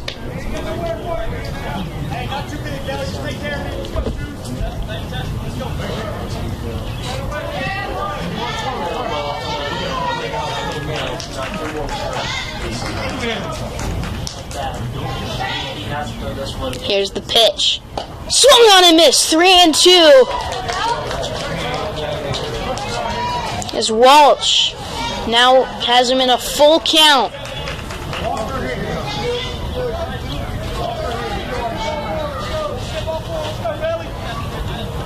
Three and 2. Here's the pitch.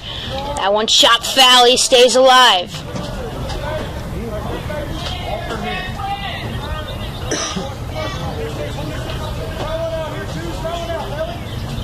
So 3 balls, 2 strikes to Bellflower.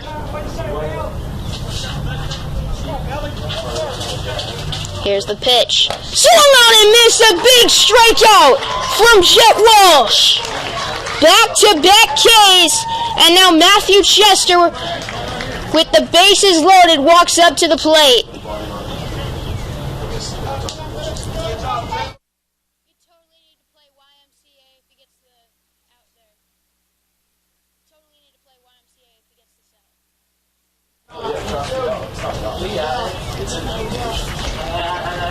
I got that coming. You guys have this side of the camera. This side of the camera. All right, manager. This is. Here's the pitch. Strike 1.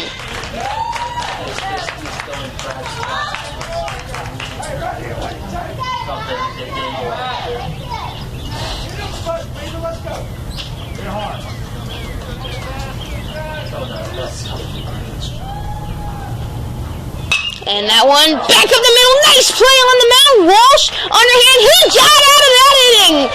What a job by Jet Walsh. Pitching out a bases loaded jam with nobody out.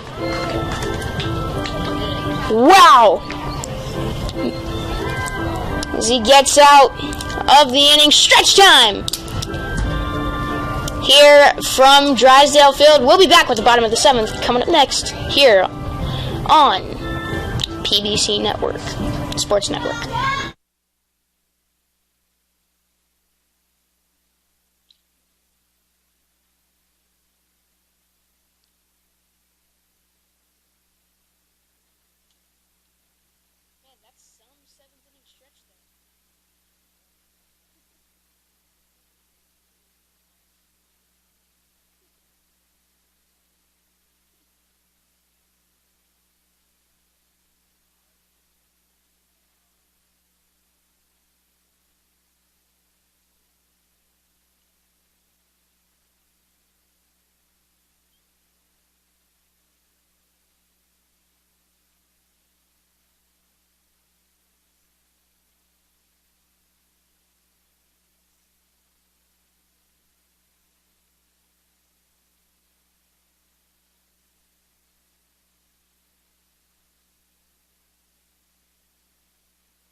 Welcome back here now to Drysdale Field here in the bottom of the 7th inning, where the Georgia College Bobcats lead 6-0 over the Flagler Saints.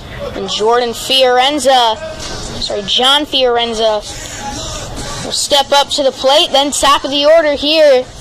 Need to get something going if they want to keep their hopes of winning this game alive, as they trail by 6 in the bottom of the 7th. So here's the pitch. And that one hit down the left field line, and that's a foul ball. Foul by a few feet there. Got a hold of that one just a little out in front. Jake Hoffman, Mitchell.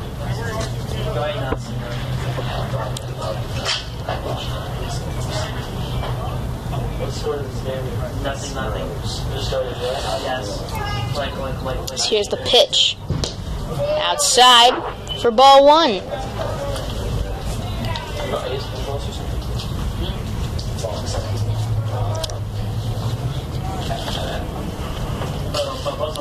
Sturgill's still out on the mound there.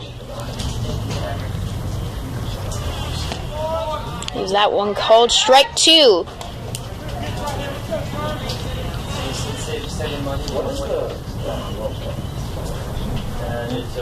One ball, 2 strikes. Here's the pitch. Yes, but there's a lot of problems. Fouled away. A bunch of markers, and plus also there was 1-2 the count. Nobody out here in the bottom of the 7th inning. 6-0. Georgia College leads Flagler here on PBC Sports Network.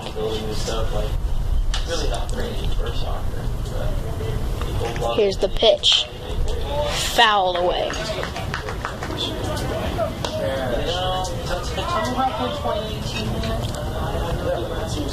So staying alive here.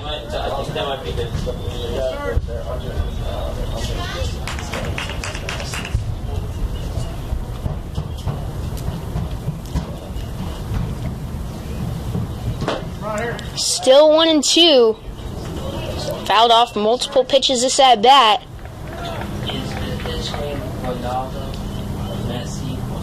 Here's the pitch. Fouled away.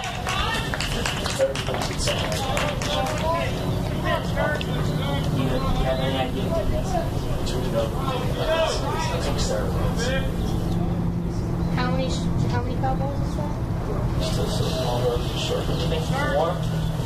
We've had 5 going to the... 5 foul balls this at bat.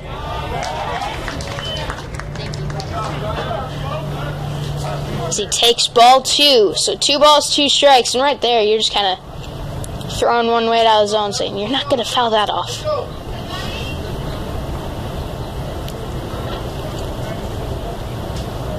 Two and two. Here's the pitch. Foul ball number 6.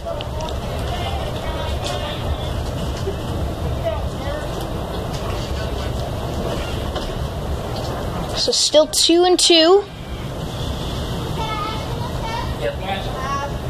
Got the wind blowing in from left field now. 2 and 2. And that one rolled to short. Throw to first is wild! Fiorenza heading for second. Scooped up. The throw is late. So an error there. After an amazing play to end last inning, Cassius Young couldn't just leave it at that. And top of the order with the runner in scoring position. That's big for Flagler. Let's see if they can take advantage of it. As Kaufman steps up to the plate, 0 for 1. He struck out his first time up, then walked the next 2. As Fiorenza with a giant lead over there at second. Takes a couple steps back. There's strike 1 to Kaufman. I saw that. Hernandez? Is that Kiki? What's his name? Kike. I was like, I don't know how to say that name. It's a great mustache. 0-1 the count. Strike 2.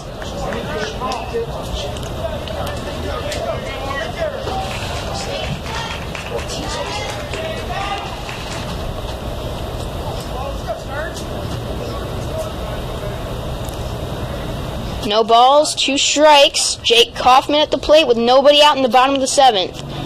Saints trail 6-0. Looking to make a comeback. Is that one flied into right center field? And it will be caught! Out there in center. Nice catch there by Cam Hill. But Fiorenza advances to third. Shortstop, number 35, Donovan Garcia. So sac fly. And Donovan Garcia will step up to the plate.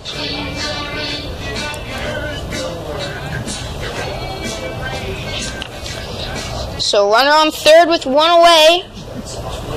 And Garcia with 1 away. Looking to do some damage here.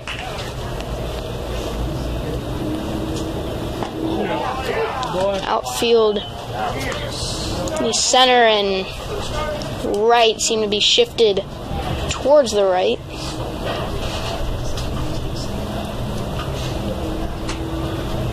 Big gap out there in right center. Is that pitch outside? Looks a little high as well. 1-1.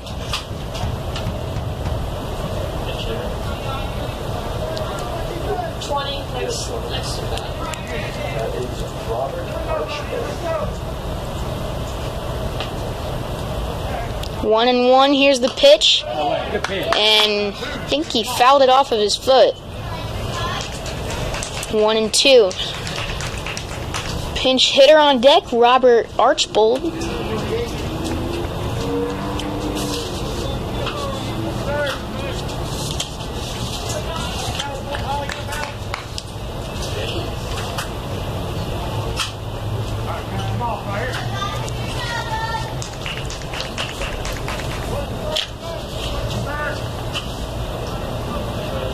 One and two.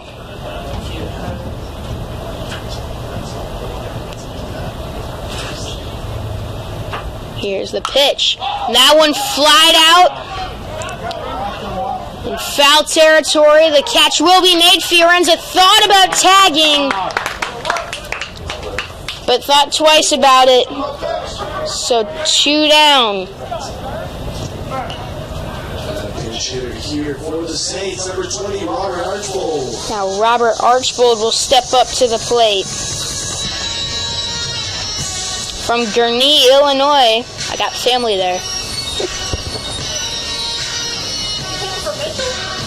Yeah. He pinch hits for Adam Mitchell.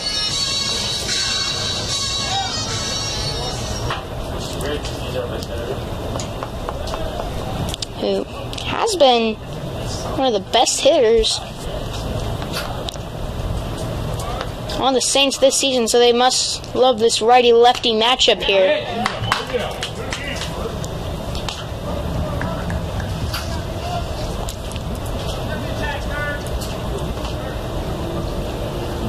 This is the most crazy thing about soccer. This is the head coach interview during the game.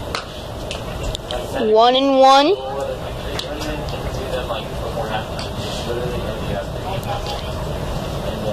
Two away here, runner on third, bottom of the 7th inning. Alright, but like, don't they sometimes like the players themselves? Yeah, Here's the 1-1. Swung on and miss. 2 strikes. And if he can get out of this, that will be huge for this Bobcats team. so much. Like, I watched him like I just love hearing it. Here's the pitch. Outside. 2-2. Like 5 seconds, I'm gonna say. Like, he was just on it the whole time. But the best fucking quarterback is Andrew Luck. 2 out, 1 on, 2-2 count to Archbold. And called strike 3. Ring him up. And heading into the 8th, we got a 6-0 ball game. Bobcats lead here on PBC Sports Network.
Top of the 8th inning here, live on PBC Sports Network. I'm Noah Schlicksup filling in for Dave.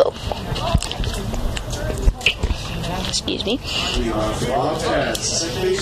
Here, top of the 8th, we got a 6-0 game. And the Georgia College Bobcats currently lead the Flagler Saints. There's strike 1 called there.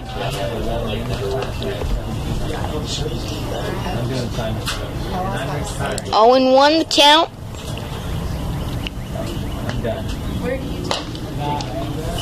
And up at the plate is Cal Gentry, top of the order. Gentry, Young Hill leading things off as that one high and way foul. 1-2.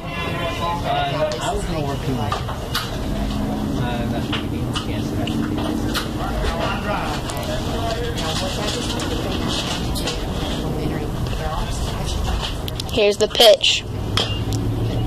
Fouled away, staying alive. 2 for 3. He singled his first time up, then homered. Let's go along with the hit by pitch and the ground out. And he got him with a look like an off-speed pitch there. 1 away, and that will bring up Cassius Young. Shortstop, number 4, Cassius Young. He's 3 for 4. He's had a big game in this one, as well as game 1 where he homered back-to-back with Gentry.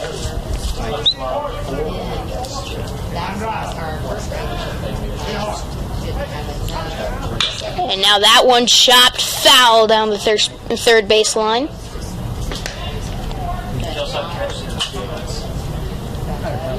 One ball, 1 strike, 1 out here in the top of the 8th inning. 6-0, the Bobcats lead over the Saints. As that one hit high in the air into right center field.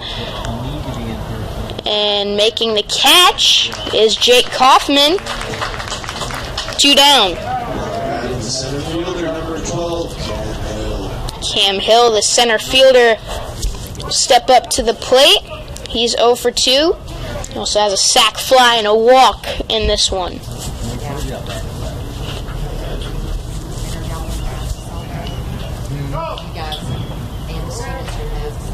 Here's the pitch. Called a ball. 1-0. Hill at the plate.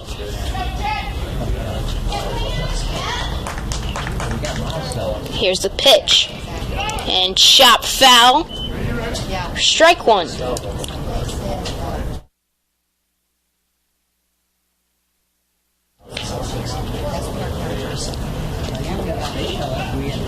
Two outs here in the top of the 8th inning. And Georgia College leads over the Flagler Saints by a score of 6-0.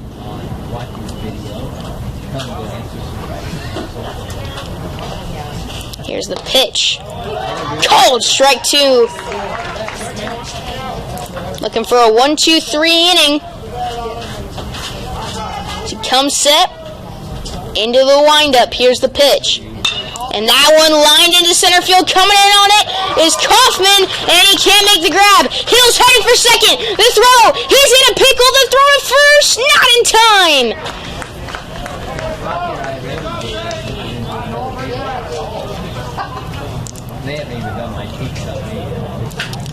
As Garcia slipped on that one.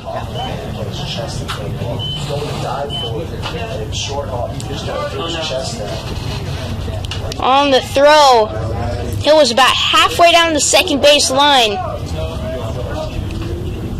He's fast, probably could have gotten back there. Anyways. So runner on first. Medlinger to the plate. Medlinger takes a strike, 1-1.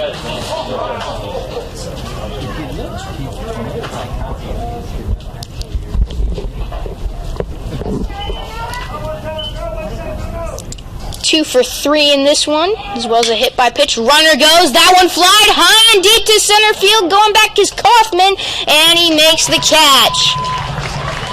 So, that will do it for the top of the 8th inning. Flagler Saints coming up here in the bottom half of the 8th inning. They're looking to get some runs before the 9th here on PBC Sports Network.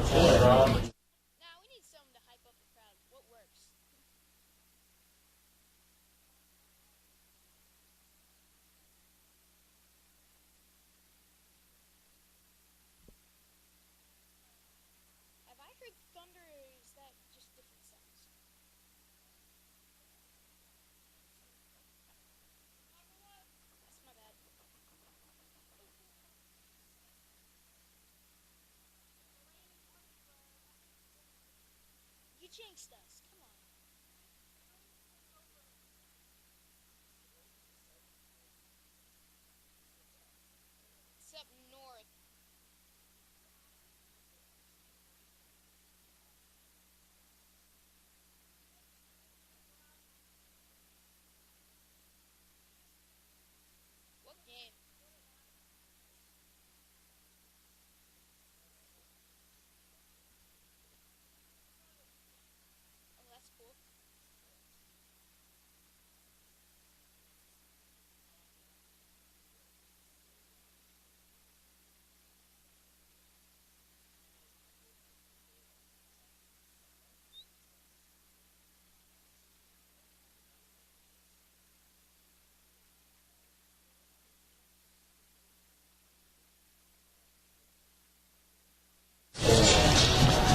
Welcome back here now to Drysdale Field here at Flagler College in St. Augustine, Florida, as the Georgia College Bobcats lead 6-0 over the Flagler College Saints.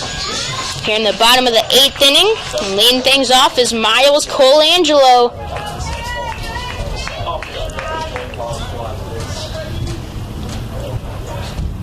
And the Saints looking for some runs, just to keep hope alive. Coming out on top, you don't want to be down 6 heading into the 9th inning.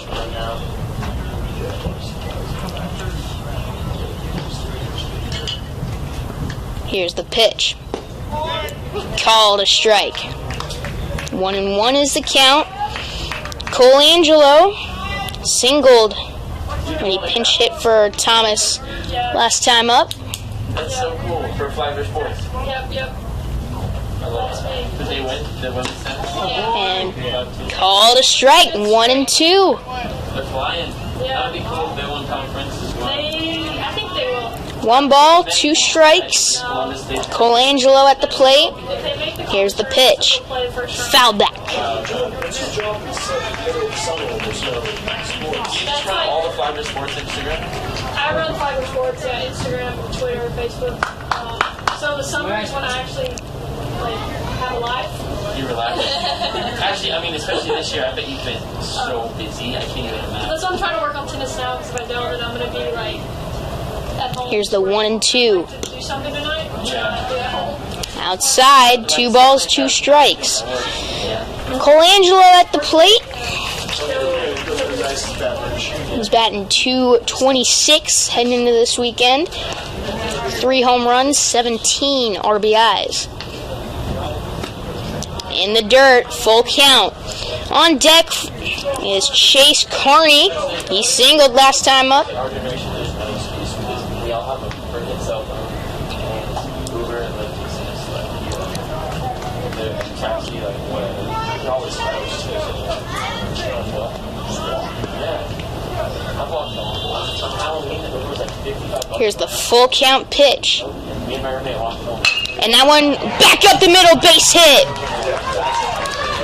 So Miles Colangelo getting the inning started with a long at bat and a base hit. And now Chase Carney will step up to the plate. 2 for 3 in this one.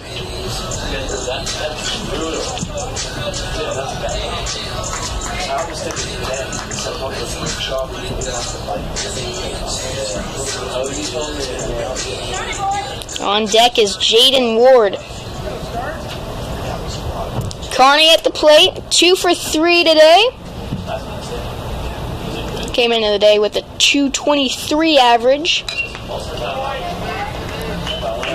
In game 1, he went 1 for 4.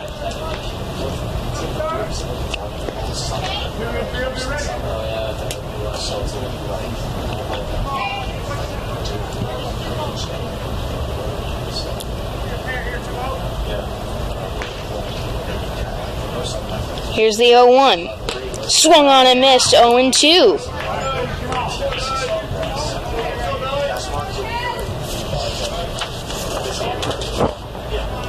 Sturgill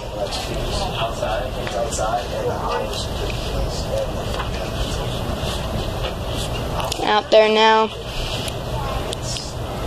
His second inning of work.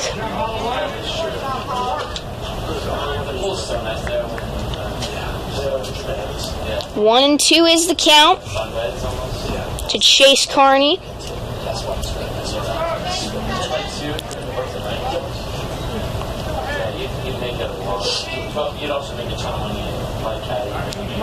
Carney waits. Here's the pitch. Swung on and missed. Out number 1. So Carney goes down on strikes, and Jaden Ward will step up to the plate. Batting third baseman, number 8, Jaden Ward.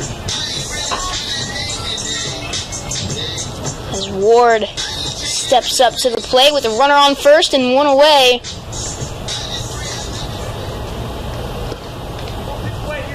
big inning here.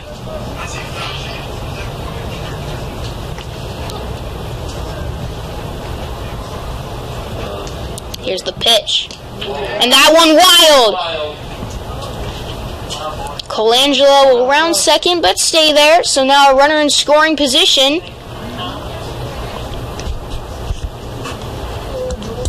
That's Matthew Burke on deck. He represents the halfway there run in this comeback attempt.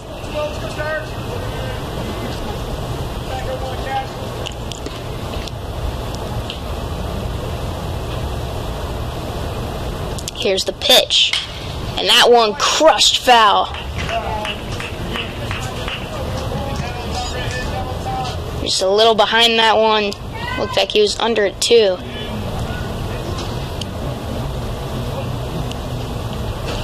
One and one with one on and one out.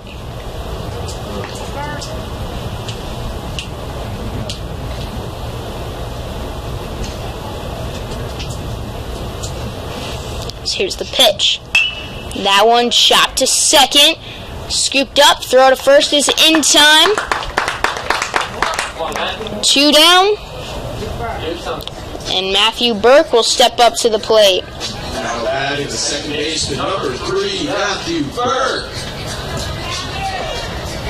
Matthew Burke steps up to the plate. He is 2 for 3 so far in this one. Even though he's reached every time, he's a fielder's choice his first time up. That one inside for a ball.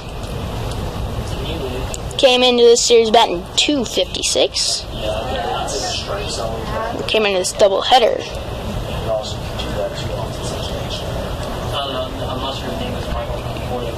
So here's the pitch.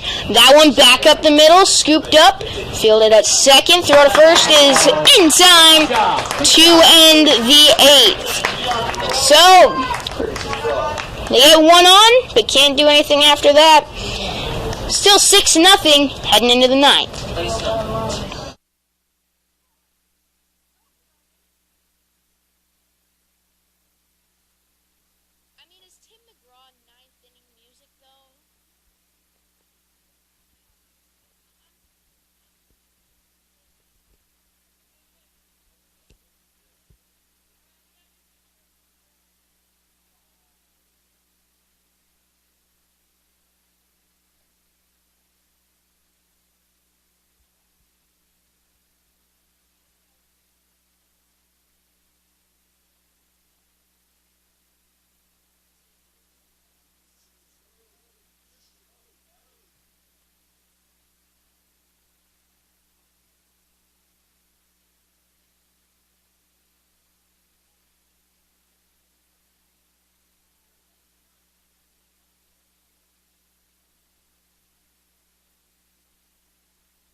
Welcome back here now on PBC Sports Network. 1-0 the count. And Austin Holloway, the first to face, and new pitcher Christian O'Kelly.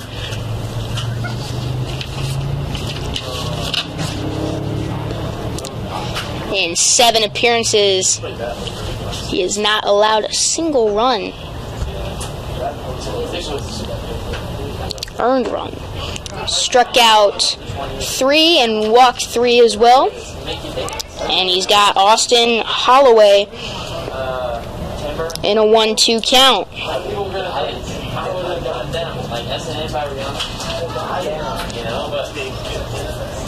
Here's the pitch. High, 2-2.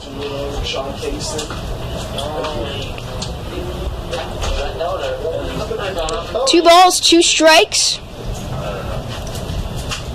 Here's the pitch to Holloway.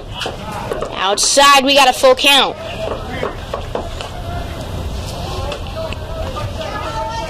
I got my work center store done. Full count. Here's the pitch. Swing on and miss for the strikeout. So you can play I like it, I love it. Is that okay with you? I want to hear something wrong. And Jay Saunders Left fielder. will step up to the plate. Saunders. The left fielder is 0 for 3 tonight. How's that fair to our girls that we have to go to another park and the guys that Here's the pitch. That one smacked back up the middle and down for a single. That's what he said. They won anyway. So single for Saunders, his first hit of the day. Now Matt White will step up to the plate. He's 0 for 4 so far in this one. Pinch hitter, 24. And pinch hitter here for White. And that's Balin Moore.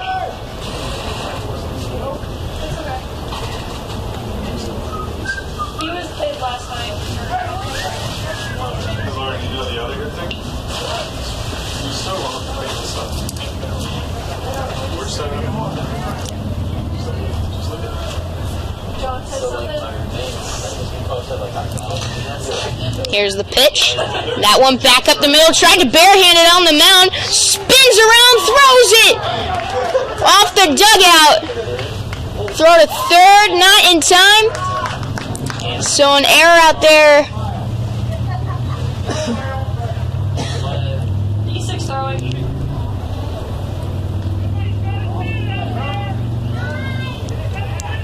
And He didn't touch the bag. they're arguing that he touched the bag, but E6 throwing. I don't think he was close there. So at E6 now. I better hope he doesn't hear that.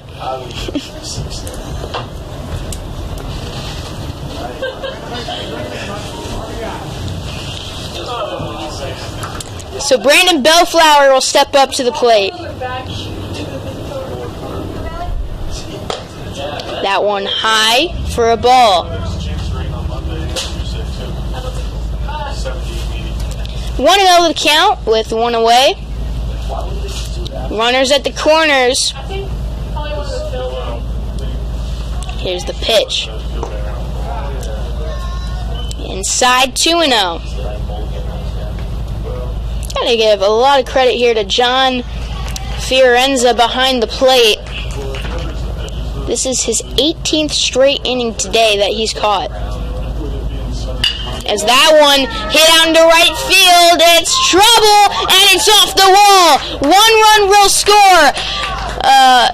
Couldn't handle it originally out in right field. So now 2 into scoring position and a run in for the Bobcats. He kind of bumped him. Yeah, that was that's not how. I was like, he kind of.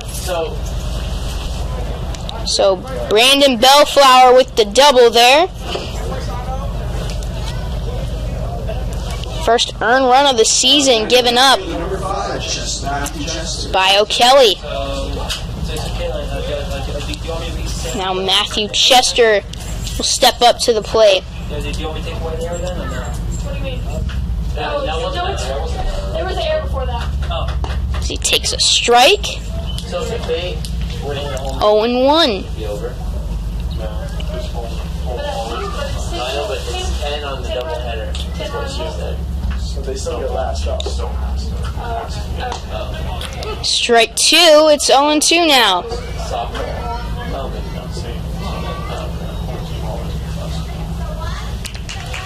No balls, 2 strikes, 1 out.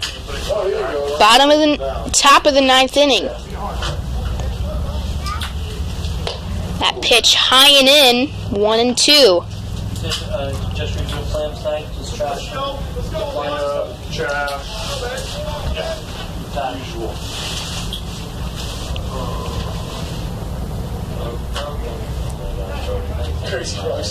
From the windup, here's the pitch. Fouled off, he stays alive. Matthew Chester at the plate, he's 0 for 3 tonight, along with a hit by pitch.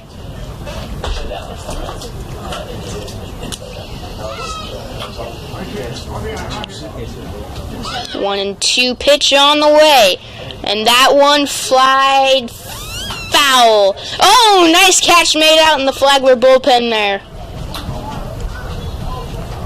Unfortunately, it does not count as an out. Still gotta get 1 more strike. Unless you were at a Savannah Bananas game, then that would count. Yeah, because one of the rules for the Bananas is if a fan catches the ball, then they're out. So 1-2, and check swing fouled off. Dude, some of the minor league logos are so good. Yeah. Plus they also have like 2-hour time limit. The if you win the inning, you get points. Like first to 5, and I think yeah. 1-2 is the count. And that one again, check swing foul. Matthew at the plate this year. Up there batting .281. No. 1 home run and 5 RBIs. And O'Kelly out there.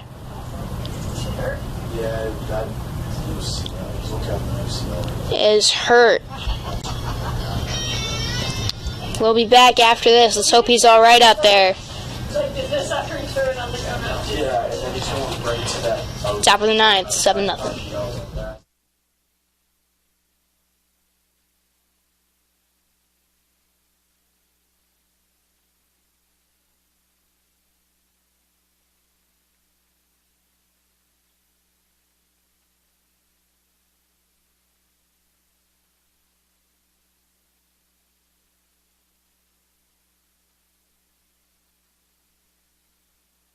It's not 26, it's 26 in front of the dugout. 36.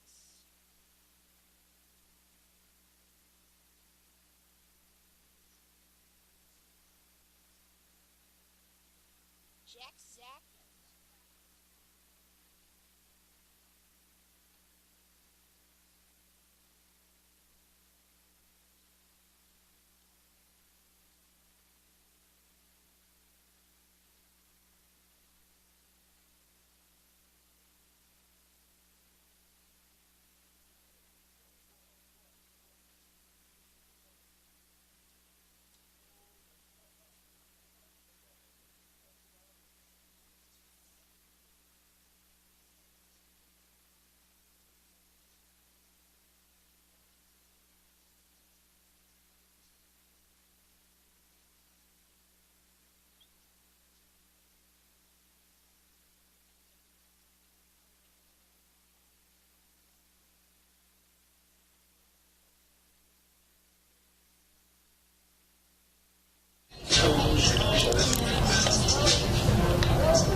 Welcome back here now to Drysdale Field here.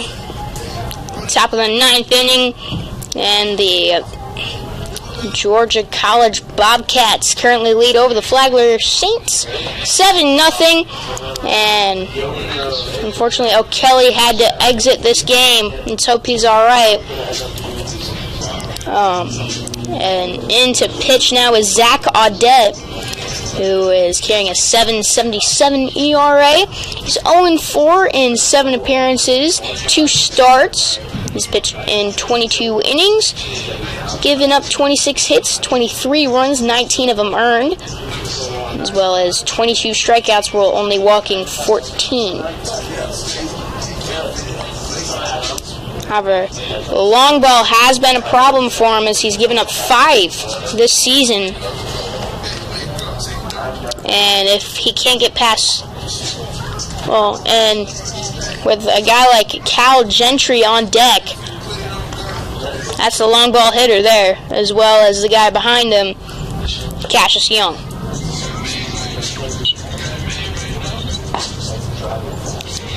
So, up to the plate now, Matthew Chester in a 1-2 count.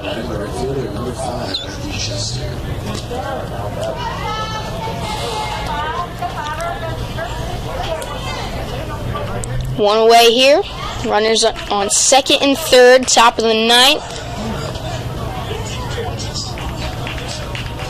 7-0 the score. Here's the 1-2 pitch. And that one to the backstop. Headed for home and scoring is Moore. Make it 8-0. Yes. Sadly, yes. And 2-2 count. By the way, we have a live mic. Is that an earn? No. No, because you would have scored without the error. Here's the pitch. That one fouled off. 2-2. Still one away. Now a runner on third. 8-0 is the score. The top of the ninth. Bobcats lead. Here's the pitch. And he got him! Looking there now, top of the order. And Cal Gentry steps up to the plate. 2 for 4. Will step up at 2 for 4 in this game, as well as a hit by pitch. Hit a home run back in the second inning.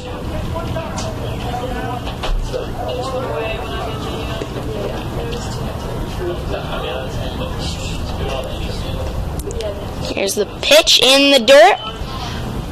I guess here it's in the turf. 1-0.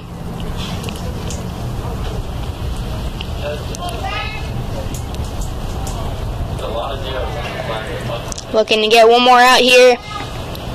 Try to score 8 or more in the bottom of the ninth. This doesn't go around on the swing.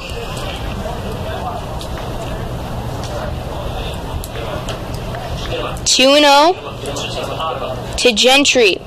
I'm ready. Strikeout whistle, MP3. Oh, there's no strikeout. There's 2. Here's the pitch. In the dirt, 3-0. Oh no, bad way. We're still on 5. 3 balls, no strikes. Looking to get one here. The pitch. And the dirt for ball 4. So Gentry will walk. And Cassius Young will step up to the plate.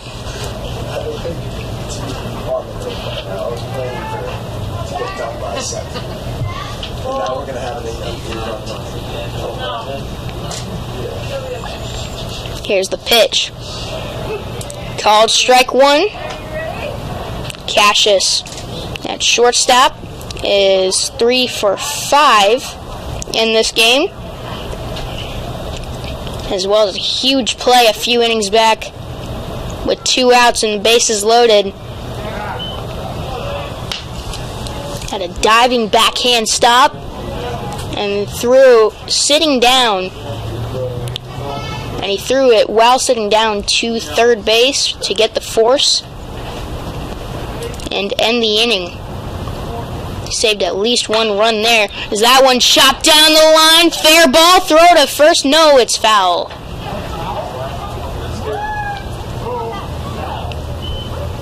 One and two.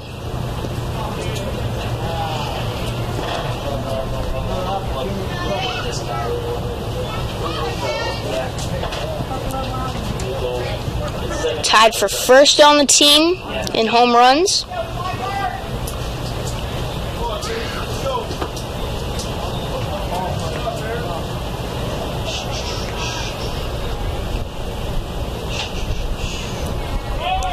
Runner goes, that's Gentry. Tapped down the line, throw. No, he tagged him out on the baseline for the third out of the inning. And that'll do it for the top of the ninth. Need a miracle comeback here in the bottom of the ninth. Coming up next here on PBC Sports Network.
Welcome back here now.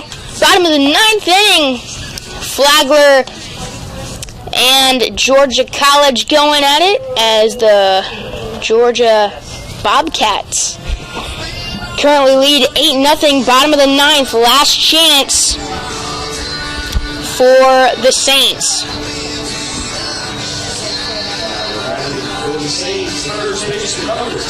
And that's Drew and Net. Up there at the plate. At first base as he flies that one high in the air to left. That was crazy high, but the catch will be made out there. One away.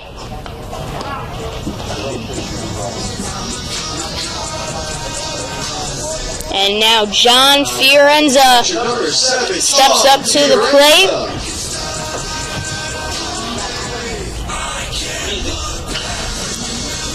It's John and then top of the order here. And time called. So we got a little technical difficulties up here.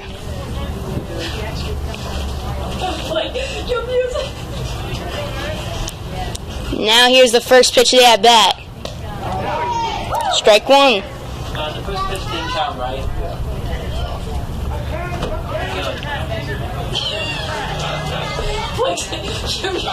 And now that one slapped into left field. Base hit, maybe more. Fiorenza rounding first. He'll stay there. As it's a single. First hit of the night. Now Jake Kaufman to the plate.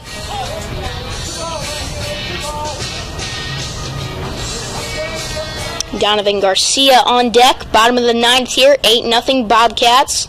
What happened? And the Saints looking to make a miracle comeback here. 1-0. On the mound, Kyle King. He's got a 5.40 ERA this season. 2-0 is the count in 4 games. 3 starts. 8.1 innings pitched. You're killing it.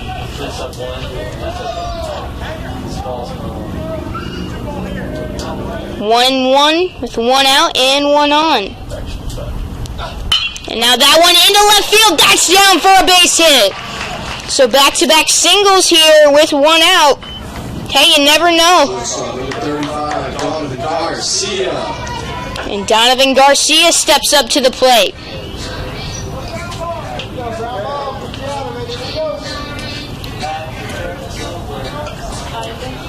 One for 4 here tonight.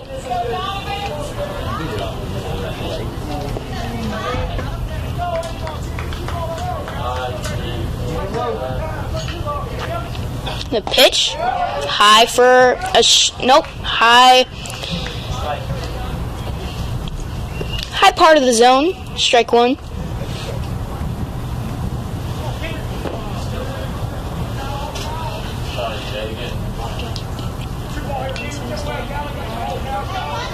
Oh, and 1 the count. 2 on, 1 out. Here's the pitch. In for strike 2. Archbold on deck.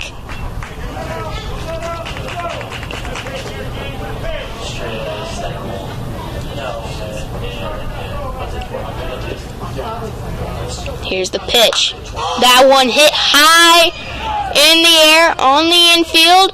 Making the catch is Young. And now the Saints are down to their final out. And it all comes down to Robert Archbold.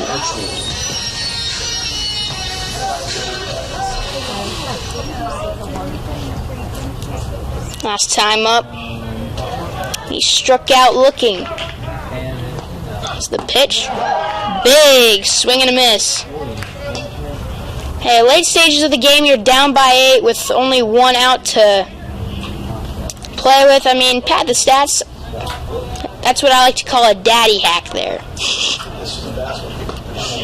Inside, 1-1. Or at least what me and my teammates used to call it. 1-1.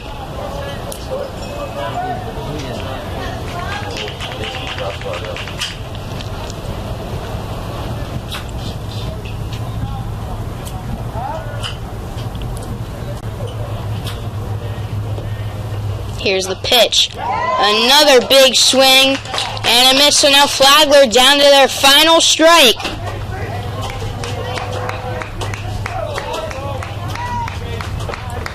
Bobcats looking to close this out with a shutout. Here's the pitch. And outside for ball 2. 2 balls, 2 strikes, 2 outs, 2 on.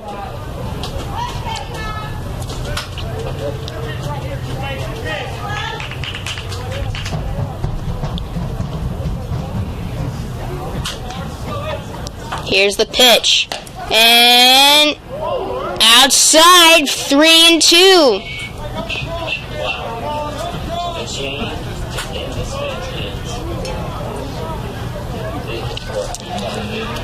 Full count.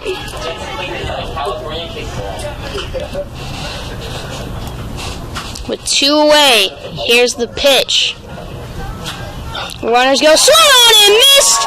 And the Bobcats take the series 2-3 by winning this last game 8-0, completing the shutout over the Saints. Winning pitcher in this game is Bryson Smeltzer, who went 5 innings after being hit on his throwing arm in the first inning. An impressive performance in this one from Bryson. As for the Saints, their losing pitcher is the freshman Daniel Fisher, his first loss of the season. Now I'll do it for our coverage here from Drysdale Field. I'm Noah Schlicksup, signing off here from PBC Sports.